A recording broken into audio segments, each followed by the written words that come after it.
အားလုံးပဲမင်္ဂလာပါဒီနေ့မှာတော့ကမ္ဘာမှာအခုထိအငင်းပွားနေရတော့ဖြစ်တဲ့အစ္စရေးနိုင်ငံတည်ထောင်ခဲ့တဲ့အကြောင်းကိုဆွေးနွေးမှာဖြစ်ပါတယ်ဒီမက်ဒီတာရေးနီးယံပင်လယ်နဲ့ဂျော်ဒန်မြစ်ကြားမှာရှိတဲ့နေရာဒေသတစ်ခုနဲ့ပတ်သက်ပြီးတော့တမိုင်းတစ်လျှောက်လုံးကအခုထိကောဘယ်သူပိုင်တဲ့နဲ့ဘယ်သူမပိုင်တဲ့မှုဆိုပြီးတော့ညှင်းခုန်နေကြတာတွေကလည်းအခုထိရှိနေသေးတာဆိုတော့ကမ္ဘာအရေးကိုစိတ်ဝင်စားတဲ့သူတွေအနေနဲ့ဆိုလို့ရှိရင်ဒီကိစ္စကိုလည်းစိတ်ဝင်စားကြမှာတင်ပါတယ်ဒီနေရာကိုတချို့ကဂရီတော်ရနယ်မြေပေါ့နော် promise land လို့ယုံကြည်ကြတယ်လို့တချို့ကကြတော့လေဒီနေရာကကျူးကျော်ခံရတာတိမ့်ပတ်ခံလိုက်ရတာအတင်းအဓမ္မလူယူခံလိုက်ရတာဖြစ်တယ်ဆိုပြီးတော့ယူဆကြတယ်ဘယ်သူမှန်တယ်ဘယ်သူမှားတယ်ဆိုတာကတော့ကြီးတဲ့ရှုထောင့်တွေပဲဆိုင်တယ်လို့ပြောရမှာပေါ့ဂျူးတွေဘက်ကကြည့်လို့ရှိရင်ဒါကသူတို့အတွက်ဂရီတော်ရနယ်မြေဖြစ်တယ်လို့ပါလက်စတိုင်းတွေဘက်ကကြည့်လို့ရှိရင်လေဒီနေရာကသူတို့ပိုင်တဲ့နေရာပဲဖြစ်တယ်ဆိုပြီးတော့ဒီလိုနှစ်ဖက်လုံးကအခိုင်အမာပြောနေကြတာပေါ့နော်ဒီဗီဒီယိုမှာတော့ဘယ်သူကမှန်တယ်ဘယ်သူကမှားတယ်ဆိုပြီးတော့ပြောမှာမဟုတ်ဖြစ်နဲ့ဒီနေရာဒေသမှာဖြစ်ပျက်ခဲ့တဲ့တမိုင်းကြောင်းတွေပြိပခါတွေဂျူးလူမျိုးတွေရဲ့နိုင်ငံမဲ့ပေါ့နော် stateless people ဘဝမှာကြုံတွေ့ခဲ့ရတဲ့အခြေအနေတွေဒီကနေပြီးတော့တစင်အစ္စရေးနိုင်ငံတည်ထောင်ဖို့အခြေခံဖြစ်ခဲ့တဲ့ဇီယွန်ဝါဒ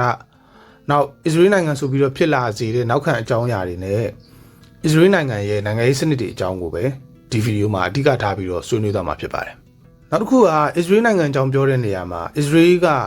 တမိုင်းကြောင်းအရာကိုပေါ့နော်တခြားနိုင်ငံတွေလို့မဟုတ်ဘဲနဲ့သူကဒီဘာသာရေးတွေလူမျိုးရေးတွေကလည်းတော်တော်လေးအရေးပါနေတာဆိုတော့ဒီအကြောင်းတွေကိုလည်းထည့်သွင်းဆွေးနွေးသွားမှာဖြစ်ပါတယ်ဒီအကြောင်းတွေကိုသိထားမယ်ဆိုလို့ရှိရင်တော့အစ္စရေးလူမျိုးတွေအကြောင်းနောက်သူတို့ရဲ့ဖြတ်တန်းလာခဲ့တဲ့အခြေအနေတွေဒီကနေပြီးတော့တဆင်လက်ရှိဖြစ်နေတဲ့အစ္စရေးပါလက်စတိုင်းပြိပခါကိုလည်းပို့ပြီးတော့နားလည်သဘောပေါက်သွားမယ်လို့မျှော်လင့်ပါတယ်ဒါအပြင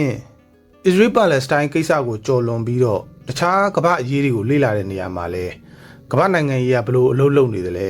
international relation လို့ခေါ်တဲ့နိုင်ငံတကာဆက်ဆံရေးကဘလို့ပုံစံမျိုးရှိတယ်လဲဆိုတာတွေကိုကအကြမ်းဖျင်းတော့နားလည်သွားမယ်လို့ယူဆရတယ်ပေါ့နော်ဒီတော့အစ္စရေးနိုင်ငံပေါ်ပေါက်လာတဲ့အကြောင်းကိုကျွန်တော်တို့လေ့လာကြည့်အောင်အစ္စရေးနိုင်ငံတည်ထောင်တဲ့အကြောင်းပြောမယ်ဆိုလို့ရှိရင်နိုင်ငံစတည်ထောင်တဲ့1948မတိုင်ခင်နှစ်ထောင်နဲ့ချီတဲ့အချိန်ကနေပြီးတော့စပြောမှပြည့်စုံမှဖြစ်တယ်ပေါ့နော်ဒီတော့ကျွန်တော်တို့လွန်ခဲ့တဲ့နှစ်ထောင်နဲ့ချီခရစ်တော်မပေါ်ခင်အချိန်ကနေပြီးတော့စရအောင်ခရစ်တော်မပေါ်ခင်နှစ်1000ကျော်ပေါ့နော် BC 1200လောက်ကတည်းကဒီနေရာအခု Israel ဖြစ်နေတဲ့နေရာမှာဒီ Israel လူမျိုးတွေနေခဲ့ကြတယ်လို့သိရတယ်အဲတော့ကတော့ Israelites တွေလို့ခေါ်တယ်ပေါ့နော်ဒီနေရာလည်းသိတဲ့အတိုင်းပဲဟို Emperor ကသိမ်းလိုက်ဒီ Emperor ကသိမ်းလိုက်ဆိုတော့အတီးကြတော့ရှိတာမဟုတ်ဘူးပေါ့နော်သူ့ရဲ့အုပ်ချုပ်ရေးကBabylon Empire Persian Empire နောက် Mesopotamia Egypt အစရှိသဖြင့်ပေါ့ဟိုတဲပါသွားလိုက်ဒီတဲပါသွားလိုက်ပဲ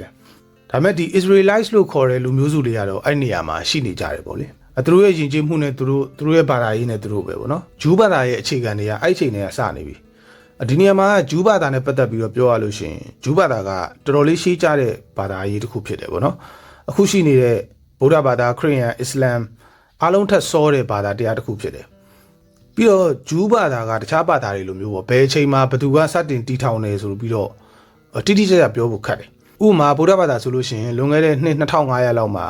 ဗုဒ္ဓကစတင်တည်ထောင်တယ်ခရစ်ယာန်ဆိုလို့ရှိရင်လည်းယေရှုခရစ်တော်ကစတည်ထောင်တယ်ပေါ့နော်အခုဆိုလို့ရှိရင်2026နှစ်ရှိပြီနောက်အစ္စလာမ်ဆိုလို့ရှိရင်လည်းလွန်ခဲ့တဲ့2400လောက်မှာတမန်တော်မိုဟာမက်ဒ်ကတည်ထောင်တယ်စသဖြင့်ပေါ့ဂျူးဘာသာကကြတော့အဲ့လိုပြောဖို့ခက်တယ်သူကခုနကဘာသာရေးတွေလိုမျိုးဒီရုတ်တရက်ပေါ်လာတယ်ဆိုတာထက်ကိုတဖြည်းဖြည်း evolve ဖြစ်လာတာပေါ့နော်စင်ငယ်ပြောင်းလဲလာတာလို့ပြောရင်ပိုမှန်တယ်အရင်ကတော့ခုနကပြောတဲ့ဒီ Israel လူမျိုးတွေပေါ့နော် Israelites တွေကအဲ့ဒီခေတ်ကထုံးစံတိုင်းပဲနတ်ဖျားတွေအများကြီးကိုကိုးကွယ်တဲ့ပုံစံ polytheism ဖြစ်တယ်ပေါ့နော်နောက်ရစ်ပူဇော်တဲ့အလေးထားတွေပါလည်းရှိတယ်စသဖြင့်ဒီလိုမျိုးပြောကြတာလည်းရှိတယ်ဒါတွေကတော့အရန်ကြပြီဆိုတော့အထောက်ထားတွေကတော့အရန်ကြီးတော့မခိုင်ပါဘူးပေါ့လေနော်ဒီလိုနတ်ဖျားတွေအများကြီးကိုကိုးကွယ်နေတဲ့ပုံစံကနေပြီးတော့မှတဆင့်နောက်ပိုင်းမှာဒီတပါးတည်းသောဖျားသခင်ကိုပဲကိုးကွယ်တဲ့ပုံစံပေါ့နော် monotheism အဖြစ်ကိုစင်ငယ်ပြောင်းလဲလာတာဖြစ်တယ်လို့သိရတယ်ဒါတွေပြောနေရတာကလည်း Israel လူမျိုးတွေအကြောင်းပြောလို့ရှိရင်ဘာသာရေးကိုခြံထားလို့မရဘူးเนาะဂျူးဘာသာကသူတို့ရဲ့ identity ဖြစ်နေတာဆိုတော့ဒီအကြောင်းတွေလည်းထည့်ပြောရတာဖြစ်တယ်ပေါ့နောက်ခရစ်တော်မပေါ်ခင်600စုပေါ့เนาะ BC 600စုလောက်မှာခုနကပြောတဲ့ Israel လူမျိုးတွေနေတဲ့နေရာကို Babylon Empire ကသိမ်းပိုက်ပြီးတော့သူတို့ရဲ့ဖျားအကြောင်းတွေကိုဖျက်ဆီးတယ်နောက်ဒီ Israel လူမျိုးတွေကိုလည်းသူတို့ Babylon ဖမ်းပြီးတော့ခေါ်သွားတယ်ပေါ့เนาะအခု Iraq ရှိနေတဲ့နေရာပေါ့ဒီမှာ Israel လူမျိုးတွေကပို့ပြီးတော့စူးစီးခဲ့ကြတယ်လို့ပြောရမယ်သူတို့နယ်မြေတွေအသိမ်းခံရတယ်တခြားလူမျိုးရဲ့လက်အောက်ခံဖြစ်သွားတယ်သူတို့မှာနယ်မြေကလည်းမရှိတော့ဘူးသူများလက်အောက်ခံလည်းဖြစ်နေပြီဆိုတော့သူတို့အချင်းချင်းစီးလုံးမှုအတွက်ဆိုလို့ရှိရင်ဒီဘာသာရေးတစ်ခုပဲကြံတော့တယ်ပေါ့နော်အဲ့တော့သူတို့ရဲ့ identity ကိုထိမ့်သိမ့်ဖို့အတွက်ကဘာသာရေးအဓိကဖြစ်လာတယ် ဒီလိုနဲ့ပဲဘေဘီလုံနေသိမ်းပြီးတဲ့နောက်ပိုင်းမှာဂျူးဘာသာပိုအားကောင်းလာတယ်ပေါ့နော်သူတို့ရဲ့ဘာသာရေးကျမ်းဖြစ်တဲ့တိုရာကျမ်းကအဓိကဖြစ်လာတယ်နောက်ဥပုသ်ဆောင်တာတို့ပြီးတော့သူတို့ရဲ့ဒီနေ့စဉ်ဘဝ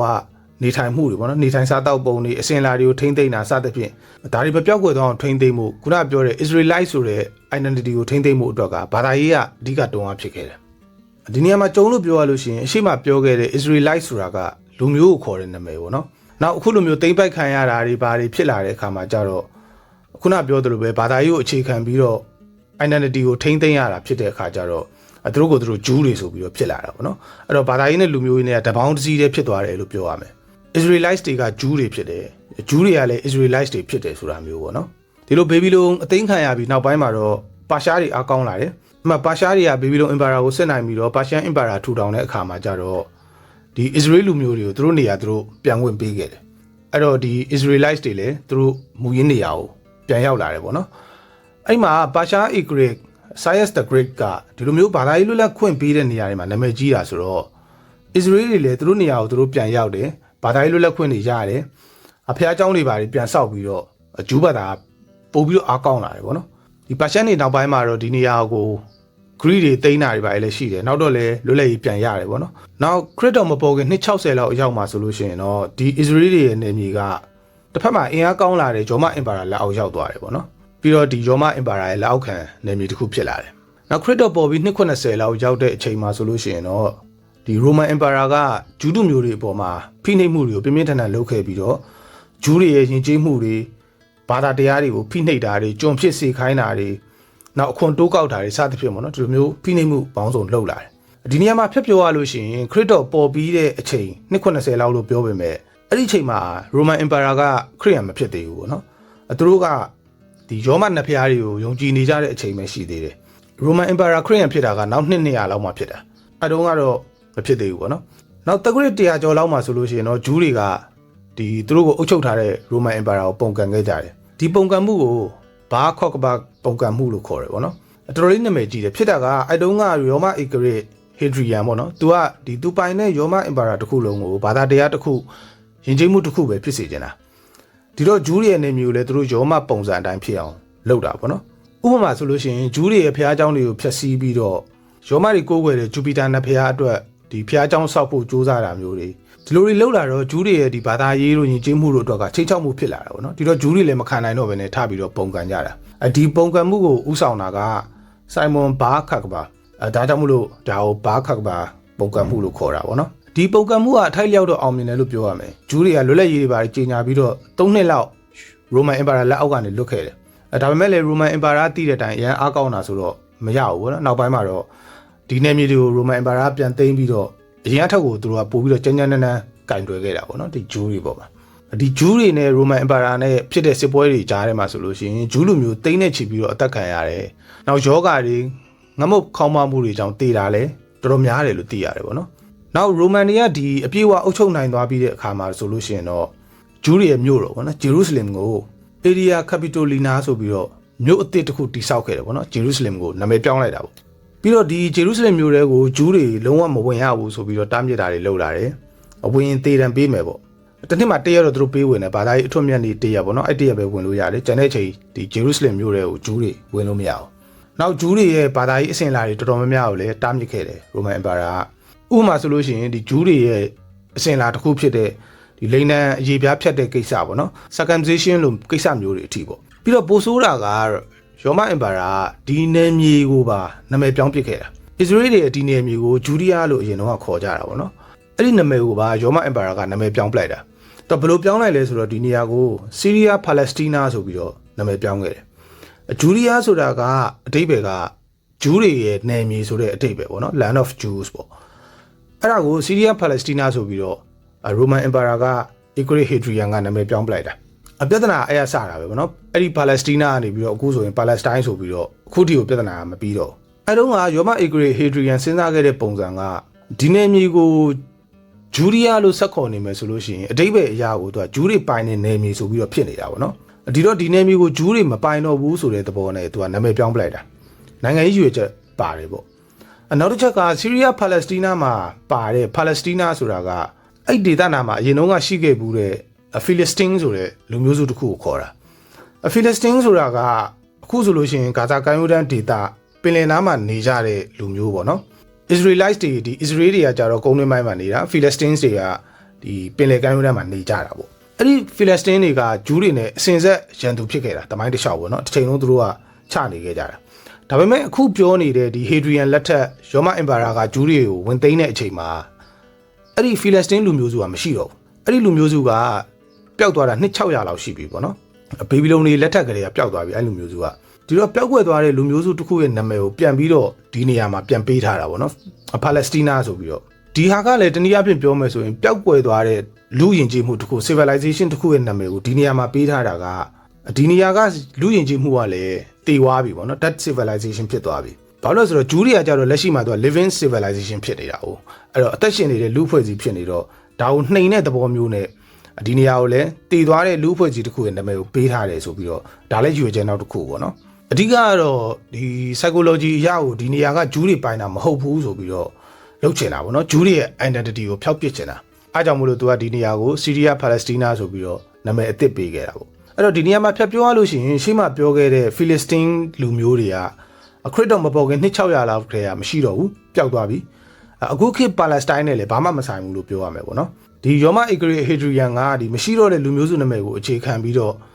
့ဖလက်စတီးနားလို့ပေးခဲ့တာကနေပြီးတော့ပြဿနာတွေကရှုပ်ကုန်တာအဓိကပြောချင်တာကအဲ့ဒီရှေးခေတ်ဖီလက်စတင်းလူမျိုးတွေနဲ့အခုခေတ်ပါလက်စတိုင်းလူမျိုးတွေနဲ့ကဘာမှမဆိုင်ဘူးဒီနေ့ခေတ်ပါလက်စတိုင်းလူမျိုးတွေကအာရပ်တွေနဲ့ပို့ပြီးတော့နီးစပ်တယ်ပေါ့နော်ဒါကကြုံလို့ဖြတ်ပြောတာဆက်ပြောရလို့ရှိရင်အဲ့ဒီလိုယောမ Hadrian ကဂျူးတွေကိုဖိနှိပ်နောက်ဂျေရုဆလင်ကိုဝင်မပြုတာတွေလှုပ်လာတယ်အဲ့တော့ဒီနေရာမှာဂျူးတွေကလည်းမနေနိုင်တော့ဘူးပေါ့နော်ရှေ့မှာပြောခဲ့သလိုဖိနှိပ်မှုတွေကဘောင်းစုံပြီးတော့ကျွန်ဖြစ်အတင်းရောင်းစားတာမျိုးတွေအဲ့လိုညီမျိုးစုံနဲ့နှိပ်စက်တဲ့အခါကျတော့ဂျူးတွေကဒီဂျေရုဆလင်အနီးတစ်ဝိုက်သူတို့ရဲ့ဒေသမှာမနေနိုင်တော့ဘဲနဲ့တဖြည်းဖြည်းရွှေ့ပြောင်းနေထိုင်ကြရင်းနဲ့နေရာစုံပြန်ကျဲသွားတယ်ပေါ့နော်ဒါကို Jewish diaspora လို့ခေါ်တယ်ဂျူးတွေကသူတို့မူရင်းနေရာကနေပြန်ကျဲပြီးတော့နေထိုင်ကြရတာပေါ့အဲ့တော့ဒီလိုပြန်ကျဲသွားတဲ့ဂျူးတွေကိုကြည့်မယ်ဆိုလို့ရှိရင်အဓိကအားဖြင့်အုပ်စု3စုကွဲသွားတယ်လို့ပြောလို့ရတယ်သူတို့အခြေချနေထိုင်တဲ့နေရာတွေကွဲသွားတာပေါ့နော်ပထမအုပ်စုကတော့သူကအဝေးမသွားဘူးဒီအရှေ့လေပိုင်းတဝိုက်မှာပဲရွှေ့ပြောင်းပြီးတော့နေထိုင်ကြတဲ့ဂျူးအုပ်စုပေါ့နော်နောက်တစ်အုပ်စုကကြတော့သူကဒီအာဖရိကမြောက်ပိုင်းကိုရွှေ့ပြောင်းပြီးတော့နေထိုင်ကြတယ်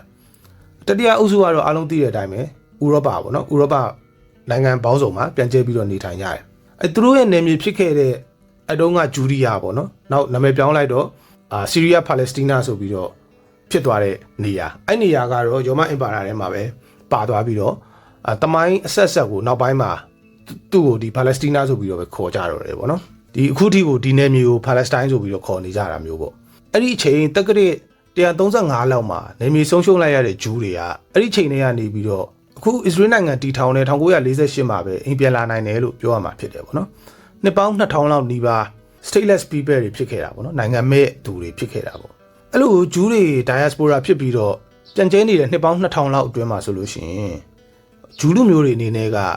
နေရာအနှံ့မှာတော်တော်လေးကိုခက်ခက်ခဲခဲရုန်းကန်ခဲ့ရတာဖြစ်တယ်ပေါ့ခုနပြောသလိုသူတို့ကအဓိကနေရာ3နေရာကိုပြန့်ထွက်သွားတယ်ပေါ့နော်ရွှေ့ပြောင်းနေထိုင်ကြတယ်ဒါပေမဲ့အဲ့ဒီနေရာ3နေရာလုံးကတည်တဲ့အတိုင်းပဲရောမအင်ပါယာနဲ့မလွတ်ကင်းမှုဆိုတော့ဘယ်နေရာရောက်ဖိနှိပ်ခံရတာပဲပေါ့နော်နောက်ခရစ်တော်ပေါ်ပြီးတော့နှစ်300လောက်အကြာမှာတော့ခုနကရောမအင်ပါယာကခရစ်ယာန်ဘာသာဖြစ်လာတယ်အဲ့တော့လေဂျူးတွေတော့ကပိုတော်ဆိုးသွားသေးတယ်ပေါ့နော်ခရစ်ယာန်ဘာသာအရင်အကောင့်နဲ့ရောမအင်ပါယာထဲမှာဂျူးတွေကဘာသာကြားတွေဖြစ်နေတဲ့အခါကျတော့ပို့ပြီးတော့ဖိနှိပ်ခံရတယ်အဲ့တော့ဂျူးလူမျိုးဆိုလို့ရှိရင်အဓိကဥရောပမှာပေါ့နော်အလောက်ကင်မပေးတာမျိုးတွေနောက်အကြမ်းဖက်ဖိနှိပ်တာမျိုးတွေပြီးတော့ဒီမြေယာပိုင်ဆိုင်မှုတို့ဘာလို့မရှိတာမျိုးတွေပေါ့နော်ဒါမျိုးတွေဖြစ်လာတယ်တချို့အချိန်တွေမှာဆိုလို့ရှိရင်ဒီဂျူးတွေကိုခရစ်ယာန်ဘာသာကို convert လုပ်ဖို့ပေါ့နော်အတင်းအကျပ်ဖိအားပေးတာမျိုးတွေ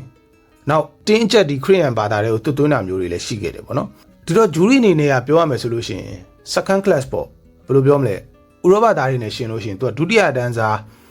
အစင်တန်းနှိမ့်တဲ့လူမျိုးအဖြစ်အဲ့လိုမျိုးခွဲခြားဆက်ဆံခံရတာမျိုးတွေတောက်လျှောက်ဖြစ်ခဲ့တာပေါ့ဒီလိုဖိနှိပ်ခံနေရတယ်လို့ဆိုပေမဲ့လည်းတချို့ဂျူးတွေကတော့ဥရောပမှာတတိတွေဖြစ်နေကြတာရှိတယ်အများစုကတော့ဆင်းရဲတာပေါ့နော်ဒါပေမဲ့ဂျူးတချို့ကတော့ချမ်းသာကြတယ်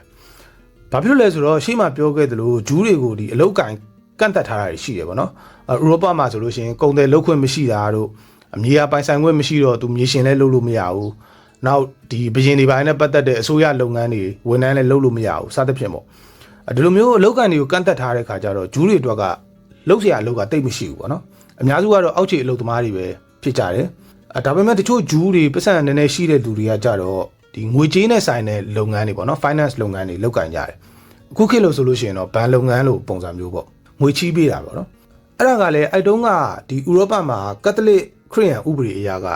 ခရစ်ယာန်ဘာသာဝင်တွေအနေနဲ့ကအတိုးယူခွင့်မရှိဘူးအဲ့တော့ဒီလိုမျိုးငွေချီးတဲ့လုပ်ငန်းတွေခရစ်ယာန်တွေကလုပ်လို့မရဘူးပေါ့နော်ဒီတော့သူများမလုပ်တဲ့အလုပ်တွေကိုဂျူးတွေကဝင်လုပ်ရင်းနဲ့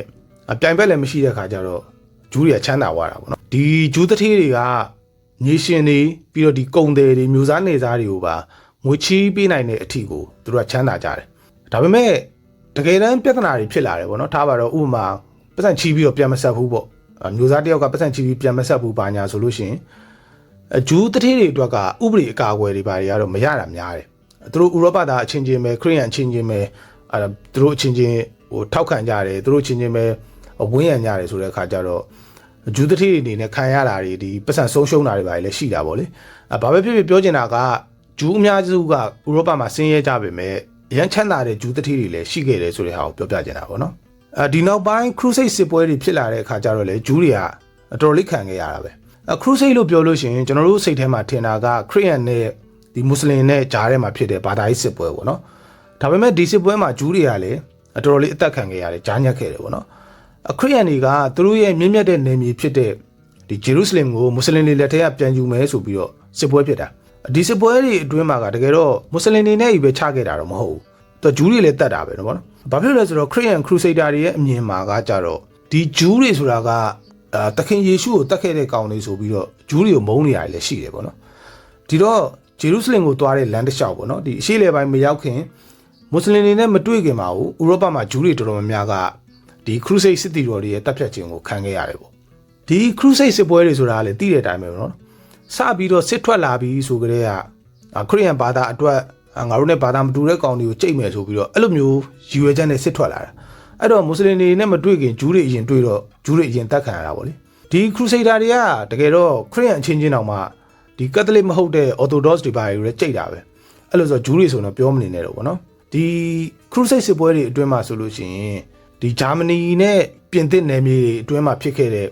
စုလိုက်ပြုံလိုက်တပ်ဖြတ်မှုတွေကနာမည်ကြီးတယ်ဗောနော်ဂျူးတွေအစုလိုက်ပြုံလိုက်တပ်ဖြတ်ခံရတာအဲ့ဒါကို Rhineland Massacre လို့ခေါ်တယ်နောက်တစ်မျိုးဂျာမန်ခရူစိတ်ဆိုပြီးတော့လည်းခေါ်ကြတယ်ဗောနော်အဲ့ဒီအစုလိုက်ပြုံလိုက်တပ်ဖြတ်မှုတွေမှာဆိုလို့ရှိရင်ဂျူးတော်တော်များများအသက်ခံရပြီးတော့သူတို့အတင်းအဓမ္မဘာသာပြောင်းခံရတာတွေဖြစ်တယ်နောက်ဂျူး community တစ်ခုလုံးလည်းဖျက်ဆီးခံရတယ်ဗောနော်အဲ့တော့ဒီဟာကိုဆိုလို့ရှိရင်ဥရောပရဲ့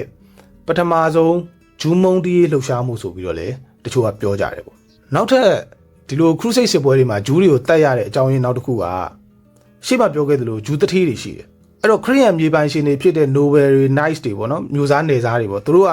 ဒီဂျူးတထေးတွေစီမှာပတ်စံချီးထားတာတွေရှိတယ်အခုခရူစိတ်စစ်ပွဲတွေဖြစ်လာတဲ့အခါမှာကျတော့ဒီမျိုးစားတွေနေစားတွေကသူကတပ်မှုတွေလို့ဖြစ်လာပေါ့နော်စစ်တပ်တွေကိုဥဆောင်ပြီးတော့သူတို့ကတိုက်ကြတာအဲ့လိုဆိုတော့ဘာသာရေးနဲ့ရောချပြီးတော့ခုနကဂျူးတထေးတွေကိုတတ်လိုက်မယ်ဆိုလို့ရှိရင်သူတို့အကျွေးတွေပြန်ပေးစရာမလိုတော့ဘူးပေါ့ဒီလိုမျိုးအဲ့တော့ရောချပြီးတော့တပ်ပစ်တာမျိုးတွေလည်းရှိတယ်အဲ့တော့ဂျူးတထေးတွေကိုတတ်ဂျူးတွေအိမ်ကပတ်စံနေနောက်တမိုးရှိတာတွေဝင်လို့ပြီးလို့ရှိရင်မျိုးဘာသာသာသနာအတွက်စသဖြင့်ပေါ့နော်အဲ့တော့နောက်ပိုင်းမှာဆိုလို့ရှိရင်တော့ဒီဥရောပမှာဂျူးမုန်းတီးတွေကပိုပြင်းထန်လာပြီးတော့ခွဲခြားဆက်ဆံတာတွေကလည်းအခြေအနေပိုဆိုးလာတယ်ဥပမာဆိုလို့ရှိရင်ဂျူးတွေကိုဒီတခြားသူတွေနဲ့ပေါ့နော်ရောနှောပြီးတော့နေခွင့်မပေးတော့သူတို့တက်ထားတာမျိုးပေါ့နော်ဂျက်ကွက်တက်နဲ့နေရတာပေါ့ဂျူးရက်ကွက်ဆိုပြီးတော့အဲ့ဂတ်တိုလို့ခေါ်တယ်ပေါ့နော်တချို့နိုင်ငံတွေဆိုလို့ရှိရင်ပိုဆိုးတယ်ဂျူးတွေကိုသူတို့နိုင်ငံမှာနေခွင့်မပေးတာမျိုးပေါ့ပြည်နယ်နဲ့ပေးတာမျိုးပေါ့လေအင်္ဂလန်ဆိုလို့ရှိရင်1290မှာဂျူးတွေကိုနှင်ထုတ်တယ်စပိန်ကလည်း1492မှာဂျူးတွေကိုနှင်ထုတ်တယ်အပြင်သစ်ဆိုလို့ရှိရင်တော့အချိန်ချင်းပဲပေါ့နော်အဲ့တော့ဒါကဥရောပမှာရှိတဲ့ဂျူးတွေရဲ့အခြေအနေပေါ့ခုနကသူတို့ရဲ့နေမြေကနေထွက်ပြေးလာပြီးတဲ့နောက်ပိုင်းမှာဒီဥရောပမှာနေရတဲ့ဂျူးတွေရဲ့အခြေအနေပေါ့အဲ့တော့အရှေ့လေပိုင်းမှာကြံခဲ့တဲ့ဂျူးတွေရဲ့အခြေအနေကိုလည်းကျွန်တော်တို့ကြည့်ရအောင်ရိုမန်အင်ပါယာပြိုကျပြီးတော့အရှေ့ဘက်မှာဒီကြံခဲ့တဲ့ဘန်စတင်အင်ပါယာပေါ့နော်သူဘန်စတင်အင်ပါယာကလည်းအခုနကပြောတဲ့ဂျူးတွေရဲ့နေမြေဂျူရီယာဒါမှမဟုတ်နာမည်ပြောင်းလိုက်တဲ့ပါလက်စတိုင်းနာကိုဆက်ပြီးတော့အုပ်ချုပ်ခဲ့တယ်ပေါ့နောက်ပိုင်းမှာဆိုလို့ရှိရင်တော့အစ္စလာမ်တွေအကောင်းလာပြီးတော့ဒီအရှေ့အလယ်ပိုင်းဒေသတစ်ခုလုံးပေါ့နော်သူကအစ္စလာမ်တွေရဲ့အုပ်ချုပ်မှုအောက်ကိုရောက်သွားတယ်အဲ့တော့ဒီခုနကပြောတဲ့ပါလက်စတိုင်းနာနယ်မြေကလည်းအစ္စလာမ်တွေရဲ့အုပ်ချုပ်မှုအောက်ကိုရောက်သွားတယ်ပေါ့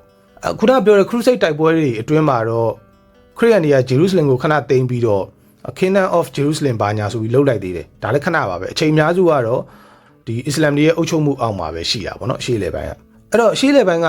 ဂျူးတွေအတွက်ဆိုလို့ရှိရင်တော့သူတို့ကဥရောပနဲ့ရှင်မယ်ဆိုရင်တော့အခြေအနေမဆိုးဘူးလို့ပြောရမယ်ပေါ့နော်သူကအစ္စလာမ်အုပ်ချုပ်ရေးအောက်မှာရှိတယ်ဆိုပေမဲ့အဲ့တုန်းကဂျူးတွေကိုဒီအစ္စလာမ်အုပ်ချုပ်တဲ့သူတွေကတော်တော်လေးအခွင့်အရေးပေးထားတာကိုတွေ့ရတယ်ပေါ့နော်ဘာသာရေးနဲ့ပတ်သက်လို့လည်းလွတ်လပ်ခွင့်ရှိတယ်နောက်ဥရောပမှာလိုမျိုးအလုပ်ကိုင်တွေတွေကန့်သက်ထားတာမျိုးတွေဖိနှိပ်တာမျိုးတွေမရှိဘူးပြီးတော့ဒီဂျူးတွေကိုဥပဒေရလည်းအကာအကွယ်ပေးထားတာမျိုးတွေရှိတယ်ပေါ့နော်အခြေအနေကောင်းတယ်ပေါ့ဒါပေမဲ့လည်းဒီအစ္စလာမ်ဘာသာဝင်တွေနဲ့တန်းတူတော့မဟုတ်ဘူးပေါ့လေဥပမာဆိုလို့ရှိရင်အုပ်ချုပ်ရေးပိုင်းတွေမှာတော့ဂျူးတွေပါဝင်ခွင့်မရှိဘူးပေါ့ဒါကလည်းသူတို့ကဒီအစ္စလာမ်အုပ်ချုပ်ရေးပုံစံကတည်တဲ့အတိုင်းပဲအစ္စလာမ်ဥပဒေတွေနဲ့အုပ်ချုပ်တဲ့အခါကျတော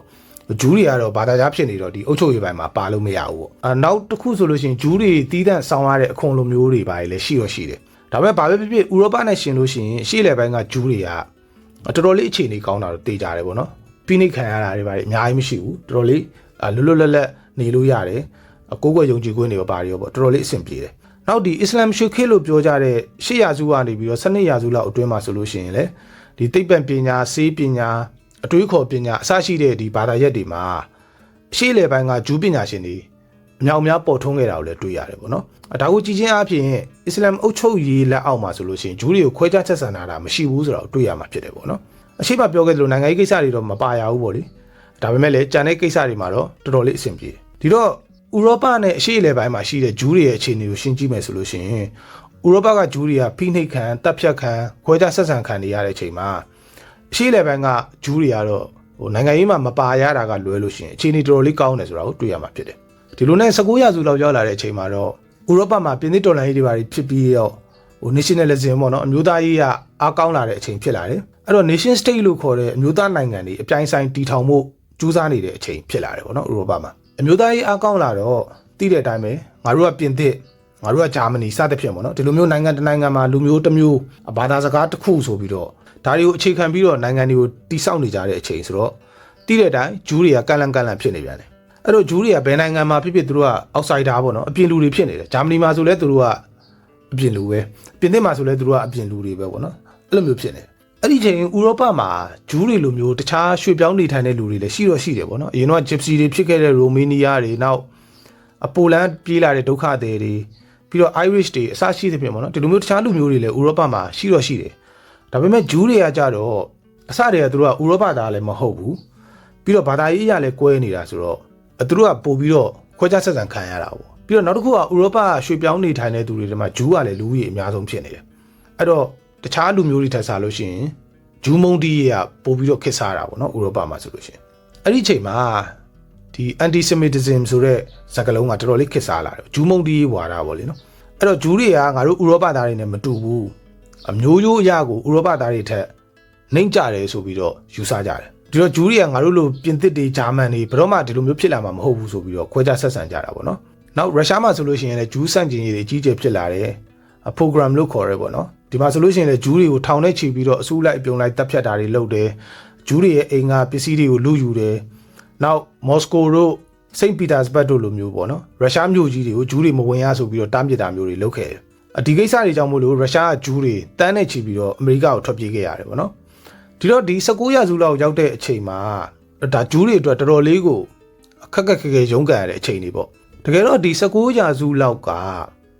လူခွင့်ရေးတွေဘာတွေကတော်တော်လေးခက်စားလာတဲ့အချိန်ပေါ့နော်ဥရောပမှာဆိုလို့ရှိရင်ပြီးတော့ဒီကက်သလစ်ကျောင်းတော်တွေကလည်းအရင်ကလောက်ဩဇာမရှိတော့ဘူးပြောရရင်ဘာသာရေးအခမ်းကဏ္ဍကတဖြည်းဖြည်းအောက်ကိုဆင်းလာတဲ့အချိန်ပေါ့အဲ့တော့တော်တော်လေးခက်မိနေပြီလို့ပြောရမယ်ဥရောပ ideology အသစ်တွေပေါ်တယ်နိုင်ငံရေးစနစ်အသစ်တွေပေါ်တယ်လူတွေရဲ့အတွေးခေါ်တွေကပွင့်လင်းလာတယ်လူခွင့်ရေးဆိုတာတွေတိလာတယ်ဒါပေမဲ့အဲ့လောက်ခက်မိတိုးတက်နေတဲ့အချိန်မှာပဲဥရောပမှာဂျူးမုန်တီးရေးကလည်းတစ်ဖက်ကအရန်အားကောင်းနေတာပေါ့နော်အဲ့တော့ဘာဖြစ်လို့လဲပေါ့ဂျူးတွေကဘာတွေလုပ်လို့လဲပေါ့နော်အဲ့တော့ဒီနေရာမှာဥရောပသားတွေကိုဂျူးတွေကဘာလုပ်လို့ညာလုပ်လို့ဆိုတာထက်ဒီအခြေအနေတွေရကိုဒီလိုမျိုးဖြစ်လာတာလို့ပြောရမှာပေါ့နော်ပထမတစ်ချက်ကတော့အရင်တည်းကရှိနေတဲ့ဘာသာရေးကိစ္စပေါ့နော်တချို့ခရစ်ယာန်တွေကဂျူးဆိုတာဒီသခင်ယေရှုကိုတတ်တယ်ဆိုပြီးတော့ယူဆထားတာတွေရှိတယ်ဒါအပြင်ဂျူးတွေကဒီလောက်နှစ်ထောင်နဲ့ချီပြီးတော့ဥရောပမှာနေပေမဲ့သူတို့ရဲ့ဘာသာရေးတွေယဉ်ကျေးမှုတွေကိုထိမ့်သိမ်းနေတဲ့အခါကျတော့ဥရောပလူတွေနဲ့သူကရောမသွားဘူးပုံစံမတူနေဘူးပေါ့နော်ကွဲထွက်နေတာဥရောပမှာဂျာမနီပြင်သစ်အင်္ဂလိပ်အစရှိသဖြင့်သူကလူမျိုးတွေဘာသာစကားတွေကွဲနေပေမဲ့သူတို့ချင်းချင်းမှာတူတဲ့ဟာတွေရှိတယ်ပေါ့နော်ဥပမာအသားအရောင်တူတယ်ခရစ်ယာန်ဖြစ်တာချင်းတူတယ်ယဉ်ကျေးမှုတွေကလည်းသိပ်မကွာဘူးပေါ့နော်အဲ့လိုဆိုတော့သူတို့ချင်းချင်းမတက်ရင်သာနေမယ်စစ်ဖြစ်ရင်သာဖြစ်မယ်ဥရောပနိုင်ငံချင်းချင်းကဒါပေမဲ့သူတို့အားလုံးကသူတို့ငါတို့ကအတူတူပဲဆိုတဲ့ sense ကဥရောပသားတွေမှာရှိတယ်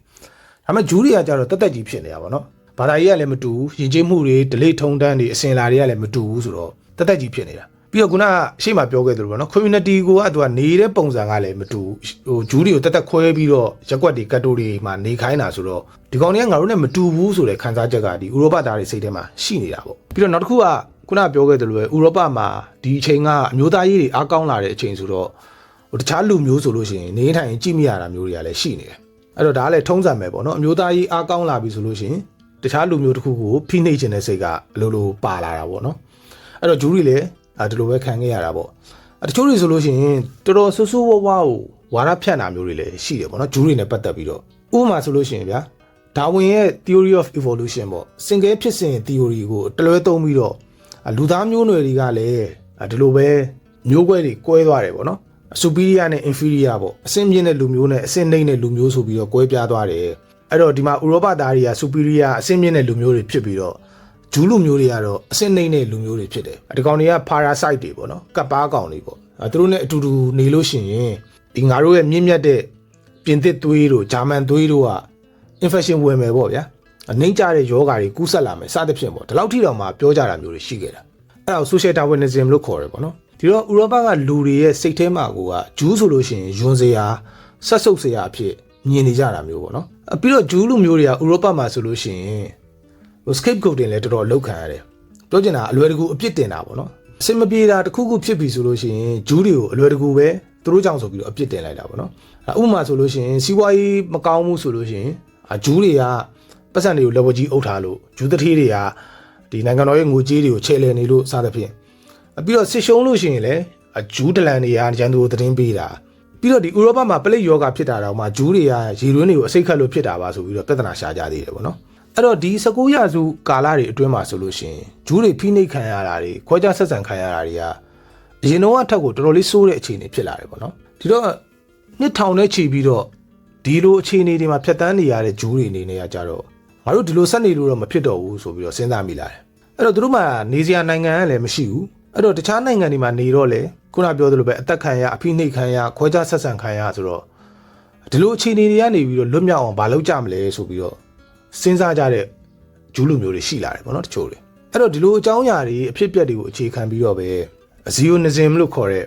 နာမည်ကျော်ဇီယွန်ဝါဒမွေးဖွားလာခဲ့တာဖြစ်တယ်ဇီယွန်ဝါဒဆိုတာကတကယ်တော့လွယ်လွယ်ပြောရလို့ရှိရင်ဂျူးမျိုးသားကြီးပဲဇီယွန်ဆိုတဲ့နာမည်ကဂျေရုဆလင်မှာရှိတဲ့တောင်ကုန်းတစ်ခုရဲ့နာမည်ကနေပြီးတော့ဆင်းသက်လာတာနောက်ကြတော့ဂျေရုဆလင်မြို့ဒါမှမဟုတ်လို့ရှိရင်အစ္စရေးနိုင်ငံကိုလည်းဇီယွန်ဆိုပြီးတော့တင်စားပြီးတော့ခေါ်ကြတယ်ပေါ့နော်အဲ့တော့အဓိကကတော့ဇီယွန်ဆိုတာကဂျူးလူမျိုးတွေနဲ့ဆိုင်နေဆိုတဲ့အတိတ်ပဲပေါ့ဇီယွန်ဝါဒပေါ်ပေါက်လာတဲ့နောက်ခံအခင်းချင်းကတော့အရှေ့ပိုင်းမှာတင်ပြခဲ့သလိုပဲဥရောပမှာအဖိနှိပ်ခံရတဲ့ဂျူးတွေအနေနဲ့ဒီတိုင်းဆက်နေလို့မဖြစ်တော့ဘူးဆိုပြီးတော့ဒီလိုတွေးမိရနေပြီးတော့ပေါ်ထွက်လာတဲ့အတွေးခေါ်တစ်ခုပေါ့နော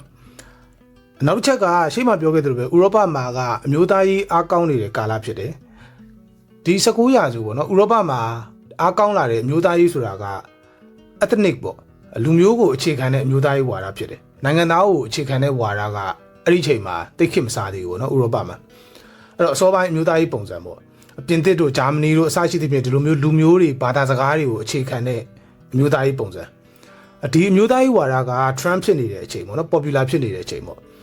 ့ဒီတော့ဂျူးလူမျိုးတွေအနေနဲ့ကလည်းဒီလိုမျိုးအမျိုးသားရေး virus တွေကူးစက်ခံရတယ်လို့ပဲပြောရမလားဂျူးမျိုးသားရေးဆိုပြီးတော့ဖြစ်လာတာပေါ့နော်အရှိမပြောခဲ့တဲ့ဥရောပသားတွေရဲ့ဖိနှိပ်တာတွေကိုတွန်းလှန်ဖို့ဆိုလို့ရှိရင်ဂျူးလူမျိုးတွေလည်းစူးစီးနေဖို့စီးလုံးနေဖို့လိုတယ်ဒီတော့ဂျူးလူမျိုးတွေကိုစူးစီးဖို့အတွက်ဒီအမျိုးသားရေးကလိုအပ်လာတာမျိုးပေါ့အဲ့တော့တစ်ဖက်ကဥရောပမှာခေတ်စားလာတဲ့အမျိုးသားရေးကိုဂျူးအမျိုးသားရေးနဲ့ပြန်တိုက်တဲ့ပုံစံပဲပေါ့နော်ကောင်တာပြန်လုပ်တဲ့ပုံစံအဲ့တော့ဒါကလည်းတဘာဝပဲလူမျိုးတစ်မျိုးနိုင်ငံတစ်ခုကအမျိုးသားရေးအားကောင်းလာပြီးတော့အစွန်းရောက်လာလို့ရှိရင်တခြားလူမျိုးတစ်မျိုးကိုဖိနှိပ်ချင်လာတယ်အဲ့တော့ဖိနှိပ်ခံရတဲ့အုပ်စုဘက်ကလည်းအမျိုးသားရေးစိတ်ဓာတ်တွေကပြန်ပြီးတော့အားကောင်းလာတတ်တယ်ပေါ့နော်ဒါဖြစ်နေကြပုံစံပဲဥပမာဆိုလို့ရှိရင်ဂျပန်တွေအားကောင်းလာပြီးတော့တရုတ်ကိုနှိပ်စက်တယ်အဲ့တော့အပြန်လာအဖြစ်တရုတ်အမျိုးသားရေးကလည်းအားပြန်ကောင်းလာတယ်ပေါ့နော်ကျွန်တော်တို့လိုကိုလိုနီအလုပ်ခံရတဲ့နိုင်ငံတွေမှာဆိုလဲဒီလိုပဲအနေချက်တွေကဖိနှိပ်တာတွေများလာတဲ့ခါမှာကျတော့အမျိုးသားရေးနဲ့ပဲပြန်တိုက်ခဲ့ရတာပေါ့နော်ဒီတော့ဂျူးတွေဆိုလို့ရှိရင်လည်းဥရောပမှာအားကောင်းနေတဲ့အမျိုးသားရေးနဲ့နောက်ဂျူးမုန်းတီးရေးဝါဒပေါ့နော်anti-semitism တွေကိုပြန်တိုက်ဖို့အတွက်စဉ်းစားကြရင်းနဲ့ဒီဂျူးမျိုးသားရေးဝါဒဖြစ်တဲ့ဇီယွန်ဝါဒပေါ်ပေါက်လာခဲ့တာဖြစ်တယ်ပေါ့ဒီ ဒီဇီယွန်ဝါဒကိုပထမဆုံးမိတ်ဆက်ခဲ့တာကတီယိုဒိုဟတ်ဇယ်လို့ခေါ်တဲ့ journalist တယောက်ပေါ့နော်သူပြောတာကဥရောပမှာလူမျိုးတွေကိုအခြေခံပြီးတော့အမျိုးသားနိုင်ငံတွေတည်ဆောက်နေကြတယ်ပြင်သစ်တို့ဂျာမနီတို့ပေါ့နော်ဒါဆိုလို့ရှိရင်ငါတို့ဂျူးတွေရောဒီလိုမျိုးကိုပိုင်အမျိုးသားနိုင်ငံမရှိသင့်ဘူးလားဆိုပြီးတော့သူကမေးခွန်းထုတ်တယ်ပေါ့နော်ဒီအမှတစ်ဆင့်ဂျူးတွေအနေနဲ့လည်းကိုပိုင် nation state တစ်ခုရှိသင့်တယ်နိုင်ငံတည်ထောင်သင့်တယ်ဆိုပြီးတော့ဒါသူကပြောတာပေါ့ဒီလိုမျိုးကိုပိုင်နိုင်ငံတည်ထောင်ပြီးတော့နေနိုင်မှသာအခုလိုမျိုးဖိနှိပ်ခံနေရတဲ့အခြေအနေကနေပြီးတော့လွတ်မြောက်နိုင်မှာဖြစ်တယ်ပြီးတော့ဂျူးလူမျိုးတွေအတွက်လည်းအလုံးစုံပြီးတော့ဂုဏ်သိက္ခာရှိရှိရပ်တည်နိုင်မှာဖြစ်တယ်ပေါ့နော်အဲ့တော့ तू ကဒီယူဆကိုစမိတ်ဆက်ခဲ့ပြီးတော့1899မှာဆိုလို့ရှိရင်တော့ပထမဂျူးညီလာခံကိုကျင်းပနိုင်ခဲ့တယ်ဒီညီလာခံကဆွစ်ဇာလန်နိုင်ငံဘေဆယ်မြို့မှာလုပ်တာပေါ့နော်ဒီညီလာခံကိုကမ္ဘာအနှံ့ကဂျူးတွေတက်ခဲ့ကြပြီးတော့ဒီရှေ့ဆက်လုပ်မဲ့လုပ်ငန်းတွေကိစ္စတွေကိုသူတို့ဆွေးနွေးခဲ့ကြတယ်ဒီညီလာခံကနေပြီးတော့ထွက်လာတဲ့သဘောတူညီချက်တွေကို the Basel program လို့ခေါ်တယ်ပေါ့နော် Basel စီမံကိန်းပေါ့ဒီမှာအဓိကဆုံးဖြတ်ခဲ့တာကပါလက်စတိုင်းဒေသမှာဂျူးနိုင်ငံတစ်ခုတည်ထောင်ဖို့ဆိုပြီးတော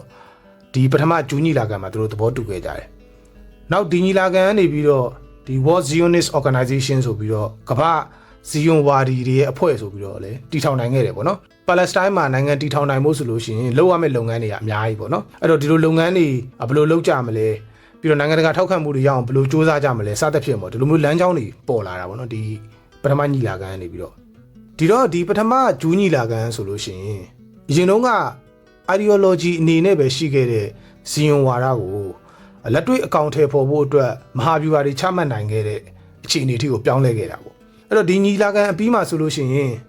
ဒီဇီယွန်ဝါဒကိုစပြီးတော့တည်ထောင်တဲ့လူဖြစ်တဲ့တီယိုဒိုဟာဇယ်ကပြောခဲ့တဲ့စကားတစ်ခုရှိတယ်ပေါ့နော်သူပြောတာကဂျူးနိုင်ငံတော်ကိုဘေဆယ်မှာငါတည်ထောင်ခဲ့ပြီးသွားပြီအခုတော့လူတွေကရည်ကြလိမ့်မယ်ပေါ့နော်နောက်နှစ်90လောက်ကြာလို့ရှိရင်တော့တေချာပေါက်လူတွေသိသွားကြလိမ့်မယ်ဆိုပြီးတော့သူကပြောခဲ့တယ်တက်တိုက်ဆန်ဆန်ပဲအဲ့ဒီညီလာခံကျင်းပတဲ့1899ကနေပြီးတော့နောက်နှစ်90ကြာ1948မှာအစ္စရေးနိုင်ငံစတင်တည်ထောင်နိုင်ခဲ့တယ်ပေါ့နော်အဲ့တော့ဒါကတော့ဇီယွန်ဝါဒစတင်ပေါ်ပေါက်လာခဲ့တဲ့အကြောင်းပေါ့အဲ့တော့သူတို့ကပါလက်စတိုင်းမှာဂျူးနိုင်ငံတစ်ခုတည်ထောင်မယ်ဆိုပြီးတော့ပြောနေကြတာဆိုတော့ပါလက်စတိုင်းရဲ့အခြေအနေကိုလည်းကျွန်တော်တို့တစ်ဖက်မှာပြန်ကြည့်ရအောင်အဲ့ဒီချိန်မှာပါလက်စတိုင်းဒေသကအော်တိုမန်အင်ပါယာထဲမှာရှိနေတာဒီပါလက်စတိုင်းမှာနေတဲ့အများစုကအစ္စလာမ်တွေဖြစ်နေတယ်ပေါ့နော်အာရပ်တွေပေါ့နောက်ခရစ်ယာန်တွေလည်းရှိတယ်ဂျူးကတော့နည်းနည်းပဲကြံတယ်ဒီတော့ပြောချင်တာကဒီနေရာကလူမနေဘဲနဲ့လွတ်နေတဲ့နေရာမဟုတ်ဘူးနော်သူကလည်းသူနေတဲ့လူတွေကရှိနေပြီးသားဖြစ်နေတယ်ဒေသခံတွေရှိနေတယ်ပေါ့အဲ့တော့ဒီလူတွေကလည်းနေတာက2000နဲ့ကိုချီနေပြီပေါ့နော်အဲ့တော့ဒီနယ်မြေကိုလာပြီးတော့ဂျူးတွေကသူတို့နိုင်ငံတည်ထောင်မယ်ဆိုပြီးတော့ပြောနေတာဒီတော့အော်တိုမန်အင်ပါယာကလက်မခံဘူးပေါ့လေဂျူးတွေဒီလိုမျိုးကြံစည်နေတာကိုအော်တိုမန်အင်ပါယာကပြင်းပြင်းထန်ထန်ကိုကန့်ကွက်တယ်ပေါ့နော်အဲ့တုန်းကအော်တိုမန်အင်ပါယာကိုအုပ်ချုပ်နေတာကဆူတန်ဘုရင်ဒုတိယမြောက်အဗ်ဒူဟာမစ်ဒီဇီယွန်ဝါဒကိုဥဆောင်တဲ့တီယိုဒိုဟာဇယ်ကဒီဆူတန်ဘုရင်ကိုချင်းကပ်ပြီးတော့သူနယ်မြေတွေရဖို့စီးရုံးခဲ့တာတွေရှိတယ်ပေါ့နော်အဲ့တော့ဆိုလို့ရှိရင်ဒီအော်တိုမန်အင်ပါယာကစီးပွားရေးကျပြီးတော့အကျွေးနုံနဲ့နစ်နေရနိုင်ငံတကာကိုပေးရမယ့်အကျွေးတွေရှိနေတယ်ဒီတော့တီယိုဒိုဟာဇယ်တို့ဂျူးဖွဲ့ရနေပြီးတော့အော်တိုမန်အင်ပါယာရဲ့အကျွေးတွေကိုသူတို့ဆက်ပေးမယ်သူတို့ပါလက်စတိုင်းမှာနေရာပေးပြီးတော့ကိုယ်ပိုင်အုပ်ချုပ်ခွင့်ပေးဖို့ဆိုပြီးတော့တွားပြီးတော့ဆူတန်ဘုရင်ကိုတောင်းဆိုတယ်ရှင်းပြောရလို့ရှိရင်တော့မြေဝဲတာပဲပေါ့နော်ဒါပေမဲ့ဆူတန်ဘုရင်ကဒါကိုလက်မခံဘူး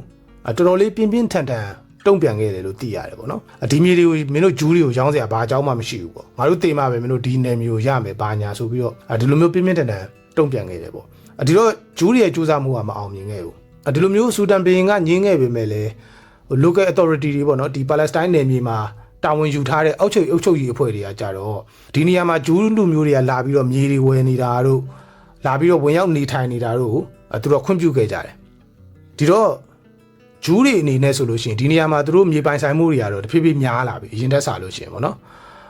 ဝင်ပြီးတော့နေထိုင်တဲ့လူတွေလည်းများလာပြီဒါပေမဲ့နိုင်ငံရေးအရကိုယ်ပိုင်အုပ်ချုပ်ခွင့်ပါညာပေါ့ဒီလိုမျိုး political status တခုခုတော့ဂျူးတွေကမရသေးဘူးပေါ့ဒီနေရာကိုဝင်နေကြပြီးတော့အော်တိုမန်အင်ပါယာမှာဂျူးတွေအရင်ထက်ပိုများလာတယ်ဆိုတဲ့အခြေအနေပဲရှိသေးတယ်ပေါ့နော်အဲ့တော့တီယိုဒိုဟာဇယ်တို့ဒီလိုမျိုးစူးစမ်းနေတဲ့အချိန်မှာ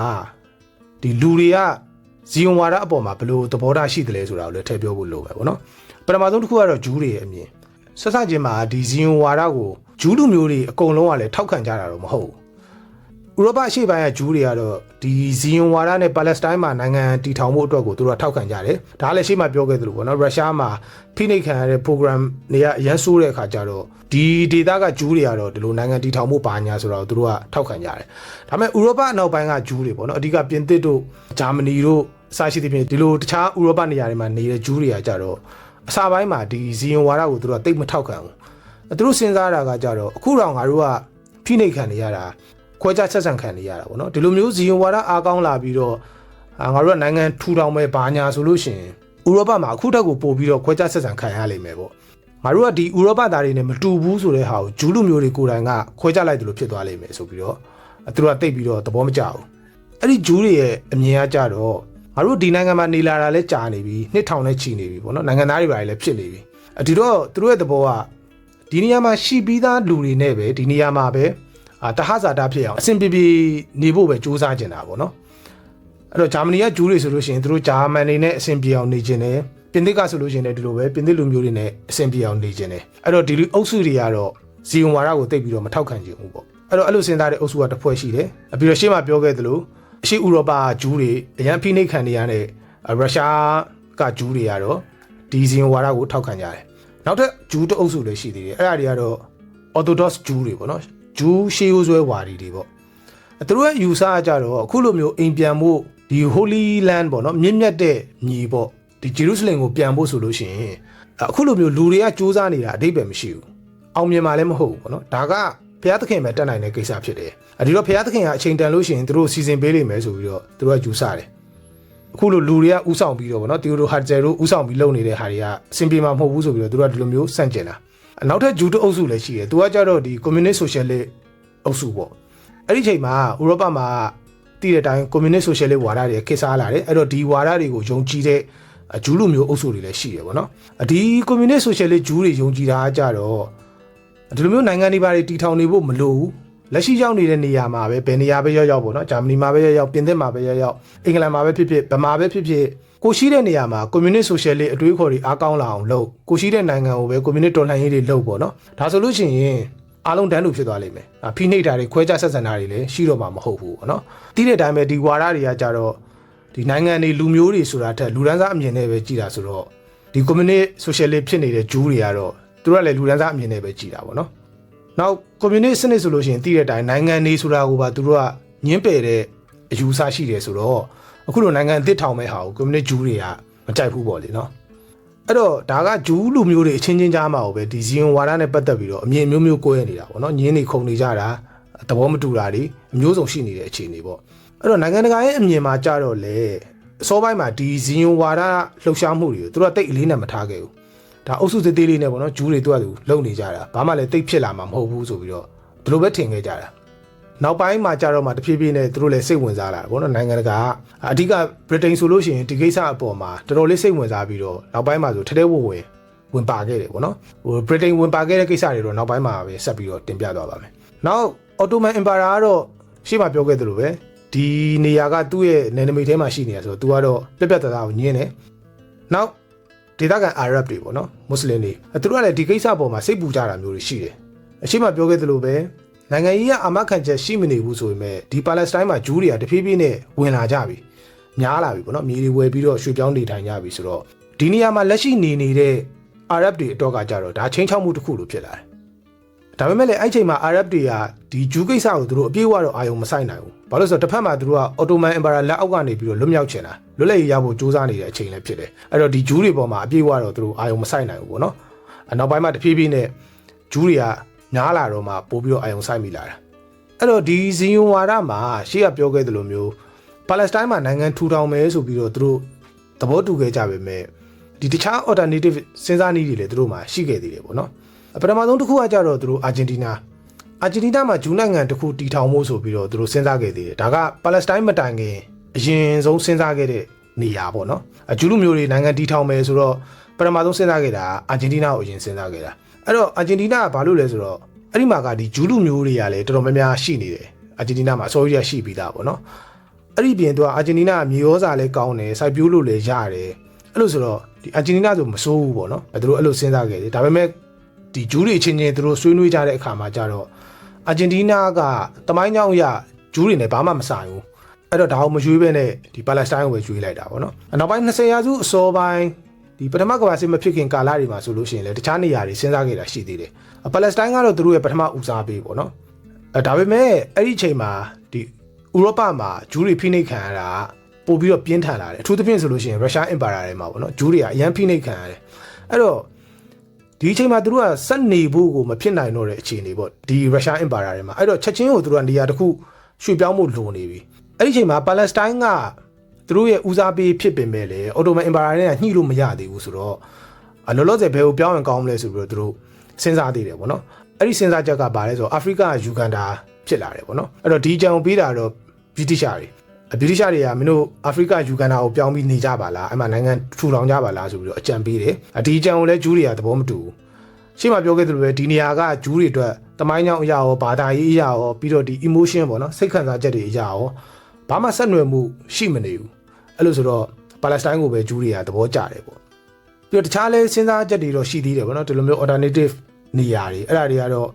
အီဂျစ်ကဆိုင်းတိုင်းကျွန်းဆွယ်တို့နောက် Cyprus တို့ပြီးတော့ Mesopotamia တို့အစရှိသဖြင့်ပေါ့တခြားနေရာတွေလည်းရှိသေးတယ်ဒါပေမဲ့လည်းရှေ့မှာပြောခဲ့သလိုသူတို့ ਨੇ ဒီ emotionally ဆက်နွယ်နေတာက Jerusalem ဖြစ်တယ်အဲ့ဒီတော့ဒီ Palestine ဒေသကပဲဂျူးတွေအတွက်နိုင်ငံထူထောင်တဲ့နေရာဆိုပြီးတော့ဂျူးတွေကဒီနေရာကိုပဲရွေးထားတယ်ပေါ့နော်ပြီးတော့ဒီဇီယွန်ဝါဒမှာပါတဲ့စကားလုံးဇီယွန်ဆိုတာကလည်းရှေ့မှာပြောခဲ့သလိုပဲ Jerusalem ကိုရည်ညွှန်းတာဆိုတော့တခြားနိုင်ငံမှာဒါတွားပြီးတော့ထူထောင်လိုက်မယ်ဆိုလို့ရှိရင်ဇီယွန်ဝါဒလို့ပဲခေါ်လို့ရတော့မလဲပေါ့နော်အဲ့တော့နိုင်ငံထူထောင်ဖို့ကအဆင်မပြေသေးတဲ့အချိန်ပေါ့စူးစမ်းနေသေးတဲ့ကာလပဲအဲ့လိုမျိုးနိုင်ငံထူထောင်ဖို့စူးစမ်းနေတဲ့ကာလမှာပဲပထမကမ္ဘာစစ်ဖြစ်လာတယ်ပထမကမ္ဘာစစ်ဖြစ်လာတော့တည်တဲ့အတိုင်းပဲအော်တိုမန်အင်ပါယာကဗြိတိန်တို့ပြင်သစ်တို့ရဲ့ရန်သူဖြစ်လာတယ်ပေါ့နော်အဓိကတော့ဗြိတိန်ပေါ့ဗြိတိန်ကဒီအော်တိုမန်အင်ပါယာကိုဖြိုခွဲပြီးတော့ဒီအရှေ့လေပိုင်းဒေသကိုထိန်းချုပ်ချင်တာအဓိကအကြောင်းကကြတော့အရှေ့လေပိုင်းကပထဝီနိုင်ငံရေးအရာသူအလဲမှာရှိနေပြီးတော့စစ်ရေးအရာရောကုန်သွယ်ရေးအရာရောအဓိကကျတဲ့နေရာမှာရှိနေတယ်ပေါ့နော်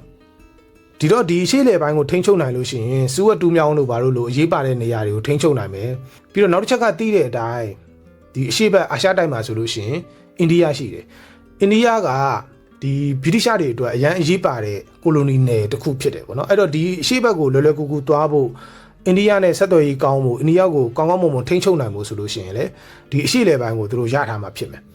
အဲ့တော့ဒီအရှေ့လေပိုင်းကိုလိုချင်တဲ့အတွက်ဗြိတိန်တွေကဒီအော်တိုမန်အင်ပါယာကိုပြိုကွဲဖို့အတွက်နီလန်းပေါင်းစုံနဲ့စူးစမ်းနေတဲ့အချိန်ပေါ့နော်အဲ့တော့ဒီမှာဆိုလို့ရှိရင်ဗြိတိန်တွေ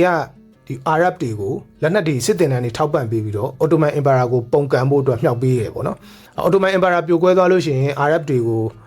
ကိုယ်ပိုင်နယ်မြေတွေပေးမယ်လွတ်လပ်ရေးပေးမယ်ဆိုပြီးတော့ကတိပေးတယ်အဲ့ဒီချိန်ကလည်းရှေ့မှာပြောခဲ့သလိုတစ်ကမ္ဘာလုံးမှာအမျိုးသားရေးတွေအရန်အားကောင်းနေတဲ့ချိန်ဆိုတော့အာရပ်မှာလည်းအာရပ်အမျိုးသားရေးကအားကောင်းနေတယ်ဒီတော့သူတို့ကမွတ်စလင်ချင်းချင်းဖြစ်ပေမဲ့အာရပ်တွေကဒီအော်တိုမန်အင်ပါယာလက်အောက်မှာမနေချင်ဘူးသူတို့ကိုယ်ပိုင်လွတ်လပ်ခွင့်လိုချင်တာပေါ့နော်ကိုယ်ပိုင်လွတ်လပ်ရေးရချင်တာဒီဟာကိုအသုံးချပြီးတော့ဗြိတိရှတွေကအာရပ်တွေကိုထောက်ပံ့ပေးတယ်ပြီးတော့အော်တိုမန်အင်ပါယာကိုပုံကန်ဖို့အတွက်တိုက်ခိုက်ခဲ့တယ်ပေါ့ဒီလိုဗြိတိန်တွေကအာရပ်တွေကိုလွတ်လပ်ရေးပေးမယ်ဆိုပြီးတော့ဂရိပေးထားပြီးတော့တစ်ဖက်မှာကြတော့လေဒီဗြိတိန်တွေကဂျူးတွေကိုလည်းဂရိတွေထပ်ပေးထားတယ်ပေါ့နော်ဒါကို Balfour Declaration လို့ခေါ်တယ်ဒီ Balfour Declaration ဆိုတာကဗြိတိန်နိုင်ငံသားရေးဌာနအတွင်းမှုပေါ့နော်အာသာဘယ်ဖိုးကနေပြီးတော့ဂျူးလူမျိုးဗန်တတိဖြစ်တဲ့ဒီ Lord Rothschild စီကိုပေးတဲ့စာ Rothschild မိသားစုဆိုတာကအင်္ဂလန်ကနာမည်ကြီးဂျူးတတိမိသားစုပေါ့နော်ဂျူးလူမျိုးတွေရဲ့တမိုင်းကြောင်းပြောမယ်ဂျူးလူမျိုးတွေကြောင်းပြောမယ်ဆိုလို့ရှိရင်ဒီ Rothschild မိသားစုအကြောင်းကအများနဲ့ပါလေးရှိတယ်ပေါ့နော်တော်တော်လေးဂျူးအတိုင်းဝိုင်းထဲမှာနာမည်ကြီးတယ်ဩဇာကြီးတယ်ပေါ့နော်ဒီလိုမိသားစုပေါ့ဒီလိုမျိုးဂျူးတိုင်းဝိုင်းမှာဩဇာရှိတဲ့ဗန်တတိစီကိုဗြိတိန်နိုင်ငံသားရေးဌာနကနေပြီးတော့စာပို့တာဒီ Balfour Declaration မှာပြောထားတာကဗြိတိရှအစိုးရအနေနဲ့ဒီဂျူးတွေရဲ့အခုလုပ်နေတယ်ပေါ့နော်နိုင်ငံတည်ထောင်မှုလုပ်နေတဲ့လုပ်ငန်းတွေကိုထောက်ခံတယ်အားပေးတယ်ဆိုပြီးတော့ပြောထားတာအဲ့တော့ဘာဖြစ်လို့ဗြိတိန်ကဒီဂျူးတွေကိုထောက်ခံရတာလဲပေါ့ဒီလိုထောက်ခံရတာကဗြိတိန်အနေနဲ့ကသူတို့စံစာအရာလေဒါကဂျူးတွေရဲ့မူရင်းအရက်ဒေတာလို့သူတို့ကယုံကြည်တယ်ပေါ့နော်ဒီတော့ဂျူးတွေကိုဒီလိုအိမ်ပြန်နိုင်အောင်ကူညီဖို့အတွက်သူတို့မှာတာဝန်ရှိတယ်ပေါ့ဗြိတိန်ကခရစ်ယာန်နိုင်ငံဆိုတော့လေဒါအပြင်ဂျူးလူမျိုးတွေအနေနဲ့ဒီလို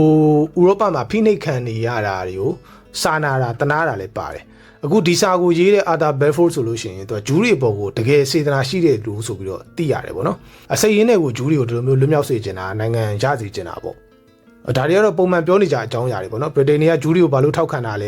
ဲဒါဆိုလို့ရှိရင်အာနာဘာသာရေးအရာဒါမှမဟုတ်လို့ရှိရင်လည်းတနာလို့စာနာလို့စသဖြင့်ဂရီတော်နယ်မြေဖြစ်လို့ပေါ့ဒါမျိုးတွေကတော့ပြောနေကြပဲဒါပေမဲ့ဒီထက်ရေးကြီးတာကဒီလိုမျိုးဗြိတိန်ကဂျူးတွေကိုထောက်ခံရတဲ့နောက်ထပ်အကြောင်းတစ်ခုကကြတော့ဒီလိုပထမကမ္ဘာစစ်ကာလအတွင်းမှာ ဂျူးတွေစီကနေပြီးတော့ထောက်ခံမှုလိုချင်တာဗြိတိန်ကနိုင်ငံရေးအရထောက်ခံလာအောင်ပေါ့နော်ဘာလို့လဲဆိုတော့ဂျူးတွေကလည်းသူကနိုင်ငံတော်တော်များများမှာရှိနေတာအဲ့ချိန်မှာကမ္ဘာနိုင်ငံတော်တော်များများပေါ့နော်ဒီအမေရိကတိုက်ကောဥရောပမှာရောပြီးတော့ဂျူးတထေးလုပ်ငန်းရှင်တွေကလည်းရှိနေတယ်အဲ့လိုမျိုးဆိုတော့ဒီဂျူးလူမျိုးတွေစီကနေပြီးတော့ဗြိတိန်ကထောက်ခံမှုလိုတာပေါ့နော်ဘာလို့ဆိုစစ်တိုက်ရတယ်ဆိုတာလည်းပတ်စံကုန်တာဆိုတော့နောက်အမေရိကန်မှာဆိုလို့ရှိရင်လည်းဂျူးတွေကတော်တော်လေးလွှမ်းမိုးမှုကြီးတယ်ဩဇာရှိနေတယ်ဆိုတော့ဒီအမေရိကန်ဂျူးအတိုင်းဝိုင်းရဲ့ထောက်ခံမှုကိုလည်းလိုချင်တာပါတယ်ဗြိတိန်ကအဲ့တော့ဒီလိုနိုင်ငံရေးရည်ရွယ်ချက်တွေကြောင့်လည်းအခုလိုမျိုး Balfour Declaration ကိုထုတ်ပြန်ခဲ့တာဖြစ်တယ်ပေါ့နော်ဘာပဲဖြစ်ဖြစ်ဂျူးတွေနောက်ဒီလိုဇီယွန်ဝါဒကိုအကောင့်ထဲပေါ်ပြီးတော့နိုင်ငံတီထောင်ခြင်းတဲ့လူတွေအတွက်ကကြတော့ဒီလိုမျိုးဗြိတိန်ကထောက်ခံတာကသူတို့အတွက်တော်တော်လေးအားရှိစရာပဲဘာဖြစ်လို့လဲဆိုတော့အဲ့ချိန်မှာဗြိတိန်ကလည်းကမ္ဘာမှာနံပါတ်1ဖြစ်နေတာဆိုတော့ဒီလိုမျိုးနိုင်ငံကသူတို့ကိုထောက်ခံတယ်ဆိုတာကတန်တမာရေးအရာတကယ်ကိုကြီးမားတဲ့အောင်မြင်မှုတစ်ခုဖြစ်တယ်ပေါ့နော်ဒါပေမဲ့တစ်ဖက်မှာအာရပ်တွေအတွက်ကြတော့ဒီကြီးညာချက်ကဘာကြီးလဲပေါ့သူတို့လည်းလွတ်လပ်ရေးပေးမယ်ပြောထားတယ်အဲ့လိုပြောပြီးတော့ Ottoman Empire ကိုတိုက်ခိုင်းထားတယ်အခုကျတော့ဂျူးတွေကိုလည်းပါလက်စတိုင်းမှာဒီလိုနိုင်ငံတည်ထောင်မှုကိုဗြိတိန်ကထောက်ခံတယ်ဆိုတဲ့အခါကျတော့အာရပ်တွေအနေနဲ့ကြည့်မယ်ဆိုလို့ရှိရင်သူတို့ကအညာခံရတယ်လို့မျိုးနောက်တစ္ဆာဖောက်ခံရတယ်လို့မျိုးခံစားရတယ်ပေါ့နော်ပြဿနာကဘာလဲဆိုတော့ဗြိတိန်ကအာရပ်တွေကိုလွတ်လပ်ရေးပေးမယ်လို့ပြောထားပေမဲ့နယ်မြေကိုအတိအကျမပြောထားဘူးဘယ်နေရာနေဘယ်နေရာအထိပေါ့နော်စသဖြင့်အဲ့လိုမျိုးနယ်မြေကိုမပြောထားဘူးအဲ့တော့ဒီလိုလဲဖြစ်လာရောဗြိတိန်ကပြောတာမင်းတို့လွတ်လပ်ရေးပေးမယ်ဆိုတာကပါလက်စတိုင်းမပါဘူးပါလက်စတိုင်းနယ်မြေမဟုတ်ဘူးပေါ့နော်တခြားနယ်မြေတွေပါညာအဲ့လိုမျိုးတွေရှောက်ပြောအဲ့တော့အာရပ်တွေကတိတ်တော့မကျေနပ်ဘူးဒါမဲ့လည်းတီးတဲ့အတိုင်းပဲအဲ့ဒီချိန်မှာကဗြိတိန်ကိုတင်းနှမမှာစန့်ကျင်လို့ကမရဘူးပေါ့နော်အဲ့တော့ဒီကိစ္စကိုခဏဖယ်ထားပြီးတော့နောက်မှဆက်ပြောမယ်ပေါ့တစ်ဖက်မှာဒီ Ottoman Empire ကိုလည်းတိုက်နေရတာဆိုတော့ဒီလိုမျိုးဗြိတိန်ရှုပ်တာတွေကဒီမှာမပြီးသေးဘူးဒီလိုမျိုးအာရပ်တွေကိုရောဂျူးတွေရောသူကဂရိတွေပေးထားပြီးတဲ့အပြင်ဒီနယ်မြေနဲ့ပတ်သက်ပြီးတော့သူကပြင်သစ်နဲ့လည်းစာချုပ်တစ်ခုလျှို့ဝှက်ပြီးတော့ချုပ်ထားသေးတယ်ဒီစာချုပ်က Sykes-Picot Agreement လို့ခေါ်တယ်ပေါ့နော်အဓိကချုပ်တာကတော့စစ်ပွဲပြီးသွားလို့ဒီ Ottoman Empire ကြီးပြိုကွဲသွားလို့ရှိရင်ဒီအရှေ့လယ်ပိုင်းဒေသကိုပြင်သစ်နဲ့ဗြိတိန်နဲ့တဝက်စီခွဲယူကြမယ်ဆိုပြီးတော့စာချုပ်ချုပ်ထားတာဒီစာချုပ်ကတော့လျှို့ဝှက်ချုပ်ထားတဲ့စာချုပ်ပေါ့နော်ဒီမှာဆိုလို့ရှိရင်မြေပုံမှာအပြာနဲ့ပြထားတာတွေကဒီစာချုပ်အရပြင်သစ်ကြမယ်အပိုင်းနေအနီးနဲ့ပြထားတာတွေကဗြိတိန်ကြမယ်အပိုင်းနေပေါ့နော်ဒီမှာပါလက်စတိုင်းကိုတော့နှစ်ဖက်စလုံးမှာမထည့်ထားဘူးပါလက်စတိုင်းကကြတော့ဘာသာရေးအရဂျူးခရစ်ယာန်အစ္စလမ်ဘာသာတွေအတွက်အထွတ်မြတ်နေရာဆိုတော့ဒီနေရာကိုတော့နိုင်ငံတကာကပဲစီမံခန့်ခွဲမယ်ပေါ့အပြင်သစ်လည်းမယူနဲ့ဗြိတိန်လည်းမယူနဲ့ဆိုပြီးတော့ထားလာတာဒီတော့ဒီစာချုပ်ကိုကြည့်မယ်ဆိုလို့ရှိရင်လေဒါကအာရပ်တွေကိုတစ္ဆာဖောက်နေတယ်လို့ဖြစ်နေပြန်တယ်ပေါ့နော်ဘာလို့ဆိုအာရပ်တွေကိုလွတ်လပ်ရေးပေးမယ်လို့ပြောထားတာအဲ့တော့ဒီပြင်သစ်နဲ့ချုပ်တဲ့စာချုပ်အရာမှာကျတော့အာရပ်တွေအတွက်ကနေရာရှိမနေဘူးပေါ့နော်ဒါကတစ်ဖက်ကပြန်ကြည့်မယ်ဆိုလို့ရှိရင်ဂျူးတွေအတွက်ကကြတော့အခွင့်အလမ်းဖြစ်တယ်ဒီစာချုပ်အရာဂျူးတွေကိုနိုင်ငံတီထောင်ပေးတာမဟုတ်သေးပေမဲ့လည်းဂျူးတွေလိုချင်တဲ့ပါလက်စတိုင်းဒေသကိုကြတော့သူကပြင်သစ်ကိုလည်းမပေးဘူးဗြိတိန်ကလည်းမယူဘူးဆိုပြီးတော့ထားတာတယ်အဲ့တော့ဒါကဂျူးတွေအတွက်ကတော်တော်လေးကိုအခွင့်အလမ်းဖြစ်နေပြီပေါ့နော်ဗြိတိန်နေဒီလိုရှုပ်ခဲ့တဲ့ဇလန်းတွေကဒီပထမကမ္ဘာစစ်နောက်ပိုင်းကနေပြီးတော့အခုထိကိုအဲ့ဒီနေရာမှာပရိပခတွေအငင်းပွားမှုတွေနဲ့ပြဿနာတွေဒီနေ့အထိမရှင်းနိုင်ဖြစ်နေတာဖြစ်တယ်ပေါ့နော်နောက်ပထမကမ္ဘာစစ်ပြီးတော့တူပြောရလို့ရှိရင် Ottoman Empire ဆစ်ရှုံးပြီးတော့ပြိုကွဲသွားတယ် Ottoman Empire ပြိုကွဲပြီးတဲ့နောက်ပိုင်းမှာအင်္ဂလိပ်နဲ့ပြင်သစ်နဲ့ကသူတို့လျှို့ဝှက်ချုပ်ဆိုထားတဲ့စာချုပ်အတိုင်းပဲနယ်မြေတွေကိုခွဲယူခဲ့ကြတယ်ဒါပေမဲ့ဒီစာချုပ်မှာပါတဲ့ပါလက်စတိုင်းနယ်မြေကိုနိုင်ငံတကာအုပ်ချုပ်မှုအောက်မှာထားမယ်ဆိုတာကတော့မဖြစ်လာဘဲနဲ့ပါလက်စတိုင်းကိုဗြိတိန်တွေကပဲထိန်းချုပ်ခဲ့တယ်ပေါ့နော်အဲ့တော့ပထမကမ္ဘာစစ်အပြီးမှဆိုလို့ရှိရင်အားလုံးသိတဲ့အတိုင်းပဲ League of Nations နိုင်ငံပေါင်းချုပ်အသင်းကြီးပေါ်လာတယ်ဒီတော့အမှန်ဆိုလို့ရှိရင်ဒီစာချုပ်ဥရဆိုလို့ရှိရင်ဒီပါလက်စတိုင်းကနိုင်ငံပေါင်းချုပ်အသင်းကြီးရဲ့အုပ်ချုပ်မှုအောက်မှာရှိရမှာဒါပေမဲ့တကယ်မြေပြင်မှာကြတော့ဒီနေရာမှာဗြိတိန်စစ်တပ်တွေကရှိနေတာကောပြီးတော့ဗြိတိန်တွေကအရင်တည်းကလည်းသူကဒီဂျူးတွေကိုနိုင်ငံတီထောင်ဖို့ဂရိတွေပါပေးထားတာဆိုတော့ဒီပါလက်စတိုင်းနယ်မြေကိုဗြိတိန်ကပဲဆက်ပြီးတော့အုပ်ချုပ်သွားခဲ့တာပေါ့နော်ဒါကအာရပ်တွေအနေနဲ့ဆိုလို့ရှိရင်တော်တော်ဆူဆူဝါးဝါးကိုတစ္ဆာဖောက်ခံရတဲ့ကိစ္စဖြစ်တယ်ဗြိတိန်တွေဂရီပေးခဲ့တဲ့အာရပ်လွတ်လပ်ရေးဆိုတာကအခုတကယ်စစ်ပွဲလဲပြီးရောအော်တိုမန်အင်ပါယာလဲပြိုကွဲပြီးတဲ့အချိန်မှာဘာအစီအစဉ်မှသူတို့အတွက်မရှိဘူးပေါ့နော်အာရပ်တွေအတွက်အဲ့တော့အာရပ်တွေအနေနဲ့ကသူတို့လွတ်လပ်ရေးလိုချင်တဲ့စိတ်နဲ့ဒီမွတ်စလင်ချင်းချင်းဖြစ်တဲ့အော်တိုမန်အင်ပါယာကိုတကယ်တိုက်ခဲ့တာအခုကျတော့အဲ့ဒီနယ်မြေတွေကိုပြင်သစ်နဲ့ဗြိတိန်တွေကခွဲယူခဲ့တယ်ဂျူးတွေအတွက်ကလည်းအလားအလာကောင်းနေပြီအာရပ်တွေကကြတော့ဒီနေရာမှာဘာခံစား권မှမရဘူးဆိုတော့အဲ့တော့အာရပ်တွေကဗြိတိန်တွေကိုတော်တော်တင်းတာပေါ့ဒါပေမဲ့ဘာမှလည်းလုပ်လို့မရတဲ့အခြေအနေဖြစ်နေတာဗြိတိန်တွေကဒီပါလက်စတိုင်းနယ်မြေကိုသူတို့ထိန်းချုပ်ထားတယ်ဆိုပေမဲ့လည်းသူကဂျူးတွေကိုတော့နိုင်ငံမတီထောင်ပေးသေးဘူး ဂျူရီအနေနဲ့ကဒီနေရာမှာတကယ်နိုင်ငံတည်ထောင်မှုဆိုလို့ရှိရင်လူကြီးကရန်နေနေသေးတယ်ပေါ့နော်အဲ့ဒီချိန်ပထမကမ္ဘာစစ်ပြီးကစားမှာဂျူးလူမျိုးက10ရာခိုင်နှုန်းလောက်ပဲရှိသေးတယ်အဲ့ဒီပါလက်စတိုင်းလူဦးရေနဲ့ရှင်လို့ရှိရင်ပေါ့နော်ကျန်တာအာရပ်တွေကြီးပဲများတာဆိုတော့ဂျူးတွေအနေနဲ့ဒီနေရာမှာနိုင်ငံတည်ထောင်မှုကမလွယ်သေးဘူးပြီးတော့နောက်တစ်ချက်ကဒီဇင်ယွန်ဝါဒကိုဥဆောင်ပြီးတော့စူးစမ်းနေတဲ့ဂျူးတွေဘက်ကလည်းနိုင်ငံတည်ထောင်မှုတော့သူတို့ကအစင်းသင့်မဖြစ်သေးဘူးနိုင်ငံတစ်ခုတည်ထောင်မှုဆိုတာသိတဲ့အတိုင်းပဲအုပ်ချုပ်ရေးစနစ်တွေစီးပွားရေးကိစ္စတွေနောက်ဥပဒေတွေပါညာအစရှိသဖြင့်ပေါ့နော်ဒီလိုမျိုးတွေအများကြီးလိုအပ်တာဆိုတော့ဂျူးတွေအနေနဲ့ကလည်းနိုင်ငံချက်ချင်းတည်ထောင်မှုကအစင်းသင့်မဖြစ်သေးဘူးပြီးတော့နောက်တစ်ခုကကြတော့အစတွေကဂရီးဖြတ်ခံရလို့တင်းနေတဲ့အာရပ်တွေကလည်းသူတို့ကမကျေနပ်ဘူးဆိုတော့ဒီအာရပ်တွေကိုလည်းထိန်းနေရသေးတယ်ပေါ့နော်ဒီနေရာမှာဒါဂျူးတွေကိုနိုင်ငံချက်ချင်းတည်ထောင်ပေးလိုက်လို့ရှိရင်အာရပ်တွေကလည်းအုံကြွလာမှာကြောက်တော့ဒီလိုလေးပဲဗြိတိန်ကဟိုဘက်ကောဒီဘက်ကိုထိန်းထားတဲ့အခြေအနေပေါ့အာရပ်တွေလည်းနိုင်ငံမရဘူးဂျူးတွေလည်းနိုင်ငံမရဘူးဒီလိုအခြေအနေမျိုးပေါ့ဒါအပြင်နောက်ထပ်တစ်ခုအရေးကြီးတာကဟိုဗြိတိန်ရဲ့တကယ်အာဂျန်ဒါပေါ့နော်နိုင်ငံရေးအာဂျန်ဒါဗြိတိန်ကတကယ်ပဲဂျူးတွေကိုနိုင်ငံတည်ထောင်စေချင်တာလားဒါမှမဟုတ်နောက်ွယ်မှာသူ့ရဲ့တကယ်ရည်ရွယ်ချက်ကပါလဲပေါ့ဟိုဒါတချို့ကပြောကြတာတော့ဗြိတိန်အနေနဲ့ကဂျူးတွေကိုတကယ်နိုင်ငံတည်ထောင်ပေးချင်တာမဟုတ်ဘူးဗြိတိန်လိုချင်တာကဘာလဲဆိုတော့ဂျူးတွေကိုတော့ဒီနေရာကိုပြန်လာနေကြဒီဥရောပမှာလည်းသူတို့ဂျူးတွေကိုမလိုချင်ဘူးဆိုတော့ကြည့်မရအောင်ဆိုတော့ကဲမင်းတို့ဒီနေရာမှာလာနေကြပါတော့ပါလက်စတိုင်းမှာလာနေကြပြီးလို့ရှိရင်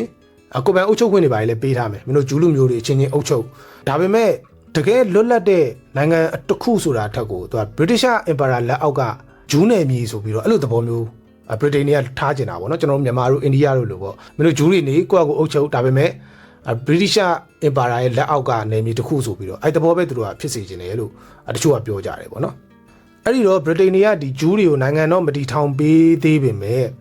ဒီနေရာမှာဂျူးတွေကိုသူဂတိတိုင်းပေါ့နော်ဂျူးတွေကိုဒီနေရာပြန်လာဖို့အတွက်တော့သူကအများကြီးကူညီပေးခဲ့တယ်ထောက်ပံ့ပေးခဲ့တယ်သူကဒီပါလက်စတိုင်းကိုထိန်းချုပ်ထားတဲ့နိုင်ငံဆိုတော့တိတဲ့အတိုင်းပဲဒါသူ့မှာလုတ်ပိုင်ခွင့်ရအများကြီးရှိတာပေါ့နော်အဲ့တော့ဂျူးလူမျိုးတွေကဒီနေရာမှာမြေတွေအများကြီးဝယ်တယ်အဲ့ဒါကိုဗြိတိန်ကလက်ခံတယ်အေးဆေးဆေးပဲပြီးတော့ဂျူးလူမျိုးတွေအများကြီးဒီနေရာကိုပို့ပြီးတော့ဝင်ပြီးတော့နေထိုင်ကြတယ်အဲ့ဒါကိုလည်းဗြိတိန်ကလက်ခံပေးထားတယ်ပေါ့နော်တက်တိုက်ဆန်ဆိုင်ပဲဒီကာလတွေအတွင်းမှာဥရောပကိုပြန်ကြည့်မယ်ဆိုလို့ရှိရင်ဂျာမနီမှာဟစ်တလာနာမည်ကြီးလာပြီးတော့ဟိုနောက်ပိုင်းအာဏာတွေပါရလာတဲ့အချိန်အဲ့တော့တီးတဲ့အတိုင်းပဲဂျာမနီမှာဂျူးမုန်းတီးရအရန်အားကောင်းလာတယ်အရန်ပြင်းထန်လာတယ်အဲ့ဒီတော့ဂျာမနီကဂျူးတွေကလည်းထွက်ပြေးဖို့လိုလာတယ်ပေါ့နော်အဲ့ဒီအချိန်မှာဒီပါလက်စတိုင်းကသူတို့အတွက်ထွက်ပြေးဖို့ကောင်းတဲ့နေရာတစ်ခုဖြစ်လာတယ်အဲ့တော့ဒီဂျာမနီကဂျူးတွေအပါအဝင်ဂျူးတော်တော်များများကဒီပါလက်စတိုင်းကိုရွှေ့ပြောင်းလာကြတယ်ပေါ့အဲ့တော့ဒီနေရာမှာဂျူးတွေများလာတဲ့ခါကျတော့အစတွေကမကျေနပ်တဲ့အာရပ်တွေကငင်းခံမနေနိုင်တော့ဘူးအဆန့်ကျင်မယ်ဆိုပြီးတော့ဖြစ်လာတယ်အဲ့တော့ဒီပါလက်စတိုင်းကိုဗြိတိန်ထိန်းချုပ်ထားတဲ့ကာလတွေအတွင်းမှာဆိုလို့ရှိရင်အာရပ်တွေနဲ့အထီးကယုံတွေတော်တော်များများဖြစ်ခဲ့တယ်ပေါ့နော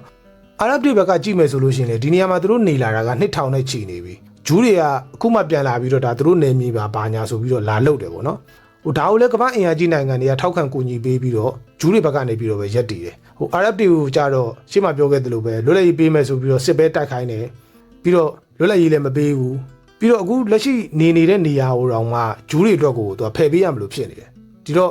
့အာရပ်တွေကလည်းမခံနိုင်တော့ဘဲနဲ့စန့်ကျင်တာတွေပုံကန်တာတွေနှီးမျိုးစုံနဲ့လှုပ်လာတယ်ပေါ့အဲ့တော့အာရပ်တွေကတော့သူတို့ကစန့်ကျင်တယ်ပုံကန်တယ်ဆိုပေမဲ့လည်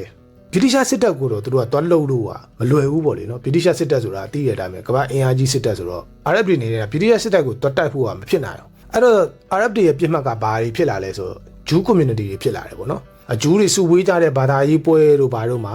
အာရပ်တွေကဂျူးတွေကိုဝင်တိုက်တာမျိုးတွေတပ်ဖြတ်တာမျိုးတွေဒါမျိုးတွေလုပ်လာတယ်အဲ့တော့လူမျိုးနှမျိုးကြားထဲမှာပြိပခဖြစ်တဲ့သဘောမျိုးဖြစ်လာတာပေါ့နော်အဲ့တော့ဒီလိုလူမျိုးရေးပြိပခတွေမှာများသောအားဖြင့်တော့ဂျူးတွေကခံရတာများတယ်လူကြီးအရာဆိုလို့ရှိရင်လည်းအာရပ်တွေကများနေတာဆိုတော့ဂျူးတွေကတော့တော်တော်လေးခံရတယ်ပေါ့နော်ဒါပေမဲ့အာရပ်တွေတော့ကလည်းမချောင်ဘူးဘာလို့ဆိုတော့ဒီလိုအထီးကယုံတစ်ခုဖြစ်ပြီဆိုလို့ရှိရင်တည်တဲ့အတိုင်းဗြိတိန်စစ်တပ်ကနှိမ်နှင်းတယ်နှိမ်နှင်းလို့ရှိရင်လည်းသူကဒီအာရပ်တွေကိုတော်တော်လေးကြမ်းကြမ်းတမ်းတမ်းကိုနှိမ်နှင်းတာပေါ့နော်အဲ့တော့အာရပ်တွေဘက်ကလည်းတော်တော်လေးတည်တယ်နောက်ပိုင်းမှာဆိုလို့ရှိရင်တော့ဂျူးတွေကလည်းကာကွယ်ရေးအဖွဲ့တွေပါဖွဲ့ပြီးတော့ပြန်ချတာတွေပါဖြစ်လာတယ်ပေါ့နော်ဒီလိုပဲဂျူးတွေကဖွဲ့ပြီးတော့ပြန်ချတော့အာရပ်တွေကလည်းပိုကျန်းလာတော့ဗြိတိန်တွေကလည်းပိုပြီးတော့ကြမ်းကြမ်းတမ်းတမ်းနှိပ်ကွပ်ပေါ့နော်အဲ့လိုမျိုးဖြစ်နေတဲ့အချိန်ပေါ့အဲ့တော့ဒီနေရာမှာဆိုလို့ရှိရင်အာရပ်တွေရဲ့ပါလက်စတိုင်းအမျိုးသားရေးကလည်းပိုပြီးတော့ကြီးထွားလာတယ်ပေါ့နော်အဲ့တော့ဒီပါလက်စတိုင်းအာရပ်တွေရဲ့စိတ်ထဲမှာကြတော့ဒီနေရာငါတို့ပိုင်နေမြေပဲငါတို့2000နဲ့ချီပြီးတော့နေလာပြီဂျူးတွေကဂရီးတော်ရနေမြေပဲဖြစ်ဖြစ်ဘာပဲဖြစ်ဖြစ်ဘလို့ပဲဖြစ်ဖြစ်အဲ့ဒါသူတို့နဲ့မဆိုင်ဘူးလောလောဆယ်ငါတို့နေရပါတော့အဲ့တော့ဒီနေရာပေါ်မှာအခြေခံပြီးတော့ပါလက်စတိုင်းအမျိုးသားရေးတွေကအားကောင်းလာတယ်တိုက်ခိုက်မှုတွေကလည်းပိုကျန်းလာတယ် အဲ့တော့အစောပိုင်းမှာ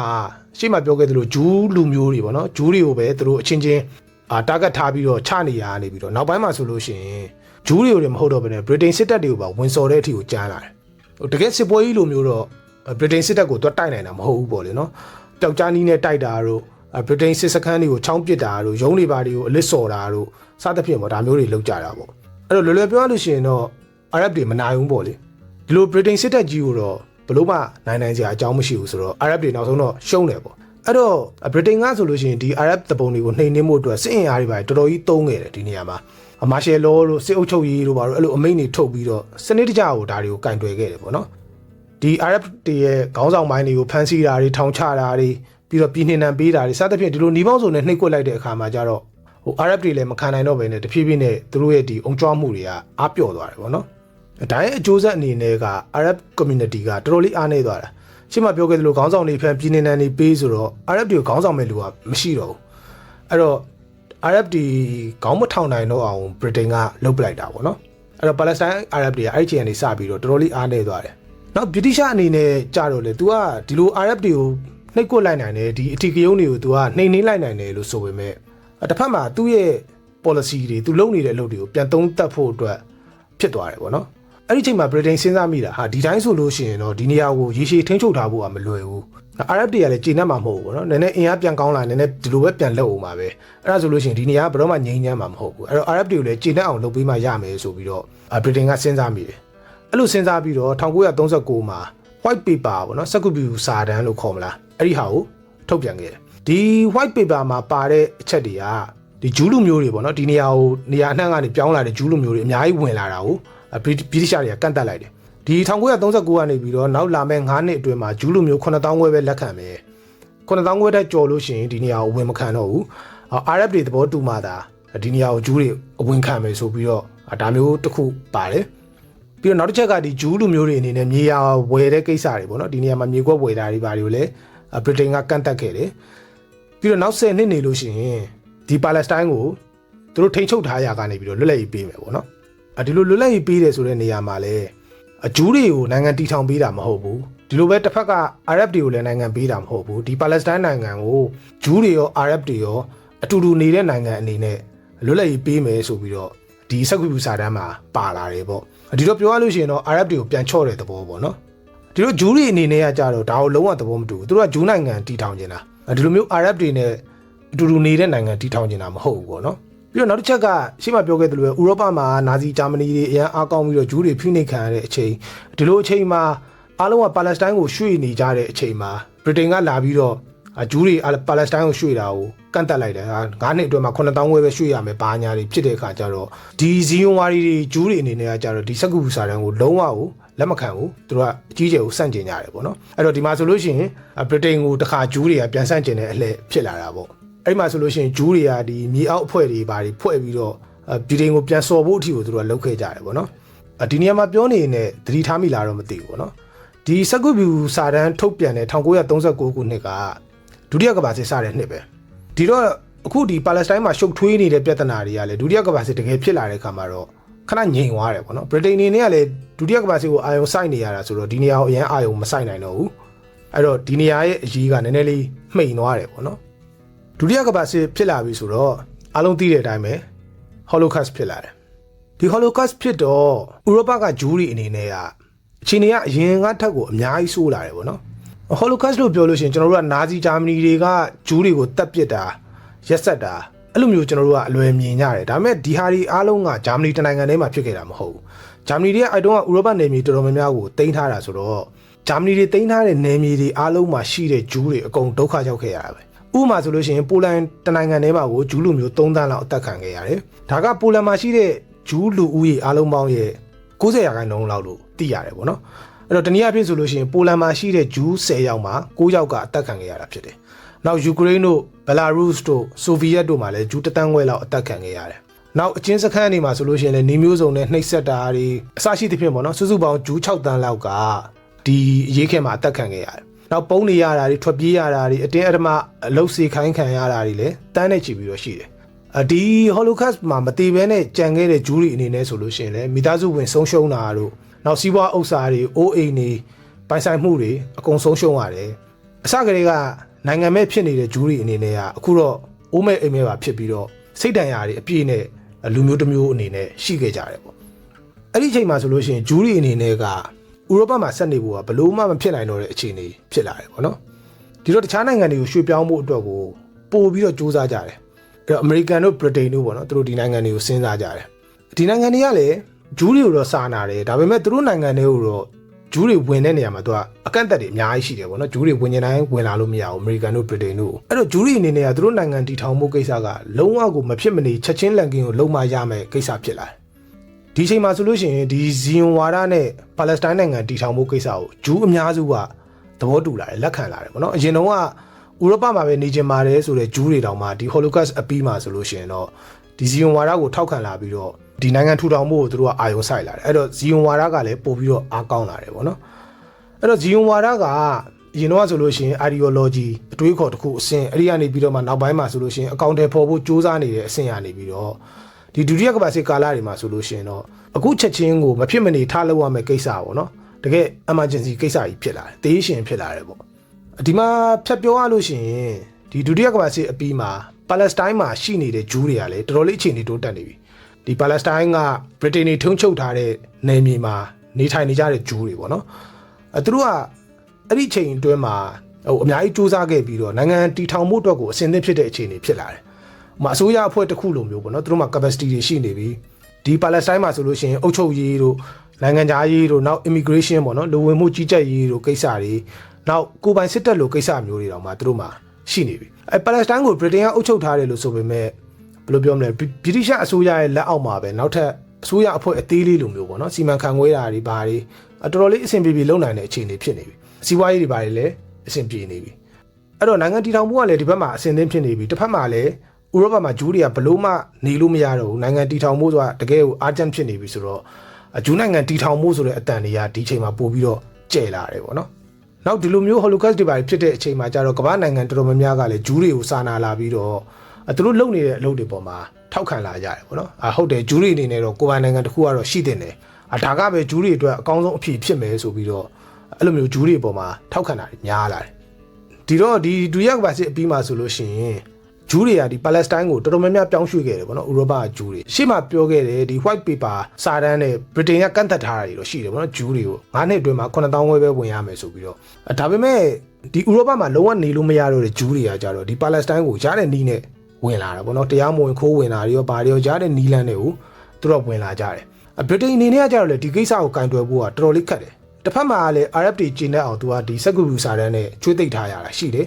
တစ်ဖက်မှာလည်းဂျူးတွေကတကယ်ကိုသူတို့ကထိခိုက်ခံစားခဲ့ရတဲ့သူတွေဖြစ်တယ်ဥရောပမှာဒီတော့သူတို့ကိုပေးမဝင်မဲနဲ့ပိတ်ထားမယ်ဆိုလို့ရှိရင်ဒါကလုံးဝလူမဆန်ရာရောက်တယ်ပေါ့နော်ဒီ Holocaust မှာအသက်မသေဘဲနဲ့လွတ်မြောက်ခဲ့တဲ့ဂျူးတွေကိုအင်အားသုံးပြီးတော့အတင်းကျပ်ပိတ်ပင်မယ်ဆိုလို့ရှိရင်လည်းအဆင်မပြေဘူး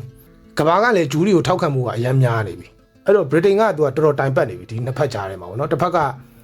RF တွေတစ်ဖက်ကကြတော့ဂျူးတွေအဲ့တော့ဗြိတိန်ကသူ့ဆက်သူမနိုင်တော့တဲ့အခြေအနေဖြစ်လာတယ်ပေါ့နော်အဲ့တော့ဗြိတိန်အနေနဲ့ကသူမဖြေရှင်းနိုင်တော့တဲ့ဒီကိစ္စကြီးကိုနောက်ဆုံးမှာတော့ကုလသမဂ္ဂကိုလွှဲလိုက်တယ်ဒုတိယကမ္ဘာစစ်အပြီးမှာကုလသမဂ္ဂပေါ်လာပြီဆိုတော့ဒီပါလက်စတိုင်းနဲ့ဂျူးပြဿနာကိုကုလသမဂ္ဂကပဲတာဝန်ယူပြီးတော့ဖြေရှင်းမှာတော့ဆိုပြီးတော့ဗြိတိန်ကလက်လွတ်လိုက်တယ်ပေါ့နော်အဲ့ဒီမှာကုလသမဂ္ဂရဲ့ UN Partition Plan ဆိုတာကအရေးပါလာတယ်ဒါက1949မှာကုလသမဂ္ဂလုံခြုံရေးကောင်စီ Resolution 181အရဒီပါလက်စတိုင်းနယ်မြေကိုပိုင်းပေးလိုက်တာပေါ့နော်နှစ်ပိုင်းပိုင်းလိုက်တာတစ်ပိုင်းကကြတော့ဂျူးတွေတစ်ပိုင်းကကြတော့ Arab တွေပေါ့အမျိုးတော်ဖြစ်တဲ့ဂျေရုဆလင်တော့ဘယ်သူမှမပေးဘူးဂျေရုဆလင်ကနိုင်ငံတကာမျိုးတော်ပုံစံမျိုးပေါ့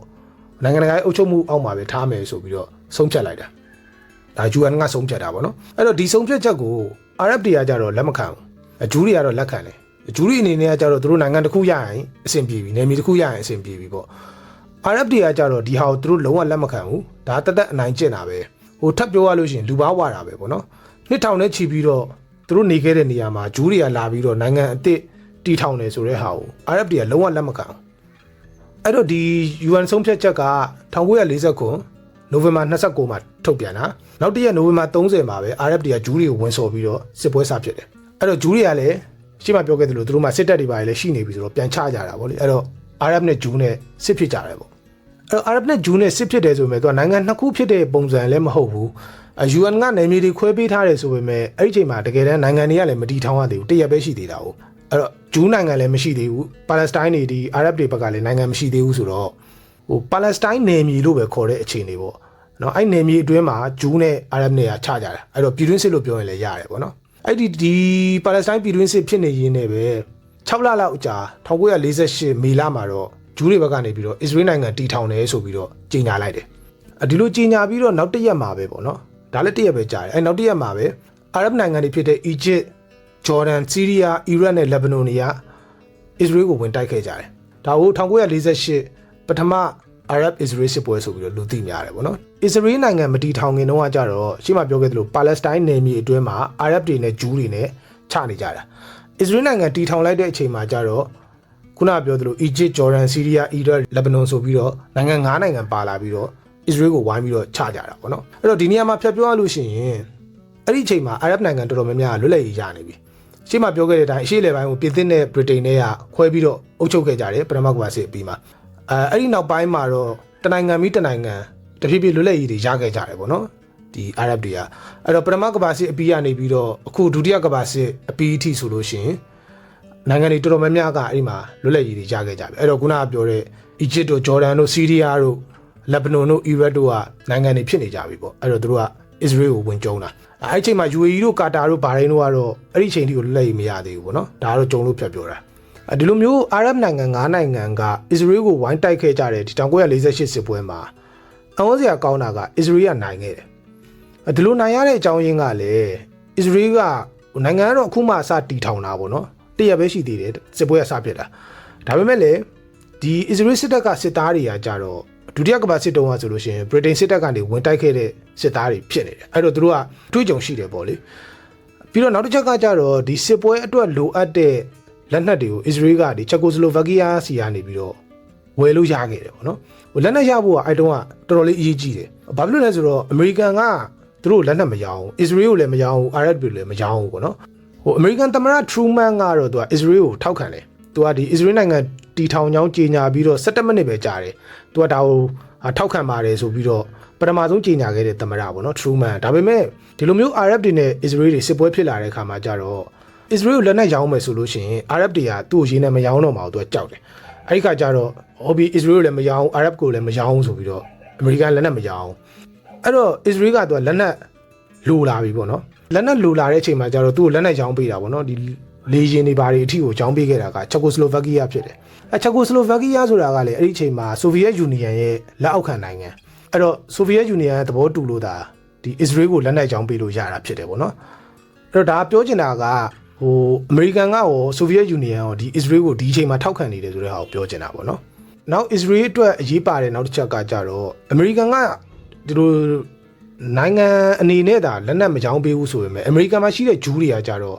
့ဒီအစ္စရေးနိုင်ငံပေါ်မှာသူကငွေကြီးအများကြီးထောက်ပံ့ခဲ့ကြတာပေါ့နော်စစ်တိုက်တယ်ဆိုတာသိတဲ့အတိုင်းပဲပတ်စံအရန်ကုန်တာဆိုတော့ဒီအမေရိကန်ကဂျူးတွေရဲ့ထောက်ပံ့မှုကလည်းဒီအစ္စရေးအတွက်အရန်ကိုအရေးပါခဲ့တယ်ဒီလိုမျိုးအမေရိကန်ဂျူးတွေရဲ့ငွေကြီးထောက်ပံ့မှုမပါဘူးဆိုလို့ရှိရင်အစ္စရေးအနေနဲ့ဒီပွဲကိုစစ်နိုင်မှုကမဖြစ်နိုင်တဲ့လောက်ရှိတယ်ပေါ့နော်ဒါကတော့အစ္စရေးဘက်အချမ်းပေါ့နောက်အာရပ်တွေကကြတော့သူတို့ကနိုင်ငံ9နိုင်ငံလောက်ဝိုင်းပြီးတော့အစ္စရေးကိုတိုက်ကြတယ်လို့သာပြောပေမဲ့တကယ်တမ်းကျတော့သူတို့အချင်းချင်းကြားထဲမှာဘုံကြီးမှန်းချက်မရှိဘူးဝင်တိုက်ကြတာတော့အစ္စရေးနိုင်ငံတီထောင်တယ်ဆိုတဲ့ဟာကိုမကျေနပ်လို့ဝင်ချကြတာဒါပေမဲ့ဒီအာရပ်9နိုင်ငံတနိုင်ငံချင်းစီမှာသူတို့ရဲ့အကိုပိုင်အဂျန်ဒါတွေရှိနေတယ်ပေါ့နော်ဥပမာဂျော်ဒန်ဆိုလို့ရှိရင်သူကအနောက်ဘက်ကမ်းပေါ့ West Bank ကိုသူကဂျော်ဒန်နိုင်ငံထဲကိုထည့်ကျင်တာလိုချင်တာပေါ့နောက်အီဂျစ်ကဆိုလို့ရှိရင်လည်းသူကဒီအာရပ်ကဘာမှာခေါင်းဆောင်ဖြစ်ချင်လို့သူကဝင်ပြီးတော့ဂုံတိတ်ခါရတိုက်တာမျိုးစသဖြင့်ပေါ့လေနော်အဲ့လိုမျိုးဆိုတော့သူတို့မှာကိုပိုင်အဂျန်ဒါတွေကရှိနေတယ်အဲ့တော့စီးလုံးမှုကအားနေတယ်လို့ပြောရမှာပေါ့နော်နောက်တစ်ချက်ကကြတော့စိတ်သက်ပိုင်းအရာဆိုလို့ရှိရင်လည်းအာရပ်တွေကသူကမကျေနပ်လို့ချတာအစ္စရေးကကြတော့သူ့အတွက်ဒီစစ်ပွဲကတကယ် survival ပဲသူတို့ရဲ့ရှင်သန်ရေးနဲ့ကိုဆိုင်တဲ့တိုက်ပွဲဖြစ်တယ်ပေါ့နော်နိုင်ငံတီထောင်ပြီးတော့တရက်ပဲကြာတယ်စစ်ပွဲစဖြစ်တယ်ဆိုတော့ဒီမှာဒါရှုံးသွားရင်အစ္စရေးနိုင်ငံပြိုလဲသွားမှာအဲ့လိုဆိုတော့သူတို့ကဒါကိုလုံးဝအဖြစ်မခံနိုင်ဘူးအဲ့တော့စိတ်သက်ပိုင်းအရာဆိုလို့ရှိရင်အစ္စရေးကပို့ပြီးတော့အားကောင်းနေရပေါ့နော်နောက်တစ်ခုကဒီအာရပ်တွေရဲ့စစ်လက်နက်တွေကလည်းခင်းနောက်ကျနေတယ်စစ်အင်အားမကောင်းဘူးပေါ့နော်ဒီထဲမှာဆိုလို့ရှိရင်ဂျော်ဒန်နိုင်ငံတစ်ခုပဲစစ်အင်အားကောင်းတယ်လို့ပြောလို့ရတယ်ဒါအပြင်အာရပ်တွေကသူတို့ချင်းချင်းဒီ coordination ကလည်းအားနေတယ်ပေါ့နော်ဥ ဥမာဆိုလို့ရှိရင်အီဂျစ်ကဘာလုပ်နေလဲဘယ်လိုဖြူဟာတွေနဲ့တိုက်နေလဲဆိုတော့ကျန်တဲ့နိုင်ငံတွေကမသိဘူးအဲ့လိုပဲဒီနိုင်ငံကဘာလုပ်နေလဲဘယ်ဘက်ကဝင်มาလဲတခြားနိုင်ငံရောဘယ်ဘက်ကဝင်มาလဲစသဖြင့်ဒီလိုမျိုးသူတို့အချင်းချင်းကြားထဲမှာ coordination မရှိဘူးပေါ့နော်အဲ့တော့ coordinated attack မဖြစ်ဘူးပေါ့ကိုတက်နဲ့ကိုလှုပ်ချင်ရလှုပ်နေကြတဲ့ပုံစံလေးဖြစ်လေနောက်တစ်ချက်ကစာရွက်ပေါ်မှာကြည့်မယ်ဆိုရင်တော့ Arab နိုင်ငံ၅ခုကအစ္စရေးနိုင်ငံလေးတစ်ခုတည်းဝိုင်းတိုက်ကြတယ်လို့ပြောပေမဲ့တကယ်တမ်းစစ်ပွဲထဲမှာတုံးခဲ့တဲ့အင်အားကိုပြန်ကြည့်မယ်ဆိုလို့ရှိရင်တော့အစ္စရေးတွေကပိုတော်များသေးတယ်အာရပ်တပ်တွေအားလုံးပေါင်းမှစစ်သား6000 9000လောက်ပဲရှိတဲ့အချိန်မှာအစ္စရေးကစစ်သားက3သိန်းကျော်လောက်ထိကိုဝင်တိုက်ခဲ့ကြတာပေါ့နော်အဲ့တော့အစ္စရေးလူကြီးကမှ6သိန်းလောက်ပဲရှိတာပေါ့နော်အဲ့ဒီမှာစစ်ဝင်တိုက်ခဲ့တာ3သိန်းကျော်ဆိုတော့လူ6ယောက်မှ1ယောက်လောက်ကဝင်ပြီးတော့စစ်တိုက်ခဲ့ကြတယ်လို့ပြောရမှာပေါ့အဲ့တော့ဒီလိုအကြောင်းတွေကြောင့်အာရပ်တွေကအစ္စရေးတွေကိုစစ်ရှုံးခဲ့တယ်ပေါ့နော်စစ်မနိုင်ဘူးပေါ့ဒီပထမအာရပ်အစ္စရေးစစ်ပွဲက10လနီးပါးလောက်ကြာတယ်ဟို10လလောက်ဆိုပေမဲ့တောက်လျှောက်တိုက်နေရတော့မဟုတ်ဘူးเนาะဂျားထဲမှာကုလသမဂ္ဂဝင်ပြီးတော့အညှိပေးလိုက်ခဏအပြစ်ခတ်ရက်လိုက်ပြီးလို့ရှိရင်ပြန်တိုက်လိုက်ပေါ့အဲ့လိုမျိုးသွားရခဲ့တာဒီလိုအပြစ်ခတ်ရက်တဲ့ကာလတွေမှာဆိုလို့ရှိရင်လေအစ္စရေးအနေနဲ့ကသူ့စစ်တပ်ကိုပို့ပြီးတော့အားကောင်းအောင်ပြန်တိစောက်ခဲ့နိုင်တာတွေလည်းရှိတယ်ပေါ့နော်အဲ့တော့1949မှာဆိုလို့ရှိရင်တော့စစ်ပွဲပြီးသွားပြီးတော့အစ္စရေးကလည်းအာရပ်နိုင်ငံတွေနဲ့ဒီ CSA စာချုပ်တွေပါတယ်လက်မှတ်ထိုးခဲ့တယ်ပေါ့နော်အဲ့တော့ဒီစစ်ပွဲရဲ့အကျိုးဆက်အနေနဲ့ဘာဖြစ်သွားလဲဆိုတော့အစ္စရေးကဒီအရင်တုန်းက UN ကသူ့ကိုခွဲပေးထားတဲ့နယ်မြေထက်ကိုနောက်ထပ်20ရာခိုင်နှုန်းလောက်ပိုရသွားတယ်ပေါ့နော်ပြီးတော့ဂျော်ဒန်ကလည်းသူလိုချင်နေတဲ့အနောက်ဘက်ကံ West Bank ကိုရသွားတယ်ပြီးတော့ဒီဂျေရုဆလင်မြို့ရဲ့အရှေ့ဘက်ခြမ်းကိုလည်းဂျော်ဒန်ကရသွားတယ်ဂါဇာကမ်းမြောင်ဒေသကိုတော့အီဂျစ်တွေရသွားတယ်အဲ့တော့ဒီစစ်ပွဲအပြီးမှာဆိုလို့ရှိရင်အစ္စရေးရဲ့နယ်မြေကလည်းဒီ Green Line ဆိုပြီးခေါ်တယ်ပေါ့နော်အဲ့တော့ကတော့ဒီအစ္စရေးမှာလည်းသူကကိုပိုင်နယ်မြေတစ်ခုရသွားတယ်ခုနပြောသလိုအရင်တော့ UN ပေးထားတဲ့ပို့ပြီးတော့ကျဲတဲ့နယ်မြေတစ်ခုရသွားတယ်အဲ့တော့ဒီ1949စစ်ပွဲပြီးတဲ့အချိန်မှာဆိုလို့ရှိရင်ဒီပါလက်စတိုင်းနယ်မြေတစ်ခုလုံးကဘယ်လိုဖြစ်သွားလဲဆိုတော့အစ္စရေးကလည်းတချို့နေရာတွေရသွားတယ်ဂျော်ဒန်ကတချို့နေရာတွေရသွားတယ်အီဂျစ်ကတချို့နေရာတွေရသွားတယ်ဆိုတော့အားလုံးကဒီနယ်မြေကိုခွဲယူလိုက်သလိုဖြစ်ပြီးတော့တကယ်တမ်းအဲ့ဒီမှာနေခဲ့တဲ့ဒေသခံအာရပ်လူမျိုးပါလက်စတိုင်းအာရပ်တွေတော့ကကြတော့ဘာနယ်မြေမှမရလိုက်ဘူးပြောရမယ်ဆိုလို့ရှိရင်ပါလက်စတိုင်းနယ်မြေဆိုတာလုံးဝပျောက်သွားတဲ့အနေအထားဖြစ်တယ်ပေါ့နော်အရင် UN ခွဲပေးတော့ကကြတော့ဂျူးတွေကတဝက်အာရပ်တွေကတဝက်ဖြစ်ဒီလိုခွဲပေးထားတာဒီစစ်ပွဲလည်းပြီးတော့အစ္စရေးရဲ့အီရတ်ရဲ့ဂျော်ဒန်ရဲ့အကုန်ခွဲပြီးတော့ယူလိုက်တာပါလက်စတိုင်းနယ်မြေဆိုပြီးတော့မရှိတော့ဖြစ်သွားတာပေါ့နော်ဒီနေရာမှာမူရင်းနေခဲ့ကြတဲ့အာရပ်ပါလက်စတိုင်းလူမျိုးတွေကလည်းဒီစစ်ပွဲတွေကြောင့်မို့လို့ထွက်ပြေးတင်းရှောင်ခဲ့ကြရပြီးတော့လက်ဘနွန်တို့ဆီးရီးယားတို့နောက်ဂျော်ဒန်ကျသွားတဲ့အနောက်ဘက်ကမ်းနောက်အီဂျစ်တွေကျသွားတဲ့ဂါဇာကမ်းမြောင်ဒေသတွေစီကိုရွှေ့ပြောင်းပြီးတော့နေထိုင်ခဲ့ရတယ်ဒီမှာဆိုလို့ရှိရင်ပါလက်စတိုင်းလူမျိုး9သိန်းလောက်ကသူတို့အိမ်တွေကနေပြီးတော့နေရာအနှံ့ကိုရွှေ့ပြောင်းခဲ့ရပြီးတော့ဒါကိုနက်ဘာလို့ခေါ်တယ်ပါလက်စတိုင်းတွေအတွက်ကတော့တကယ်ကိုဝမ်းနည်းစရာအဖြစ်ပြက်ပေါ့နော်ဒီတော့ဒီစစ်ပွဲပြီးမှဆိုလို့ရှိရင် UN ရဲ့ partition plan လည်းပြတ်သွားပြီးတော့ပါလက်စတိုင်းတွေနိုင်ငံပျောက်ခဲ့ရတယ်ဒီလိုပါလက်စတိုင်းတွေနေရာရွှေ့ပြောင်းသွားတာကိုအစ္စရေးဘက်ကကြတော့ဒါ war related displacement ပေါ့နော်စစ်ပွဲကြောင့်မို့လို့နေရာရွှေ့ပြောင်းရတယ်ဆိုပြီးတော့သုံးပြီးတော့ပါလက်စတိုင်းတွေဘက်ကပြောတာကြတော့ဒါက ethnic cleansing ပေါ့လူမျိုးရေးရှင်းလင်းမှုဆိုပြီးတော့သုံးကြတယ်ဒီလိုမျိုးပါလက်စတိုင်းတွေ9သိန်းလောက်ကစစ်ပေးရှောင်ဒုက္ခသည်တွေဖြစ်သွားပေမဲ့အစ္စရေးကကြတော့ဒီစစ်ပွဲပြီးနောက်နှစ်ပေါ့နော်1950မှာ Law of Return လို့ခေါ်တဲ့ဥပဒေကိုပြဋ္ဌာန်းပြီးတော့ကမ္ဘာအနှံ့ကဂျူးလူမျိုးတွေကိုအစ္စရေးကိုဖိတ်ခေါ်ခဲ့တယ်။အဲဒီမှာဆိုလို့ရှိရင်ကမ္ဘာအနှံ့ကဂျူးလူမျိုးတော်တော်များများကလည်းအစ္စရေးကိုလာခဲ့ကြပြီးတော့အစ္စရေးလူကြီးကတော်တော်လေးများလာတယ်ပေါ့နော်။ဒီနိုင်ငံတကာတိုင်ဝမ်ဘက်ကဆိုလို့ရှိရင်လည်း1948အစ္စရေးနိုင်ငံစတည်ထောင်ကြတဲ့ကနေပြီးတော့ဒီနောက်ပိုင်းမှာတဖြည်းဖြည်းနဲ့အစ္စရေးကိုထောက်ခံတဲ့ဟာတွေနိုင်ငံအဖြစ်အတိမတ်ပြုတာတွေတဖြည်းဖြည်းများလာတယ်ပေါ့နော်အရှိမပြောခဲ့သလိုပဲအမေရိကန်ကကြေညာပြီးတော့17မိနစ်မှာပဲစပြီးတော့အတိမတ်ပြုတယ်သူကဆက်စချင်းအတိမတ်ပြုတာကတော့ de facto ပေါ့နော်နောက်ဆိုဗီယက်ကကြတော့အစ္စရေးနိုင်ငံတည်ထောင်ကြောင်းကြေညာပြီးတော့3ရက်အကြာမှာအတိမတ်ပြုတယ်ဆိုဗီယက်အတိမတ်ပြုတာကြတော့ de facto မဟုတ်ဘူးဒီဂျူရီပေါ့နော်အပြည့်အဝကိုအတိမတ်ပြုတဲ့နိုင်ငံအဲ့တော့ဆိုဗီယက်ကဆိုလို့ရှိရင်ဒီအစ္စရေးကိုဒီဂျူရီအဖြစ်အတိမတ်ပြုတဲ့ပထမဆုံးနိုင်ငံဖြစ်လာတယ်နောက် UN က1949မှာအစ္စရေးကိုအတိမတ်ပြုတယ်ကျွန်တော်မြန်မာနိုင်ငံကလည်း1949မှာပဲအစ္စရေးကိုအတိမတ်ပြုတယ်အပြင်သစ်တို့ဗြိတိန်တို့ကတော့1950နောက်ပိုင်းနှစ်တွေမှာအတိမတ်ပြုခဲ့တာပေါ့နော်အာရပ်နိုင်ငံတွေကတော့အဲ့ဒီချိန်မှာအစ္စရေးကိုနိုင်ငံအဖြစ်အတိမတ်မပြုကြသေးဘူးဒီ1949အာရပ်အစ္စရေးပထမစစ်ပွဲအပြီးမှာနောက်တစ်ခါအစ္စရေးနိုင်ငံရဲ့မြေပုံကိုအပြောင်းလဲဖြစ်စေခဲ့တာကြတော့1969မှာဖြစ်ခဲ့တဲ့6ရက်စစ်ပွဲဖြစ်တယ်ပေါ့နော်အရှိမဖြစ်ခဲ့တဲ့1948စစ်ပွဲကအာရပ်နဲ့အစ္စရေးကြားထဲမှာတကယ်ငြိမ်းချမ်းရေးရခဲ့တာမဟုတ်ဘဲနဲ့ဟိုစစ်ရက်စဲရေးစာချုပ်လောက်ပဲချုပ်နိုင်ခဲ့တာဆိုတော့တကယ်တမ်းပြိပခငြိမ်းသွားတာမဟုတ်ဘူးပေါ့နော်တင်းမာမှုတွေကရှိတော့မယ်ဒါကြောင့်မလို့ပဲနောက်ထပ်စစ်ပွဲတွေထပ်ဖြစ်ခဲ့ကြတာပေါ့ဒီ6ရက်စစ်ပွဲဖြစ်ရတဲ့အကြောင်းရင်းကကြတော့ အီဂျစ်ကဒီတီရန်ရေလက်ကြားကိုပိတ်လိုက်ရနေပြီးတော့စတယ်တီရန်ရေလက်ကြားဆိုတာကအစ္စရေးရဲ့အဓိကပင်လယ်ထွက်ပေါက်ဖြစ်ပြီးတော့အစ္စရေးသင်္ဘောတွေသွားနေကြလမ်းပေါ့နော်ဒါကိုအီဂျစ်ကပိတ်လိုက်တော့ပြဿနာဖြစ်တာပေါ့နောက်အီဂျစ်သမ္မတနာဆာကလည်းတစ်ချိန်လုံးသူကဒီအစ္စရေးကိုကြိတ်မယ်ပါညာဆိုပြီးတော့ပြောနေတယ်လို့ဒီတော့အစ္စရေးအတွက်အီဂျစ်ကအများအားချင်းချောက်မှုဖြစ်နေတာအခုလိုမျိုးရေလက်ကြားကိုပိတ်လိုက်တယ်ဆိုတော့ပြဿနာကစလာတာပေါ့နော်နောက်ဒီကြားထဲမှာဆိုဗီယက်ယူနီယံဝန်မှွေတာတွေလည်းရှိသေးတယ်ဆီးရီးယားနယ်စပ်မှာအစ္စရေးတွေကစစ်ပြင်နေပြီးဘာညာဆိုပြီးတော့အီဂျစ်ကိုသွားပြောတယ်သတင်းမှပေးတယ်လို့ပြောကြတယ်ပေါ့နော်တကယ်ပဲသတင်းကမှားတာလားတမင်ပဲသတင်းအမှားပေးတာလားတော့မသိဘူးဒီတော့အာရဗ်နိုင်ငံတွေအနေနဲ့ကကြတော့အစ္စရေးကတော့စစ်ပြင်နေပြီးစစ်တိုက်တော့မှာပဲဆိုပြီးတော့အာရဗ်နိုင်ငံတွေကလည်းစစ်ပြင်လာတယ်ပြီးတော့အစ္စရေးကိုဝိုင်းထားတဲ့အခြေအနေဖြစ်လာတယ်ပေါ့နော်ဒီမှာဆိုလို့ရှိရင်အာရဗ်တွေဘက်က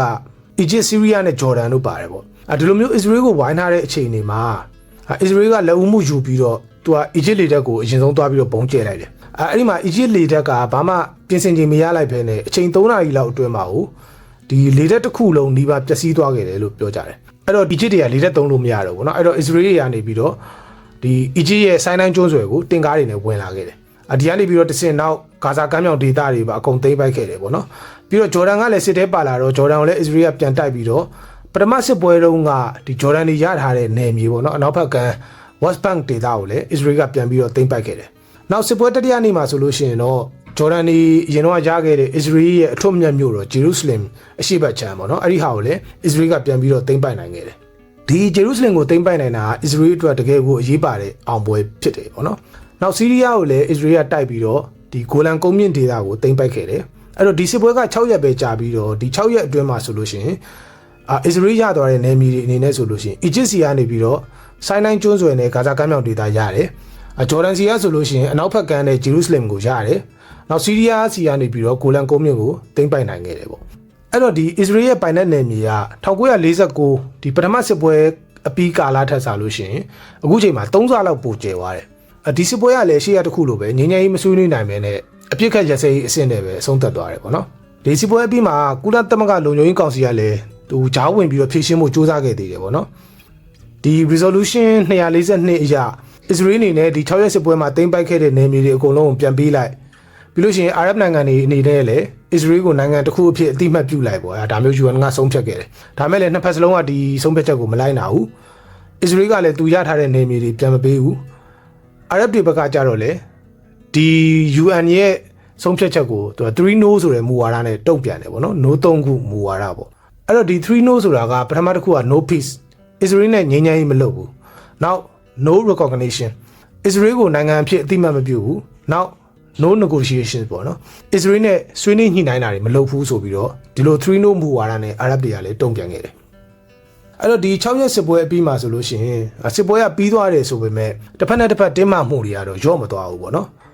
ဒီမှာပြန်ကြည့်မယ်ဆိုလို့ရှိရင်ဒီ6ရက်စစ်ပွဲမှာအစ္စရေးသိမ်းပိုက်ခဲ့တဲ့နေရာတွေပေါ့နော်ဒီနေရာတွေကိုပြန်ကြည့်မယ်ဆိုလို့ရှိရင်ပထမစစ်ပွဲတုန်းကပါလက်စတိုင်းတွေထွက်ပြေးခဲ့တဲ့နေရာတွေဖြစ်နေတယ်ဆိုတာကိုကျွန်တော်တို့တွေ့ရမှာဖြစ်တယ်ပေါ့နော်အဲ့တော့အနောက်ဘက်က West Bank ပြီးတော့ဒီဂါဇာကမ်းမြောင်ဒေသတွေဆိုတာကပါလက်စတိုင်းတွေကဒီပထမစစ်ပွဲပြီးမှထွက်ပြေးပြီးတော့တွန်းနေကြတဲ့နေရာတွေအဲ့တော့ဒီနေရာတွေကိုဒီစစ်ပွဲမှာအစ္စရေးကသိမ်းလိုက်တယ်ဆိုတော့ပါလက်စတိုင်းလူမျိုးတွေကအစ္စရေးတွေရဲ့အုပ်ချုပ်မှုအောက်ကိုပြန်ရောက်သွားတဲ့အခြေအနေဖြစ်တာပေါ့နော်ဒါအပြင်ဒီ6ရက်စစ်ပွဲအတွင်းမှာဆိုလို့ရှိရင်လေပါလက်စတိုင်းလူမျိုး3သိန်းလောက်ထပ်ပြီးတော့ထွက်ပြေးခဲ့ရပြီးတော့သူတို့ကတော့ဒီဂျော်ဒန်မြို့ကိုဖျက်ပြီးတော့ဂျော်ဒန်နိုင်ငံဘက်ကိုပြေးခဲ့တယ်ပေါ့နော်အဲ့တော့1948မှာပထမတစ်ခါထွက်ပြေးခဲ့ရတဲ့ပါလက်စတိုင်းဒုက္ခသည်တွေကအခုနောက်နှစ်20လောက်ကြာပေါ့နော်1969မှာလည်းနောက်တစ်ကြိမ်ထွက်ပြေးရတယ်1948တုန်းကနေရဲစွန့်ခွာပြီးတော့ထွက်ပြေးရတာကိုသူတို့ကနက်ဘာလို့ခေါ်တယ်အခု1969မှာတစ်ခါထွက်ပြေးရတာကိုတော့နက်ဆာလို့ခေါ်တယ်ပေါ့နော်ပါလက်စတိုင်းတွေရဲ့တမိုင်းမှာဆိုလို့ရှိရင်တကယ်ကိုဝမ်းနည်းစရာကောင်းတဲ့အဖြစ်အပျက်နှစ်ခုပေါ့အဲ့တော့ဒီနောက်ပိုင်းမှာဆိုလို့ရှိရင်ပါလက်စတိုင်းတွေအနေနဲ့ကတော်တော်လေးခံပြင်းလာတယ်သူတို့နှစ်ထောင်ချီပြီးတော့နေခဲ့တဲ့နေရာကိုဂျူးတွေကဝင်လာပြီးတော့နိုင်ငံတီထောင်တယ်သူတို့ကကျတော့နိုင်ငံမဲတွေပေါ်ကနေပတ်ပြီးတော့ပြေးနေရတယ်ပေါ့နော်အချိန်ချင်းထွက်ပြေးနေရတယ်ဒီလိုမခံချင်းစိတ်တွေကနေပြီးတော့တစင်ပါလက်စတိုင်းအမျိုးသားကြီးကလည်းပို့ပြီးတော့အားကောင်းလာတယ်နောက်တစ်ဖက်မှာကျတော့ပါလက်စတိုင်းတွေကဒီအာရဗ်တွေလည်းသူတို့ကစိတ်ပြတ်လာတယ်အာရဗ်နိုင်ငံတွေကအစ္စရေးကိုတိုက်တယ်အများနဲ့ရှုံးနေတယ်ဆိုတဲ့ခါကျတော့ဒီအာရဗ်နိုင်ငံတွေလည်းအားကိုးလို့တော့မရတော့ဘူးငါတို့ကိုကြမှာကိုဖန်တီးမှရမယ်ဆိုပြီးတော့ပါလက်စတိုင်းတွေကိုယ်တိုင်ဒီအစ္စရေးကိုတိုက်မယ်ဆိုပြီးတော့ဒီလိုမျိုးစိတ်ဓာတ်တွေတက်ကြွလာတယ်ပေါ့ဒီကနေတစင် Palestine Liberation Organization ပေါ့နော် Palestine လွတ်မြောက်ရေးအဖွဲ့ PLO ကပိုအားကောင်းလာပြီးတော့ ယာဆာအာရာဖတ်လိုမျိုးပါလက်စတိုင်းခေါင်းဆောင်တွေကနာမည်ကြီးလာတယ်ဒီပါလက်စတိုင်းတော်လှန်ရေးသမားတွေ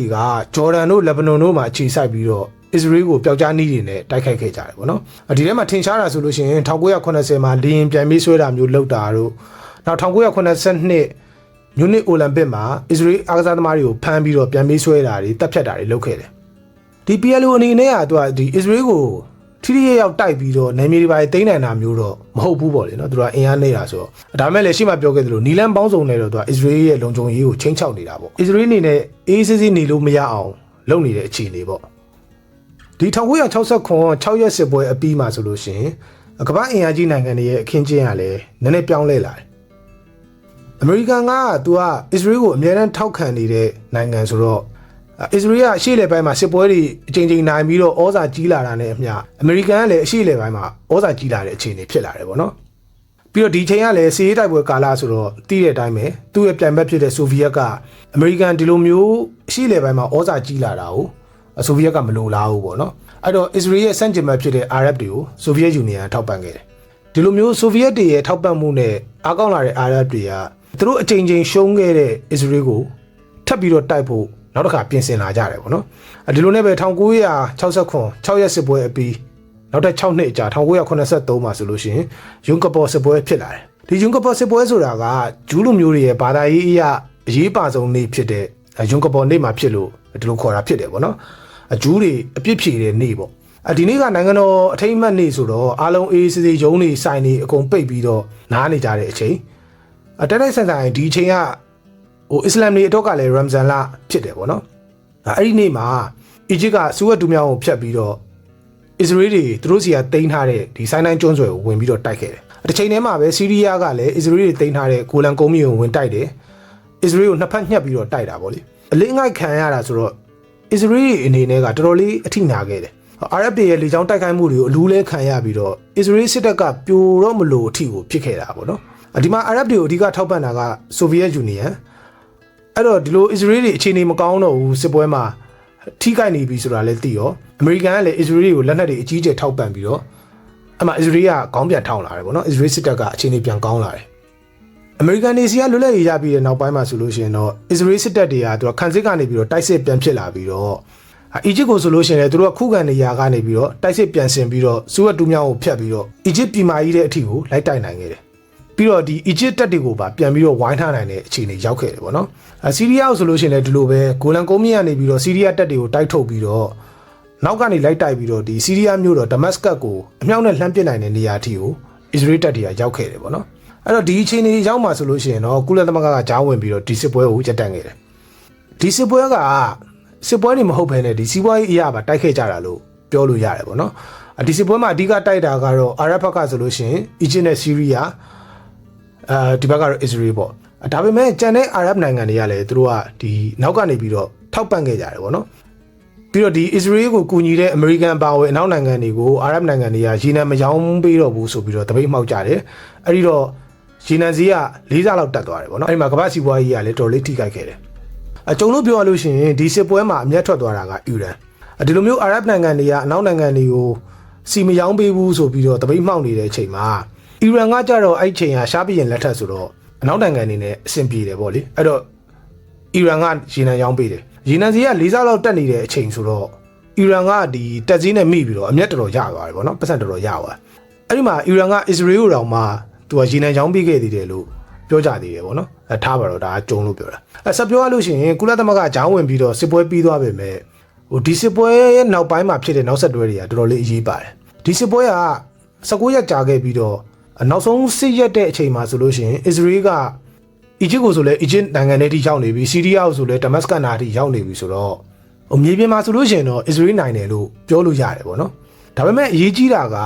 ဒီစစ်ပွဲအစပိုင်းမှာအမေရိကန်တွေစီကလက်နက်မရခင်ပေါ့နော်လက်နက်အထောက်ပံ့တွေမရခင်မှာအစ္စရေးခံလိုက်ရတဲ့ကိစ္စကတော်တော်အရေးကြီးတယ်အစ္စရေးစစ်တပ်ကအဲ့တုန်းကတင်ကား400ကျော်နောက်လေယာဉ်တွေဆိုလဲ100ကျော်လောက်ပျက်စီးခဲ့တယ်ပေါ့နော်စစ်သားတွေလည်းတော်တော်လေးအသေးပြောက်များတယ်ဒီဟာတွေကဒီအစ္စရေးစစ်အင်အားရဲ့4ပုံ1ပုံလောက်ထိကိုအထိနာသွားတာဖြစ်တယ်ဆိုပြီးတော့ပြောကြတယ်ဒီတော့အစ္စရေးအနေနဲ့ကသူတို့သဘောပေါက်လာတာကအာရပ်တွေကို short တွက်လို့တော့မရတော့ဘူးငါတို့အမြဲတမ်းနိုင်နေမှာမဟုတ်တော့ဘူးဆိုပြီးတော့သူတို့သဘောပေါက်လာတယ်ပေါ့နော်နောက်ပိုင်းမှာပြန်နိုင်နေဆိုပေမဲ့ ဒီအစောပိုင်းဖြစ်ခဲ့တဲ့အခြေအနေကတော်တော်လေးကိုကြောက်ဖို့ကောင်းတယ်လက်ခံလို့မရဘူးပေါ့နော်တခုခုသာလွဲချော်သွားလို့ရှိရင်ဒီအမေရိကန်ကသာသူတို့မထောက်ပံ့ပေးခဲ့ဘူးဆိုလို့ရှိရင်အစ္စရေးနိုင်ငံမှာပျောက်သွားနိုင်တဲ့အခြေအနေဖြစ်တယ်အဲ့တော့အစ္စရေးအနေနဲ့ကသူ့ရဲ့ကာကွယ်ရေးလုံခြုံရေးဗျူဟာတွေကိုပြန်ပြီးတော့သုံးသပ်ရတဲ့အထိကိုဒီတိုက်ပွဲကအရေးပါခဲ့တယ်ပေါ့နော်စစ်ပွဲပြီးမှဆိုလို့ရှိရင်ဝင်းကြီးချုပ်ကိုရာမေယာပါဝင်အစိုးရဖွဲ့တော်မှာပြုတ်ကျခဲ့တယ်ပေါ့နော်ဒီလိုစစ်ပွဲမှာအထိနာခဲ့တဲ့အတွက်ကြောင့်မို့လို့ဒီတော့အစ္စရေးတွေအနေနဲ့ကငါတို့အများနဲ့ဒီလိုမျိုးစစ်တိုက်နေလို့တော့မရတော့ဘူးဒါအရန်အနေနဲ့များတယ်ပေါ့နော်ဒီအာရပ်တွေနဲ့ငါတို့ငင်းငင်းဆွေးနွေးမှဖြစ်တော့မယ်ဆိုပြီးတော့စဉ်းစားမိလာတယ်အဲ့တော့ဒီစစ်ပွဲပြီးမှဆိုလို့ရှိရင်အစ္စရေးကငင်းငင်းဆွေးနွေးဖို့အတွက်လက်ခံခဲ့တယ်ပေါ့နော်အီဂျစ်ဘက်ကကြည့်လို့ရှိရင်တော့အီဂျစ်ကဒီမြေပြင်တိုက်ပွဲတွေမှာတော့သူကအခြေအနေမကောင်းအစ္စရေးကဒီသူ့နိုင်ငံရဲ့အထီကိုပြန်ပြီးတော့ဝင်တိုက်ခဲ့တာဒါပေမဲ့အီဂျစ်အတွက်အမြတ်ကကြတော့အစ္စရေးကိုဒီအစောပိုင်းမှာတော်တော်လေးအထီနာအောင်တိုက်ခဲ့နိုင်တာကဒီအီဂျစ်တွေအတွက်အမြတ်ဖြစ်တယ်ပေါ့နော်ဒါသူ့ရဲ့ဂုဏ်သိက္ခာဖြစ်တယ်အချိန်ချင်းရှုံးနေရကနေပြီးတော့ဒီတစ်ချိန်မှာတော့အစ္စရေးတွေတော်တော်လေးလန့်သွားအောင်လုပ်နိုင်ခဲ့တယ်ပေါ့အီဂျစ်အနေနဲ့ပြီးတော့နောက်တစ်ချက်ကကြတော့အစ္စရေးကိုဒီလိုမျိုးငြိမ်းချမ်းရေးစကားဝိုင်းပေါ်ရောက်လာအောင်ဆွဲခေါ်နိုင်တာကလေအီဂျစ်အတွက်အောင်မြင်မှုပဲပြီးတော့ပိုအရေးပါတာကနောက်ပိုင်းမှာဆိုလို့ရှိရင်ဒီငြိမ်းချမ်းရေးတွေပါဆွေးနွေးပြီးတော့အရင်6ရက်စစ်ပွဲတုန်းကအစ္စရေးတွေတင်ထားခဲ့တဲ့အီဂျစ်ရဲ့ဆိုင်းတိုင်းကျွန်းဆွယ်ကိုအီဂျစ်ကပြန်ရခဲ့တယ်ပေါ့နော်အဲ့တော့ဒါကစစ်မတိုက်ဖဲနဲ့နေမြေပြန်ရခဲ့တာဆိုတော့အီဂျစ်တွေအတွက်ကတကယ်အောင်မြင်မှုပဲဒီတော့ပြောရမယ်ဆိုလို့ရှိရင်အီဂျစ်နဲ့အစ္စရေးနဲ့ကငြိမ်းချမ်းရေးယူလိုက်ကြတယ်ပေါ့အစ္စရေးကလည်းသူတင်ထားတဲ့ဆိုင်းတိုင်းကျွန်းဆွယ်ကိုပြန်ပေးလိုက်တယ်အီဂျစ်ဘက်ကလည်းအစ္စရေးကိုနိုင်ငံတစ်ခုအဖြစ်အတိမတ်ပြုပေးခဲ့တယ်အဲ့တော့ဒါဆိုလို့ရှိရင်အီဂျစ်ကအစ္စရေးကိုနိုင်ငံအဖြစ်အတိမတ်ပြုတဲ့ပထမဆုံးအာရပ်နိုင်ငံဖြစ်လာတယ်ဒီအခြေအနေကိုဘယ်လိုပြောကြတယ်လဲဆိုတော့စစ်ပွဲမှာတော့အစ္စရေးကနိုင်တယ်ဒါပေမဲ့နိုင်ငံရေးအရတော့အီဂျစ်ကနိုင်တယ်ဆိုပြီးတော့နောက်ပိုင်းမှာပြောကြတယ်ပေါ့နော်အီဂျစ်အနေနဲ့ကဒီလိုတွေလုံနိုင်ခဲ့ပေမဲ့လည်းဒီအီဂျစ်သမ္မတပေါ့အန်နဝါဆာဒတ်အတွက်ကကြတော့တိတ်ကံမကောင်းခဲ့ဘူးသူကဒီလိုအစ္စရေးကိုအတိမတ်ပြုခဲ့တာကြောင့်မို့လို့အာရပ်ကဘာကသူ့ကိုတစ္ဆာဖောက်လို့တတ်မှတ်တယ်ပြီးတော့အာရပ်အဖွဲ့ချုပ်ကနေပြီးတော့အီဂျစ်ကိုထုတ်ပယ်ခဲ့တယ်ပြီးတော့အာရပ်နိုင်ငံတော်တော်များများကလည်းအီဂျစ်နဲ့တန်တမန်အဆက်အသွယ်ဖြတ်တာတို့ဘာလို့ပေါ့နော်ဒီလိုမျိုးပုံစံတွေလုပ်ခဲ့ကြတယ်ဒါအပြင်ဒီလိုမျိုးအစ္စရေးနဲ့ငြိမ်းချမ်းရေးဆွေးနွေးလို့ဆိုပြီးတော့ဒီအီဂျစ်သမ္မတအန်ဝါအာဆတ်ကလည်းနောက်ပိုင်းမှာလောက်ကျန်တပ်ဖြတ်ခံခဲ့ရတယ်ပေါ့နော်အစ္စရေးတို့ကကြတော့ဒီလိုအီဂျစ်နဲ့အဆင်ပြေသွားတဲ့အတွက်သူနဲ့အဆင်ဆက်ရန်သူဖြစ်လာတဲ့အီဂျစ်ကိုသူစိုးရိမ်စရာမလိုတော့ဘူးပေါ့နော်အာရပ်နိုင်ငံတွေထဲမှာဆိုလို့ရှိရင်လည်းအဲ့ချိန်မှာအီဂျစ်ကအရန်အင်အားကောင်းတာဆိုတော့အီဂျစ်နဲ့ပြည်နေတာကအစ္စရေးအတွက်တော်တော်လေးအဆင်ပြေတယ်သူ့ရဲ့လုံခြုံရေးအတွက်ပေါ့နော်သူ့ရဲ့တောင်ဘက်နယ်နိမိတ်ကိုလည်းအစ္စရေးအနေနဲ့စိတ်ပူစရာမလိုတော့ဘူးအခုဒီပြောခဲ့တာတွေကိုကြည့်မယ်ဆိုလို့ရှိရင်ဒီယွန်ကပေါ်စစ်ပွဲမှာလည်းအီဂျစ်နဲ့ဆီးရီးယားနဲ့အစ္စရေးကိုတိုက်တယ်နောက်ငြိမ်းချမ်းရေးဆွေးနွေးပွဲတွေလုပ်ကြပြီးတော့အသီးသီးနယ်မြေခွဲဝေရေးတွေပါလုပ်တယ်ဒါပေမဲ့ဒီနေရာမှာကျွန်တော်တို့ပြန်စဉ်းစားကြည့်မယ်ဆိုရင်ဒေသခံပါလက်စတိုင်းတွေအတွက်ဘာစဉ်းစားချက်မှပါမလာဘူးပေါ့ဒီတော့ပါလက်စတိုင်းတွေအနေနဲ့ကလည်းသူတို့အားကိုးနေတဲ့အာရပ်နိုင်ငံတွေကအလကားပဲတကယ်တမ်းကျတော့သူတို့နိုင်ငံတွေရဲ့အကျိုးစီးပွားကိုပဲကြည်သွားတာငါတို့ပါလက်စတိုင်းတွေအတွက်ကျတော့ဘာမှထည့်မစဉ်းစားဘူးဆိုတာကိုပို့ပြီးတော့နားလည်လာတယ်ပထမစစ်ပွဲ1948တုန်းကလည်းပါလက်စတိုင်းတွေထွက်ပြေးရတယ်အီဂျစ်တို့ဂျော်ဒန်တို့ကအသီးသီးနယ်မြေတွေရခဲ့တယ်နောက်6ရက်စစ်ပွဲကျတော့လည်းပါလက်စတိုင်းတွေထပ်ပြီးတော့ထွက်ပြေးရပြန်တာပဲအဲ့ကလေးကရှေ့မှာပြောခဲ့သလိုတော်တော်လေးစိတ်ပြတ်ပြီးတော့ PLO တွေပါဖြစ်နေပြီပေါ့နော်ဒါပေမဲ့အခုဒီယွန်ကပေါ်စစ်ပွဲဖြစ်လာတဲ့အခါမှာကျတော့လေသူတို့အချင်းချင်းနှိကြနှိုင်းကြနယ်မြေတွေခွဲဝေကြလုပ်နေကြပဲပါလက်စတိုင်းတွေအတွက်ကကျတော့ဘာမှမပါဘူးဆိုတော့ပါလက်စတိုင်းတွေအနေနဲ့ကတကယ်ကိုပဲကိုယ်တိုင်ထပြီးတော်လှန်မှရတော့မယ်ဘယ်သူမှအားကိုးလို့မရတော့ဘူးဆိုတာပိုသေးကြပါပြီဒါပေမဲ့လေဒီပါလက်စတိုင်းတွေရဲ့ပါလက်စတိုင်းလူမျိုးရေးအဖွဲ့ပေါ့နော် PLO ကဒီချိန်မှာတိတ်အားမကောင်းဘူးအဲ့တော့ဒီ PLO အခြေစိုက်တဲ့နိုင်ငံတွေဖြစ်တဲ့ဂျော်ဒန်တို့လက်ဘနွန်တို့မှာလည်းအဲ့ဒီအစိုးရတွေနဲ့ PLO နဲ့ကတိတ်မတည့်ဘူးဒါအပြင်ဒီကြားထဲမှာလည်းအစ္စရေးကလက်ဘနွန်နဲ့တွေကိုဝင်ပြီးတော့ PLO စော်ထားတာဆိုတော့ဒီယွန်ကပေါ်စစ်ပွဲအတွင်းမှာဆိုလို့ရှိရင် PLO ကအားမရှိတော့ဘူးဒီတော့ပါလက်စတိုင်းပြည်သူတွေအနေနဲ့ကအားကိုးစရာမရှိတဲ့အခြေအနေဖြစ်လာတယ်ဒီကြားထဲမှာအစ္စရေးမှာလည်းဒီယွန်ကပေါ်စစ်ပွဲကြောင့်မလို့ရှေ့မှာပြောခဲ့သလိုအစိုးရပြုတ်ကျတယ်ပြီးတော့နောက်တက်လာတဲ့အစိုးရကလက်ရရင်ပါတီအစိုးရဖြစ်လာတယ်ဗောနော်အဲ့တော့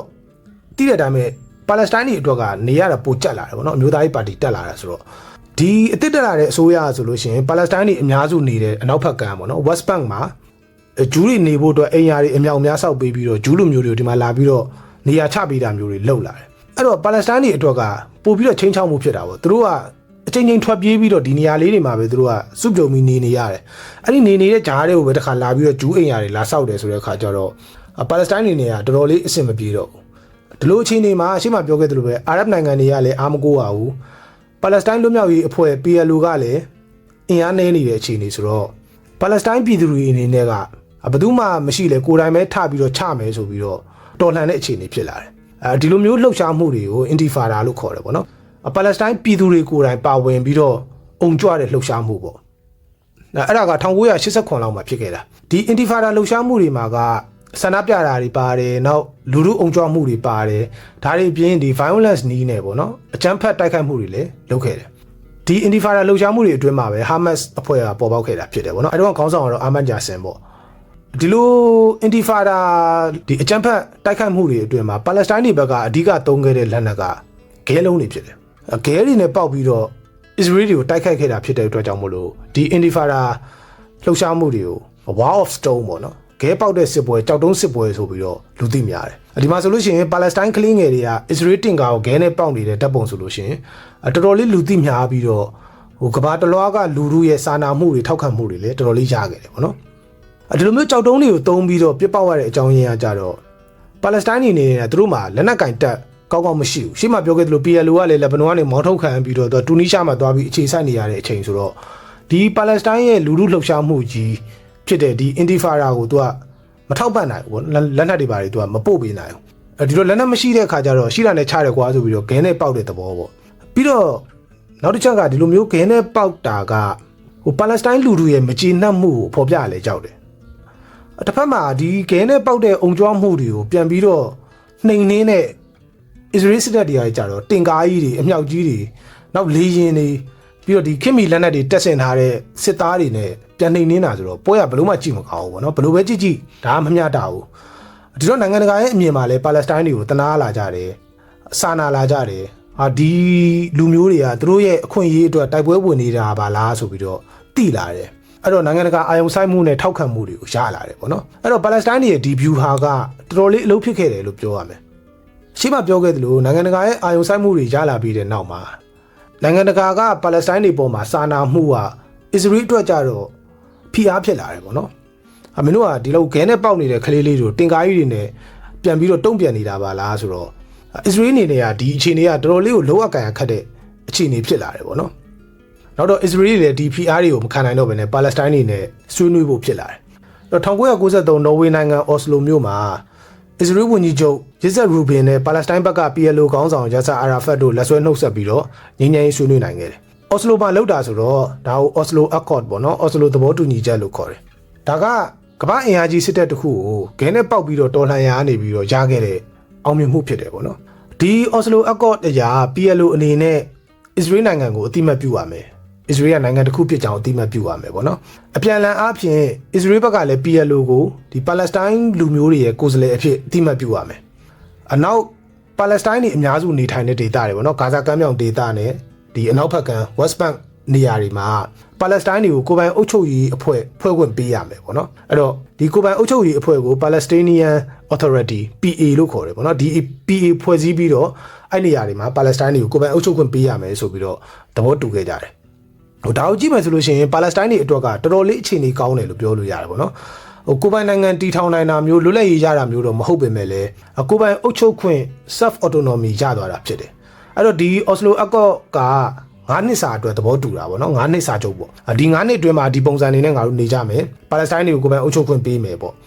ပြီးလို့ရှိရင်ဒီ9နှစ်အတွင်းမှာအချင်းချင်းယုံကြည်မှုတွေတည်ဆောက်ကြမယ်အဆင်ပြေလို့ရှိရင်ဒီ9နှစ်နောက်ပိုင်းမှာပါလက်စတိုင်းနိုင်ငံတည်ထောင်ဖို့အတွက်ကိုဆက်ပြီးတော့စဉ်းစားကြမယ်ဆိုတဲ့ပုံစံမျိုးတော်တော်လေးကိုအပြူသဘောဆောင်တဲ့သဘောတူညီချက်တစ်ခုဖြစ်တယ်လို့ပြောလို့ရတယ်ပေါ့နော်ဒီသဘောတူညီချက်ကိုချုပ်ဆိုနိုင်ခဲ့တဲ့အတွက်အစ္စရေးဝန်ကြီးချုပ်ရက်ဇက်ရူဘင်နောက်အစ္စရေးနိုင်ငံသားရေးဝန်ကြီးရှီမွန်ဖဲရက်စ်နဲ့PLO ခေါင်းဆောင်ယာဆာအာရာဖတ်တို့က1994မှာငြိမ်းချမ်းရေးနိုဘယ်ဆုကိုပူးတွဲပြီးတော့ရရှိခဲ့တယ်ဒီ Oslo Accord အရာဂါဇာကမ်းမြောင်ဒေသနဲ့အနောက်ဘက်ကမ်းဒေသတွေကနေပြီးတော့အစ္စရေးစစ်တပ်တွေကဆုတ်ခွာပေးပြီးတော့ PLO တွေကဒီနေရာမှာနေရာယူခဲ့တယ်ပေါ့နော်နောက်ပိုင်းမှာတော့ပါလက်စတိုင်းအုပ်ချုပ်ရေးအဖွဲ့ PA ကိုဖွဲ့စည်းပြီးတော့ PLO ခေါင်းဆောင်ယာဆာအာရာဖတ်က PA ရဲ့ president ဖြစ်လာတယ်ဒီအချိန်မှာအခြေအနေတွေကတော်တော်လေးကောင်းနေတယ်လို့ထင်ရပေမဲ့တကယ်တော့ဒီ Oslo Accord ကလည်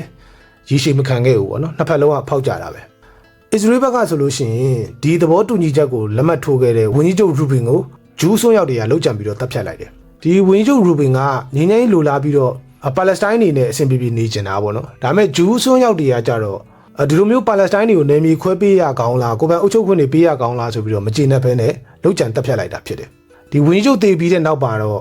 နိုင်ငံသားရေးဝန်ကြီးဖြစ်တဲ့ရှီမွန်ပက်ရက်စ်ကဝန်ကြီးချုပ်ဖြစ်လာတယ်သူကလည်းဒီအော်စလိုအကော့ထုတ်တုန်းကအဓိကပါခဲ့တဲ့သူဆိုတော့ဒီအော်စလိုအကော့ကိုဆက်အကောင့်တွေပေါ်ဖို့တော့အများကြီးစူးစမ်းခဲ့သေးတယ်ဒါပေမဲ့အဲ့ချိန်မှာအဓိကပြဿနာဖြစ်လာတာကဟာမတ်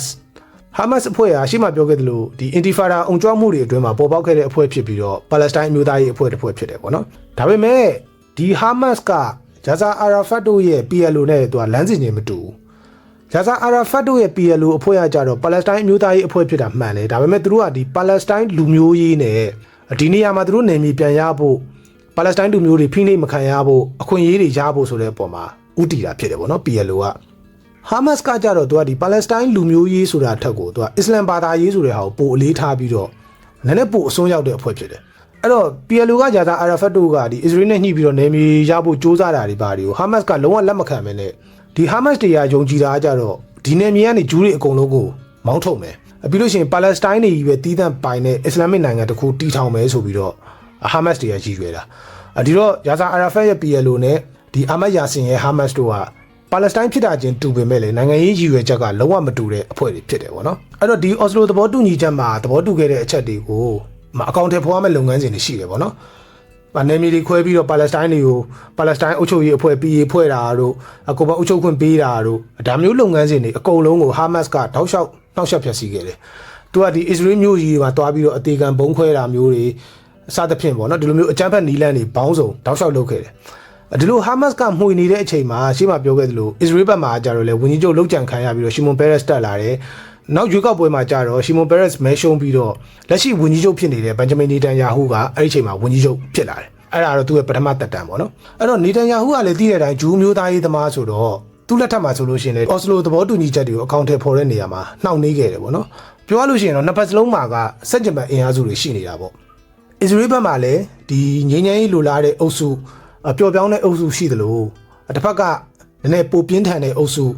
အမျိုးသားရေးအုပ်စုကလည်းရှိနေတယ်ပါလက်စတိုင်းဘက်ကဆိုလို့ရှိရင်လည်း PLO ကတော့သူအဆင်ပြေပြေနေခြင်းနဲ့နေမြေလေးတွေရရင်အဆင်ပြေပြီးကိုယ်ပိုင်အုပ်ချုပ်ခွင့်ရရင်အဆင်ပြေပြီးဒါပေမဲ့ဟာမတ်စ်တွေကကြတော့မရဘူးဂျူးတွေအကုန်လုံးမောင်းထုတ်မှဖြစ်မယ်ဆိုပြီးတော့အခုလက်ရှိလုပ်ငန်းစဉ်တွေအကုန်လုံးနှောက်ယှက်ဖျက်ဆီးနေတယ်ဒီလိုဖြစ်နေရင်းနဲ့ပဲ2000ခုနှစ်အရောက်မှာတော့ရှေ့ကအော်စလိုသဘောတူညီချက်ရဲ့နောက်ဆက်တွဲအဖြစ်နောက်ဆုံးဆွေးနွေးမှုတစ်ခုလုပ်တယ်ပေါ့နော် final discussion ပေါ့ဒါကအော်စလိုသဘောတူညီချက်မှာသူတို့သဘောတူထားတဲ့အတိုင်းပဲ9နှစ်ကျော်ကြာပြီးသွားလို့ရှိရင်ပါလက်စတိုင်းနိုင်ငံတည်ထောင်မှုကိုဆက်ပြီးတော့စဉ်းစားကြမယ်ဆိုတဲ့ဟာကိုဒီအတွက်ကိုဆွေးနွေးပွဲလုပ်တာပေါ့ဒီ Camp David Summit မှာအဓိကဆွေးနွေးခဲ့တဲ့သူတွေကအစ္စရေးဘက်ကဆိုလို့ရှိရင်ဝန်ကြီးချုပ် Ehud Barak နောက်ပါလက်စတိုင်းဘက်ကတော့ PLO ခေါင်းဆောင်ဂျာဆာအာရာဖတ်နဲ့ဂျားကညှိနှိုင်းပေးတဲ့သူပေါ့နော်မီဒီယာအနေနဲ့ကကြတော့အမေရိကန်သမ္မတဘီကလင်တန်တို့ကအဓိကဆွေးနွေးခဲ့ကြတယ်ဒီဆွေးနွေးပွဲတွေမှာအဓိကဆွေးနွေးတာကအစ္စရေးဘက်ကပြောတာဆိုလို့ရှိရင်အနောက်ဘက်ကမ်းဒေသပေါ့နော် West Bank ဒေသရဲ့90%ကျော်ကိုပါလက်စတိုင်းကိုပေးမယ်နောက်ဂါဇာကမ်းမြောင်ဒေသကိုလည်းပါလက်စတိုင်းကိုပေးမယ်ပေါ့နော်ဒါပေမဲ့ပါလက်စတိုင်းအနေနဲ့ကနိုင်ငံတည်ထောင်ပြီးလို့ရှိရင်စစ်တပ်ဖွဲ့စည်းခွင့်မရှိဘူးနောက်ဒီဂျော်ဒန်မြစ်ဝှမ်းဒေသမှာဆိုလို့ရှိရင်အစ္စရေးတပ်တွေကတပ်ဆွဲထားမယ်ဆိုပြီးတော့အစ္စရေးဘက်ကတောင်းဆိုတယ်ပါလက်စတိုင်းဘက်ကကြတော့အစ္စရေးပြောတဲ့အနောက်ဘက်ကမ်းဒေသရဲ့90%ကျော်ဆိုတာကိုသူကသဘောမတူဘူးသူက100%အပြည့်လိုချင်တာပေါ့နော်နောက်အရင်စစ်ပွဲတွေတုန်းကထွက်ပြေးခဲ့ရတဲ့ပါလက်စတိုင်းဒုက္ခသည်တွေကိုအစ္စရေးကပြန်လက်ခံရမယ်ဆိုပြီးတော့တောင်းဆိုတယ်နောက်အစ္စရေးပြောသလိုမျိုးသူတို့စစ်တပ်မဖွဲ့ရဘူးဆိုတာလည်းအဓိပ္ပာယ်မရှိဘူးပေါ့နော်ပါလက်စတိုင်းအနေနဲ့ကလက်မခံနိုင်ဘူးပြီးတော့အခုပြောတဲ့အနောက်ဘက်ကမ်းဒေသနဲ့ဂါဇာကမ်းမြောင်ဒေသဆိုတာကနေမီချင်းထိစပ်နေတာမဟုတ်တဲ့အခါကျတော့နိုင်ငံတစ်ခုအနေနဲ့ဆိုလို့ရှိရင်ဟိုတကွက်ဒီတကွက်ဖြစ်နေတယ်ပေါ့နော်အဲ့တော့အဆင်မပြေဘူးစသဖြင့်ဒီလိုသဘောမတူကြဘူးပြီးတော့ဂျေရုဆလင်နဲ့ဒီဘာသာရေးအထွတ်အမြတ်နေရာတွေနဲ့ပတ်သက်ပြီးတော့လေသူတို့ညှိနှိုင်းလို့မရဘူးဒီတော့ဒီဆွေးနွေးပွဲကသဘောတူညီချက်မရဘဲနဲ့ပြီးသွားတယ်ပေါ့အစ္စရေးဘက်ကပြောတာဆိုလို့ရှိရင်ဒါကတမိုင်းတစ်လျှောက်မှာအစ္စရေးအနေနဲ့ဒီတစ်ခါအများဆုံးလိုက်ရောပေးခဲ့တာဖြစ်တယ်ပေါ့နော်ဒီထက်ပိုပြီးတော့မပေးနိုင်ဘူးပါလက်စတိုင်းဘက်ကကြတော့လေသူကနိုင်ငံရတယ်ဆိုပေမဲ့နေမီတွေကလည်းတကွဲတပြားစီဖြစ်နေတယ်စစ်တပ်ကလည်းမရှိဘူးဆိုတော့ဒီနိုင်ငံကဘာလုပ်ရမှာလဲပေါ့နော်အဲ့လိုနဲ့သဘောမတူကြဘူးပေါ့ဒါကိုပြန်ကြည့်မယ်ဆိုလို့ရှိရင်ပါလက်စတိုင်းအနေနဲ့ဒီအချိန်ကနိုင်ငံတည်ထောင်မှုတော်တော်လေးနှီးစပ်တဲ့အနေအထားတွေကိုရောက်ခဲ့တယ်ဆိုတာကိုတွေ့ရမှာဖြစ်တယ်ပေါ့နော်တစ်ဖက်နဲ့တစ်ဖက်ဒီထက်သာပိုပြီးတော့အလျှော့အတင်းအပေးယူတွေလုံနိုင်ခဲ့မယ်ဆိုလို့ရှိရင်ပါလက်စတိုင်းလည်းနိုင်ငံတည်ထောင်နိုင်ပြီးတော့ငြိမ်းချမ်းရသွားနိုင်တဲ့အနေအထားဖြစ်တယ် ဒါမဲ့လည်းပြဿနာအရှိမပြောခဲ့သလိုပဲနှစ်ဖက်စလုံးမှာကအနောက်ကဖိအားတွေရှိနေတာအစ္စရေးဘက်က short ပေးမယ်ဆိုလို့ရှိရင်လည်းဂျူးမျိုးသားရေးအစွန်းရောက်တွေကစန့်ကျင်မှာကန့်ကွက်မှာတွေကိုစိုးရင်ရတယ်လို့မျိုးယာဇာအာရာဖတ်ဖက်ပေါ့နော်ပါလက်စတိုင်း PLO ဘက်ကအရှော့ပေးမယ်ဆိုလို့ရှိရင်လည်းအနောက်ကဒီဟာမတ်တို့လိုမျိုးပါလက်စတိုင်းအစွန်းရောက်တွေကသူ့တစ္ဆာဖောက်ဆိုပြီးတော့တစိ့ကတ်မှာစန့်ကျင်မှာတွေကိုလည်းလန့်နေရတဲ့အခြေအနေဖြစ်တယ်ဒါတွေကြောင့်မို့လို့လည်းဒီဆွေးနွေးပွဲမှာနှစ်ဖက်စလုံးကအရှော့မပေးဘဲနဲ့တင်းမာခဲ့ကြတာဖြစ်တယ်ပေါ့နော်ဒီလိုနဲ့ပဲသဘောတူညီချက်မရဘဲနဲ့ဆွေးနွေးပွဲပြီးသွားပြီးတော့သိမကြခင်မှာပဲဒုတိယအင်တီဖာရာအောင်ကြွမှုတွေပြန်ဖြစ်ခဲ့တယ်ဒီဒုတိယအင်တီဖာရာအောင်ကြွမှုတွေမှာတော့ပထမတစ်ခုလိုမျိုးဂင်းနဲ့ပေါက်တဲ့ပုံစံမဟုတ်တော့ဘဲနဲ့အပူကျန်းတဲ့ပုံစံမျိုးတွေဖြစ်လာတယ်ပေါ့နော်ဒီမှာပါလက်စတိုင်းဘက်ကဆိုလို့ရှိရင် PLO တွေမကဘဲနဲ့အားကောင်းလာတဲ့ Hamas တွေကလည်းအခုဒုတိယအင်တီဖာရာမှာအဓိကနေရာနေပြီးတော့ပါဝင်ခဲ့တယ်ဂင်းနဲ့ပေါက်တာမဟုတ်တော့ဘဲနဲ့တကယ်လက်နက်တွေနဲ့တိုက်ကြတာဖြစ်တဲ့အပြင် Hamas တွေရဲ့အသေးခံဘုံခွဲမှုတွေကလည်း Israel အတွက်တော်တော်လေးအထိနာစေခဲ့တယ်Israel ဘက်ကလည်းဒါကိုပြင်းပြင်းထန်ထန်တုံ့ပြန်ခဲ့ပြီးတော့ဒီကာလတွေအတွင်းမှာဆိုလို့ရှိရင် Hamas ခေါင်းဆောင် Sheikh Ahmad Yassin အပါအဝင် Hamas ခေါင်းဆောင်ပိုင်းတော်တော်များများကိုတပ်ဖြတ်နိုင်ခဲ့တယ်။နောက်ဒီအနောက်ဘက်ကမ်းဒေသကိုလည်း Israel ကတတိုင်းခတ်ခဲ့တယ်။အကြမ်းဖက်သမားတွေဝင်မလာနိုင်အောင်ဆိုပြီးတော့ဗောနော်။အဲ့တော့ဒီလိုတတိုင်းခတ်လိုက်တဲ့အကျိုးဆက်အနေနဲ့ကပါလက်စတိုင်းတွေအတွက်ပါတွားရေးလာရေးနဲ့စီးပွားရေးတွေကိုအကြီးအကျယ်ထိခိုက်စေခဲ့တာဖြစ်တယ်။2000ခုနှစ်ကနေပြီးတော့စပစ်ခဲ့တဲ့ဒီဒုတိယအင်တီဖာရာလှုပ်ရှားမှုတွေက2005ခုနှစ်အထိ9နှစ်ကြာခဲ့ပြီးတော့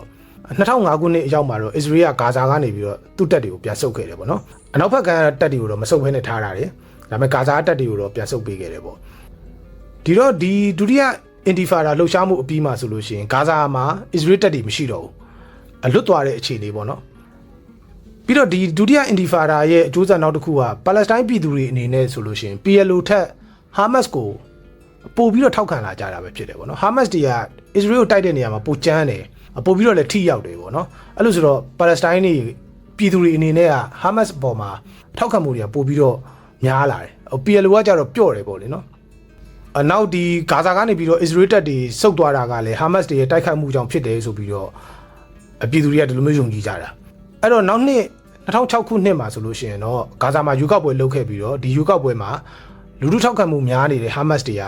ယူကောက်ပွဲနိုင်ခဲ့တယ်အဲ့တော့ဒီရွေးကောက်ပွဲဆိုတာကအော်စလိုသဘောတူညီချက်အရာဖြစ်လာတဲ့ပါလက်စတိုင်းအုပ်ချုပ်ရေးအဖွဲ့ကိုရွေးတဲ့ရွေးကောက်ပွဲပေါ့နော်PA အတွက်ရွေးတဲ့ရွေးကောက်ပွဲနိုင်ငံရတာမဟုတ်သေးဘူးဒီရွေးကောက်ပွဲမှာ Hamas တွေနိုင်ခဲ့ပေမဲ့ဒီရွေးကောက်ပွဲရလဒ်ကိုအမေရိကန်အပါအဝင်နိုင်ငံတကာအသိမှတ်မပြု Hamas ကသူတို့ကအကြမ်းဖက်အဖွဲ့အဖြစ်ကြီးညာထားတာဆိုတော့ဒီလိုအကြမ်းဖက်အဖွဲ့ကဒီလိုမျိုးအုပ်ချုပ်သူနေရာမှာရှိနေလို့မရဘူးပေါ့နော်ပြီးတော့ဒီရွေးကောက်ပွဲရှုံးတဲ့ PLO ကလည်း Hamas တွေဒီနေရာမှာအုပ်ချုပ်တာကိုလက်မခံဘူးဆိုပြီးတော့ပြန်ချကြပြန်အဲ့တော့ဂါဇာမှာ Hamas နဲ့ PLO ပါလက်စတိုင်းချင်းချင်းစစ်ပွဲတွေပြန်ဖြစ်ကြတယ်ပေါ့နော်နောက်ဆုံးမှာတော့ Hamas ကပဲနိုင်သွားပြီးတော့အဲ့ဒီနေရာဂါဇာကမ်းမြောင်ဒေသကို Hamas ကဆက်ပြီးတော့အုပ်ချုပ်ခဲ့တယ်ဒီအနောက်ဘက်ကမ်းဒေသကိုကြတော့ PLO ကအုပ်ချုပ်တာပေါ့နော်ဒီအနောက်ဘက်ကမ်းမှာကြတော့ Israel တပ်တွေကလည်းရှိနေသေးတာဆိုတော့ပြောရရင်တော့ PLO နဲ့ Israel နဲ့အတူတူအုပ်ချုပ်တဲ့အခြေအနေပေါ့အနောက်ဘက်ကမ်းကဂါဇာကတော့အဲ့ဒီအချိန်မှာလွတ်မြောက်နေပြီဖြစ်သွားပြီးတော့ Hamas တွေအုပ်ချုပ်တဲ့နေပြီဖြစ်လာတယ်ပေါ့နော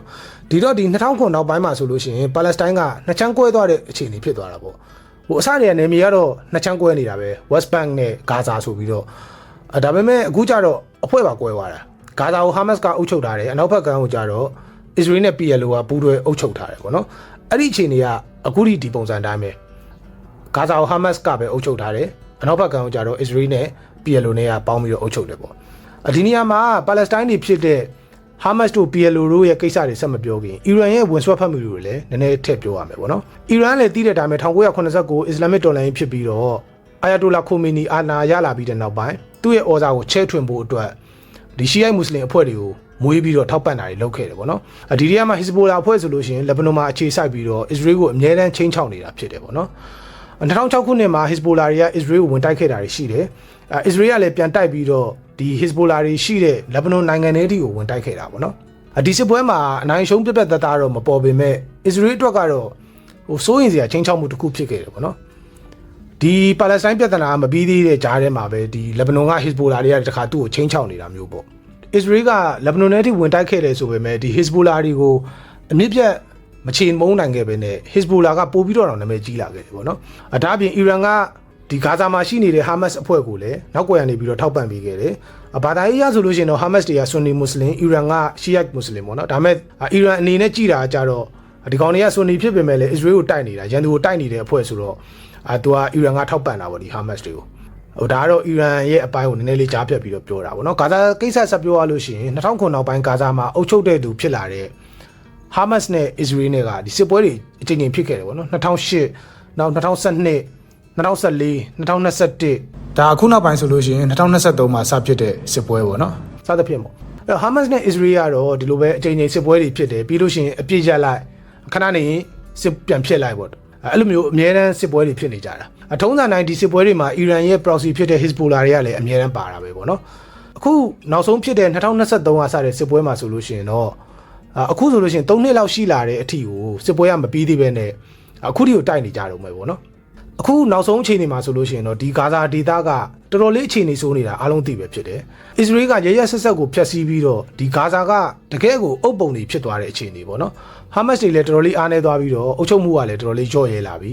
အခုဆိုလို့ရှိရင်ဂါဇာမှာအစ္စရေးတပ်တွေပဲနေရာတကာမှာရှိနေတဲ့အခြေအနေဖြစ်တယ်ပေါ့နော်ဂါဇာကိုအုပ်ချုပ်နေတဲ့အခြေအနေကနေပြီးတော့အခုဆိုလို့ရှိရင်ဟာမတ်စ်အဖွဲ့ကမြေအောက်အဖွဲ့အစည်းတစ်ခုလိုပုံစံမျိုးဖြစ်လာတယ်ပေါ့နော်အစ္စရေးကိုလည်းသူတေချာမတိုက်နိုင်တော့ဘူးပျောက်ကြားနီးလောက်နဲ့ပဲဟိုနားမှာတိုက်ဒီနားမှာတိုက်ပေါ့ဟိုနားမှာဝင်ချောင်းပြစ်ဒီနားမှာချောင်းပြစ်အဲ့လောက်ပဲရှိတော့တယ်ပြီးတော့ဒီစစ်ပွဲတွေကြောင့်မို့လို့အခုဆိုလို့ရှိရင်ဂါဇာမှာပါလက်စတိုင်းပြည်သူ90%လောက်ကဒီစစ်ပွဲတွေကြောင့်မို့လို့စစ်ဘေးဒုက္ခတွေဖြစ်နေကြတယ်ပေါ့နော်ဒီ90%ဆိုတာကလူကြီး2တန်းလောက်ရှိတယ်အဲ့တော့အိုးတွေအိမ်တွေစွန့်ခွာပြီးတော့ထွက်ပြေးနေရတယ်သူတို့အသက်ရှင်ဖို့ဒီနေ့စဉ်စားဝတ်နေရေးစားဖို့တောက်ဖို့တောင်မှကုလသမဂ္ဂနဲ့နိုင်ငံတကာကထောက်ပံ့နေရတဲ့အခြေအနေတွေဖြစ်နေတယ်ပေါ့နော်ဒါတော့မှဒီလိုမျိုးနိုင်ငံတကာရဲ့လူသားချင်းစာနာထောက်ထားမှုဆိုင်ရာအထောက်ပံ့ပေးရေးအကူအညီပေးရင်တန်းတွေပါတွေကိုအစ္စရေးကပိတ်ပင်တာတွေပါရှိနေသေးတယ်အဲ့တော့ပါလက်စတိုင်းပြည်သူတွေအတွက်တော်တော်လေးကိုအခြေအနေဆိုးနေတဲ့အနေအထားပေါ့နော်လက်ရှိဂါဇာမှာဒီထဲမှာအဆိုးဆုံးပြဿနာကဘာလဲဆိုတော့ပါလက်စတိုင်းပြည်သူတွေတော့ကပြေးစရာမြေမရှိတဲ့ကိစ္စပဲပေါ့နော်ဂါဇာကလည်းအုပ်ပုံတွေဖြစ်နေပြီအစ္စရေးတွေကနေရာတကာမှာရှိနေတယ်ပြီးတော့စစ်ပွဲတန်ကြောင်မို့လို့သူတို့မှအိုးတွေအိမ်တွေနေစရာဘာမှမရှိတော့ဘူးထွက်ပြေးရတော့မယ်အဲ့တော့ထွက်ပြေးမယ်ဆိုလို့ရှိရင်လေဂါဇာကတိတဲ့အတိုင်းပဲသူနဲ့အိမ်နီးချင်းဆိုလို့ရှိရင်အီဂျစ်ပဲရှိတာအီဂျစ်ကလည်းဒီဂါဇာကလာတဲ့ပါလက်စတိုင်းဒုက္ခသည်တွေကိုလုံးဝပေးမဝင်ဘူးအကြောင်းပြချက်တွေကတော့အမျိုးမျိုးပေးတာပေါ့လေနော်မင်းတို့ပါလက်စတိုင်းတွေဒီလိုထွက်ပြေးလာလို့ရှိရင်မင်းတို့ဘယ်တော့မှအိမ်ပြန်လို့ရတော့မှာမဟုတ်ဘူးအစ္စရေးကနောက်တစ်ခါမင်းတို့ကိုပြန်ဝင်ခံတော့မှာမဟုတ်ဘူးဆိုပြီးတော့ဒီလိုမျိုးပြောတာလည်းရှိတယ်ပြီးတော့နောက်တစ်ချက်ကကြတော့အခုလိုမျိုးပြေးလာတဲ့ဒုက္ခသည်တွေနဲ့ရောပြီးတော့ဟာမတ်စ်အဖွဲ့တွေပါလာပြီးတော့သူတို့ရဲ့အီဂျစ်မြေပေါ်မှာဟာမတ်စ်ကအခြေပြုပြီးတော့အစ္စရေးကိုဝင်တိုက်မယ်ဆိုလို့ရှိရင်အစ္စရေးကလည်းထုံးစံတိုင်းစော်မှာပဲအဲ့ကြလို့ရှိရင်အီဂျစ်နဲ့အစ္စရေးနဲ့ပါစစ်ဖြစ်ရမယ်ပေါ့နော်ဒီလိုမျိုးအကြောင်းပြချက်တွေကတော့အမျိုးမျိုးပေးတယ်ပေးပြီးတော့အဓိကကတော့ဂါဇာကပါလက်စတိုင်းဒုက္ခသည်တွေကိုအီဂျစ်ကလုံးဝပေးမဝင်ဘူးပေါ့နော်အဲ့တော့ဒီပါလက်စတိုင်းဒုက္ခသည်တွေအနေနဲ့ဆိုလို့ရှိရင်တော့ပြေးစရာမြေမရှိတော့ဒီဂါဇာဒေသအတွင်းမှာကိုပဲသူကပတ်ပြေးနေရတဲ့အခြေအနေပေါ့ဒါဥပမာဒီဘက်မှာတိုက်ပွဲတွေပြင်းထန်လာတယ်ဆိုရင်ဟိုဘက်ကိုပြေးပြီးလို့ရှိရင်ဟိုဘက်မှာတစ်ခါတိုက်ပွဲတွေပြင်းထန်လာတဲ့အခြေအနေဆိုးလာတယ်ဆိုလို့ရှိရင်ဒီဘက်ကိုပြန်ပြေးစားသဖြင့်ပေါ့ဒီတော့ပါလက်စတိုင်းပြည်သူတွေအတွက်ဆိုလို့ရှိရင်တကယ်ကိုကျွန်တော်တို့စိတ်ကူးကြည့်လို့တော့မရတဲ့ဒုက္ခတွေကြုံနေရတာဖြစ်တယ်ပေါ့နော်အတန်တမန်ရေးနဲ့နိုင်ငံရေးရဖိအားတွေတော့ပေးတာမျိုးတွေရှိတယ်ပေါ့နော်အစ္စရေးကိုဥပမာဆိုလို့ရှိရင် ICJ မှာတရားစွဲတာမျိုးတွေနောက် ICC ကနေပြီးတော့နေတန်ယာဟုကိုဖန်ဝရန်ထုတ်ထားတာမျိုးတွေဒါပေမဲ့လည်းသိတဲ့အတိုင်းပဲဒါတွေကတကယ်တမ်းမှကျတော့တိတ်အသုံးဝင်တာမဟုတ်ဘူးပေါ့နော်အထူးသဖြင့်တော့အစ္စရေးလိုမျိုးအမေရိကန်နောက်ခံရှိတဲ့နိုင်ငံမျိုးအတွက်ကဒီလိုနိုင်ငံတကာဖိအားဆိုတာမျိုးတွေကတိတ်ရင်ခုန်စရာမကောင်းဘူးပေါ့လေအဲ့တော့လက်ရှိတော့ဒီစစ်ပွဲကဘယ်လိုအဆုံးသတ်မလဲဆိုတာမသိသေးဘူးဟာမတ်စ်တွေပြန်အားကောင်းလာပြီးတော့အရင်လိုပြန်အုပ်ချုပ်နိုင်ဖို့အတွက်ကတော့ဖြစ်နိုင်ကြီးတော်တော်လေးနည်းနေတဲ့အခြေအနေပေါ့ဒီတော့လက်ရှိစစ်ပွဲရဲ့ရှေ့လာမဲ့အလားအလာတွေနဲ့ပတ်သက်ပြီးတော့ဘယ်သူတွေကဘာတွေမျှော်လင့်ထားကြတယ်လဲဘယ်လိုအဂျန်ဒါတွေရှိတယ်လဲဆိုတာကိုကျွန်တော်တို့စက်ကြည့်အောင်ပထမဆုံးတစ်ခုကတော့ဟာမတ်စ်တွေပေါ့နော်ဟာမတ်စ်တွေကတော့လက်ရှိမှာသူကအနှိမ့်ဘက်ရောက်နေတဲ့အခြေအနေဆိုတော့သူတို့လိုချင်တာကတော့ survival ရှင်သန်ရက်တည်ရေးပဲပေါ့နော်အရင်လိုအခြေအနေပြန်လိုချင်တယ်ဂါဇာကိုသူတို့ပြန်အုပ်ချုပ်ချင်တယ်ပေါ့ဒီအတွက်လည်းအာရပ်တွေနဲ့ဒီအစ္စလမ်ကဘာကနေပြီးတော့အကူအညီရဖို့ကြိုးစားနေကြတယ်ဟာမတ်စ်တွေကဒါပေမဲ့လည်းဒီကြားထဲမှာအီရန်စစ်ပွဲကထပ်ပစ်လာတဲ့အခါကျတော့အစ္စလမ်ကဘာကလည်းသူ့ဟာသူကိုတော်တော်လေးတိုင်ပတ်နေတဲ့အနေအထားဖြစ်ပြီးတော့ဒီဘက်ကိုဂါဇာဘက်ကိုတိတ်ပြီးတော့အာယုံမဆိုင်နိုင်ဘူးပေါ့နော်နောက်တစ်ဖွဲ့ကတော့အခုလက်ရှိမှာအနောက်ဘက်ကမ်းမှာရှိနေတဲ့ PLO အဖွဲ့PLO အဖွဲ့ကတော့သူကအစကတည်းကဟာမတ်စ်နဲ့ရှင်လို့ရှိရင်သဘောထားပျော့ပြောင်းပြီးတော့အစ္စရေးနဲ့လည်းဆက်ဆံရေးကတိတ်မဆိုးဘူးဆိုတော့သူတို့လိုချင်တာကကြတော့ဒီဂါဇာဒေသကိုသူတို့လာအုပ်ချုပ်ပေးမယ်ပေါ့နော်သူတို့ကဒီဂါဇာဒေသမှာအုပ်ချုပ်ခွင့်ရဖို့အတွက်အကျိုးစားညှိနှိုင်းနေရတယ်ရှိတယ်သူတို့ကတော့အဓိကအဖြစ်ဒီနိုင်ငံရေးနီးလန်းတတမန်နီးလန်းတွေကိုအသုံးပြုပြီးတော့စူးစမ်းတာပေါ့လေဒါပေမဲ့သူတို့ရဲ့ပြဿနာကကြတော့လေပါလက်စတိုင်းပြည်သူတွေကသူတို့သိမကြိုက်ဘူးပြည်သူတွေကဟာမတ်စ်ကိုပဲကြိုက်တာပေါ့နော် PLO ကိုကြတော့သိမကြိုက်ဘူးဆိုတော့PLO ကအုပ်ချုပ်ခွင့်ရဖို့စူးစမ်းနေပေမဲ့လည်းသူ့မှာကလူလူထောက်ခံမှုကမရှိဘူးဖြစ်နေတာ နောက်တစ်ဖက်က Israel ဘက်ကကြတော့သူ့ရဲ့ယူရချက်က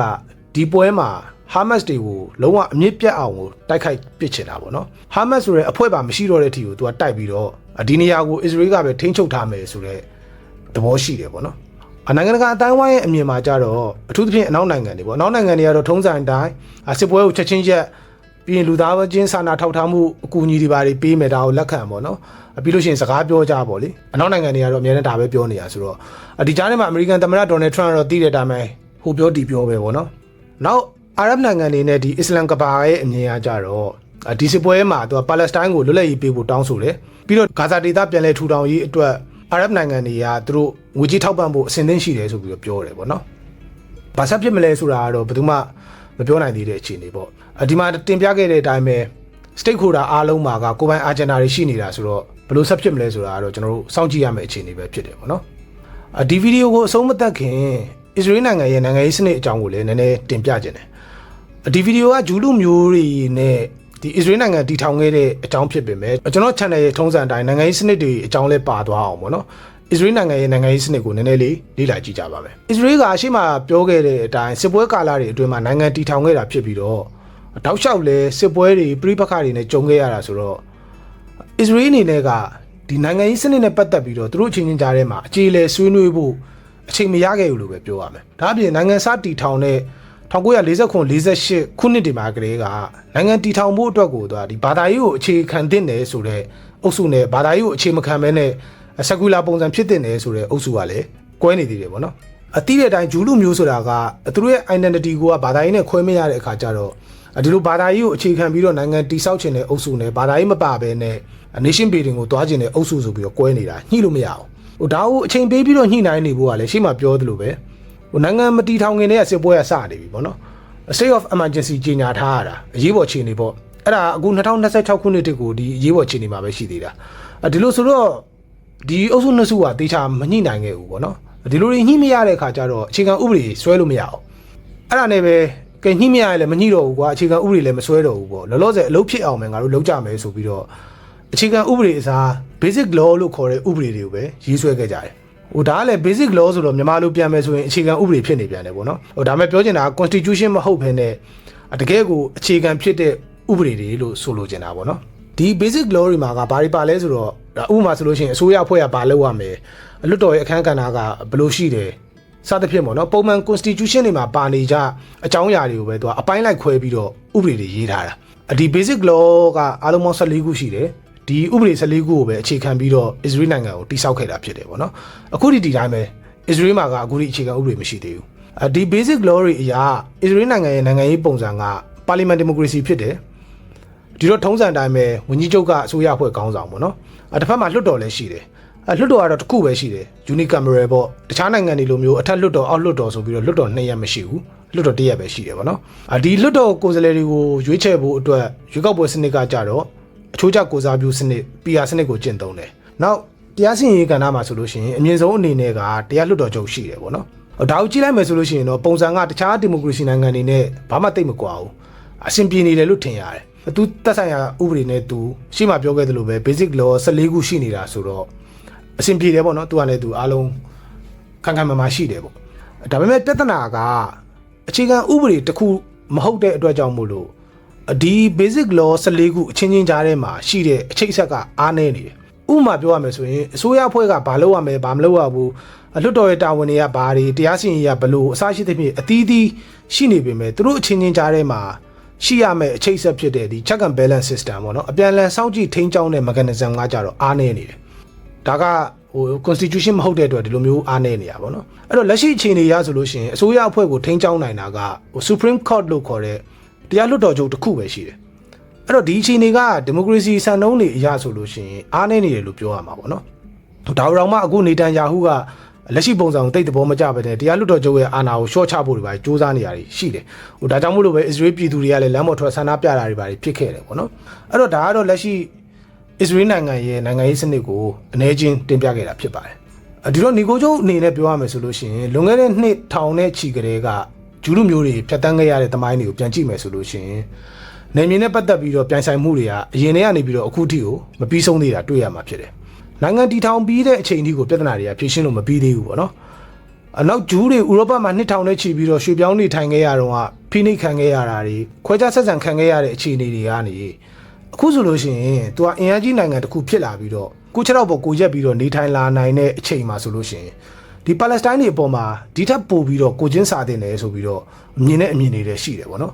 ဂျူးတွေအနေနဲ့ကသူတို့ကိုယ်တိုင်ခံခဲ့ရတာဆိုတော့ပါလက်စတိုင်းတွေအပေါ်မှာပို့ပြီးတော့စာနာတင်တယ်တခြားကမ္ဘာတခြားလူမျိုးတွေတခြားနိုင်ငံတွေထက်စားလို့ရှိရင်ဂျူးတွေကပိုနားလေတင်တယ်ဆိုတဲ့ဟာမျိုးဒီလိုအမြင်တွေလည်းရှိတယ်ပေါ့နော်ဒါပေမဲ့ဂျူးတွေအနေနဲ့ကကြတော့ဒီလိုမျိုးအာရပ်ကမ္ဘာအလယ်မှာဘေးပတ်ဝန်းကျင်ဘယ်နိုင်ငံကမှမကြည်ပြူတဲ့အနေအထားမှာနိုင်ငံတည်ထောင်ထားရတာဆိုတော့သူကလည်းအခုလိုမျိုးမာမာထန်ထန်တုံ့ပြန်ပြီးတော့အမျိုးသားရေးစိတ်ဓာတ်ကိုအားကောင်းအောင်မွေးထားရတာကသူတို့အတွက် survival ရှင်သန်ရည်တည်ဖြစ်နေပြန်တယ်ပေါ့နော်ပါလက်စတိုင်းတွေအတွက်ကြတော့လေသူတို့နှစ်ထောင်နဲ့ချီပြီးတော့နေလာတဲ့မြေကိုအလူခံရတာဖြစ်တဲ့အပြင်အခုထိကိုနိုင်ငံမဲ့ပေါ့နော် stateless people တွေအနေနဲ့ရှောက်ပြေးနေရတယ်နေစရာနေရာမရှိဘူးပြီးတော့ဘယ်တော့ရှိလာမှာလဲဆိုတော့အာမခံချက်ကလည်းအခုထိမရှိသေးဘူးဆိုတော့ဒီနေရာဒေသနဲ့ဒီ Israel နိုင်ငံပါလက်စတိုင်းဒီနေရာရဲ့အနာဂတ်ကတော့အငြိမ်းချမ်းသွားဖို့ဆိုတာထက်ကိုပြိပခါတွေပဲဆက်ဖြစ်နေဖို့အလားလာတော့ပုံများနေတယ်ပေါ့နော်Israel တွေကအိမ်ပြန်လာတယ်ပဲပြောဒါမှမဟုတ်သူများနေမြေတွေကိုလူယူတယ်လို့ပဲပြောတေချာတာတော့အခုလက်ရှိအခြေအနေတွေအရဆိုလို့ရှိရင် Israel တွေလည်းအေးချမ်းချမ်းလုံလုံချုံမနေရတယ်လို့အာရပ်တွေပေါ့နော်အထူးသဖြင့်ပါလက်စတိုင်းတွေအတွက်ကလည်းအနာဂတ်မတေချာတဲ့အခြေအနေဖြစ်နေတယ်ဘသူအတွက်မှကောင်းနေတဲ့အခြေအနေမဟုတ်ဘူးပေါ့လေနော်Israel ကလည်းအင်အားကောင်းတယ်စစ်နိုင်တယ်ဆိုပေမဲ့လည်းသူလည်းအေးဆေးနေရတဲ့အခြေအနေတော့ဟုတ်မနေဘူးအဲ့တော့ဒီနယ်မြေရဲ့အခြေအနေနဲ့နောက်လာမယ့်အလားအလာကတော့ခုထိကျွန်တော်တို့ဘာမှမသိသေးဘူးဒါပေမဲ့တေချာတာကတော့အဆင်ပြေသွားဖို့ရာခိုင်နှုန်းကတော့တော်တော်လေးနည်းနေတယ်ဆိုတဲ့ဟာကိုတွေ့ရမှာဖြစ်တယ်ပေါ့နော်ဒါကတော့ဂျူးလူမျိုးတွေတမိုင်းတစ်လျှောက်ဖြတ်တန်းခဲ့တဲ့အခြေအနေတွေနဲ့ Israel နိုင်ငံတည်ထောင်ခဲ့တဲ့အကြောင်းပြီးတော့နောက်ပိုင်းမှာဆက်ဖြစ်ခဲ့တဲ့ပြိပခါတွေအကြောင်းကိုအချင်းချုပ်တင်ပြခဲ့တဲ့ဗီဒီယိုပဲဖြစ်ပါတယ်ဒီလိုတင်ပြတဲ့နေရာမှာအဖြစ်ပြက်အားလုံးစစ်ပွဲတွေအားလုံးကိုအသေးစိတ်တော့မတင်ပြနိုင်ခဲ့ပါဘူးဒီနေရာမှာဖြစ်ပျက်ခဲ့တဲ့အဖြစ်ပြက်တွေကအများများလွန်းတာဖြစ်တဲ့အတွက်အားလုံးကိုခြုံငုံမိဖို့ကတော့တကယ်မလွယ်ဘူးပေါ့လေကိစ္စတစ်ခုစစ်ပွဲတစ်ခုဆိုရင်လည်းသူ့ရဲ့နောက်ွယ်ရကမ္ဘာအခင်းကျင်းတွေနိုင်ငံတကာရဲ့ဝိုင်းပြီးတော့ပါဝင်ပတ်သက်မှုတွေအားလုံးကပြောမယ်ဆိုလို့ရှိရင်အများကြီးဖြစ်တဲ့အတွက်ကြောင့်မို့လို့ဒီနေရာမှာတော့ကျွန်တော်အားလုံးကိုအပြည့်စုံမတင်ပြနိုင်ခဲ့ဘူးအချင်းချုပ်ပဲတင်ပြခဲ့တာဖြစ်တယ်ပေါ့နော်ဒါကြောင့်မို့လို့မပြည့်စုံတာတွေလိုအပ်ချက်တွေရှိတယ်ဆိုလို့ရှိရင်လည်းနားလည်ပေးဖို့တောင်းဆိုချင်ပါတယ်ဒီလိုတင်ပြတဲ့နေရာမှာဂျူးတွေကဒီလိုပါလက်စတိုင်းတွေကဒီလိုဘယ်သူကတော့ယုံမာတာဘယ်သူကတော့တနာစရာကောင်းတာဘယ်သူကတော့မှန်တာဘယ်သူကတော့မှားတာဆိုတဲ့ဒီလိုပုဂ္ဂလိကခံစားမှုတွေထပ်စားလို့ရှိရင်ဒီလိုအဖြစ်ပြက်တွေဒီတမိုင်းကြောင်းတွေကနေပြီးတော့ကျွန်တော်တို့အတွက်တန်ဖိုးရှိတဲ့လေးလာစရာတွေကိုလေးလာနိုင်ဖို့အတွက်ပို့ပြီးတော့မျှော်လင့်တာဖြစ်တယ်ပေါ့နော်ဒီအကြောင်းအရာတွေကနေပြီးတော့တစင်းလူမျိုးတစ်မျိုးရဲ့အမျိုးသားရေးကိုဘယ်လိုတိဆောက်ခဲ့တယ်လဲဆိုတာတွေနောက် ideology တစ်ခုကိုဘယ်လိုမျိုးလက်တွေ့အကောင်ထည်ဖော်ခဲ့တယ်လဲဆိုတာတွေပြီးတော့ကမ္ဘာအခင်းကျင်းတဲ့ဒီပထဝီနိုင်ငံရေးအပြိုင်မှုတွေကြားထဲမှာကိုယ့်ရည်မှန်းချက်ကိုရောက်ဖို့အတွက်အခွင့်အလမ်းတွေကိုဘယ်လိုဖန်တီးခဲ့တယ်လဲဘယ်လိုအသုံးချခဲ့တယ်လဲဆိုတာတွေနောက်နိုင်ငံတကာအတိုင်းအဝိုင်းရဲ့ power politics ကစားကွက်တွေပြီးတော့အခက်အခဲအကျက်တဲတွေကြားထဲကနေပြီးတော့ nation building ကိုဘယ်လိုလုပ်သွားသလဲဆိုတာမျိုးတွေနောက်နိုင်ငံရေးမှာမဟာမိတ်ဆိုတာတွေရောဘယ်လောက်ထိယုံရတယ်လဲဘယ်လိုအခြေအနေတွေမှာတစ္ဆာဖောက်တတ်တယ်လဲဒီကနေပြီးတော့တစင် real politics လို့ခေါ်တဲ့တကယ်ပကတိနိုင်ငံရေးမှာအားလုံးကကိုယ့်အကျိုးစီးပွားကိုပဲဦးစားပေးတယ်ဆိုတာမျိုးတွေအပြင်နိုင်ငံရေးကိစ္စတွေတော်လှန်ရေးတွေမှာအများအားတွဲပါလာလေးရှိတဲ့အစည်းအဝေးနည်းနဲ့ဖြည့်ရှင်းတယ်ဆိုတဲ့ဥစ္စာနဲ့အစည်းစိမ်ညီနိုင်ရေးနီးလန့်နဲ့ဖြည့်ရှင်းတာပေါ့နော်ဒီနီးလန့်တစ်ခုကိုဘယ်လိုအခြေအနေတွေမှာဘယ်လိုတွေသုံးခဲ့ကြတယ်လဲဘယ်ဟာတွေကအောင်မြင်ပြီးတော့ဘယ်ဟာတွေကမအောင်မြင်ခဲ့ဘူးလဲဆိုတာတွေကိုအခုပြောခဲ့တဲ့တမိုင်းကြောင်းတွေကနေပြီးတော့တစင်လေ့လာနိုင်ဖို့အတွက်ရည်ရွယ်ပြီးတော့တင်ဆက်လိုက်ရတာဖြစ်ပါတယ်အဆုံးထိကြည့်ပြီးတဲ့အတွက်ကျေးဇူးတင်ပါတယ်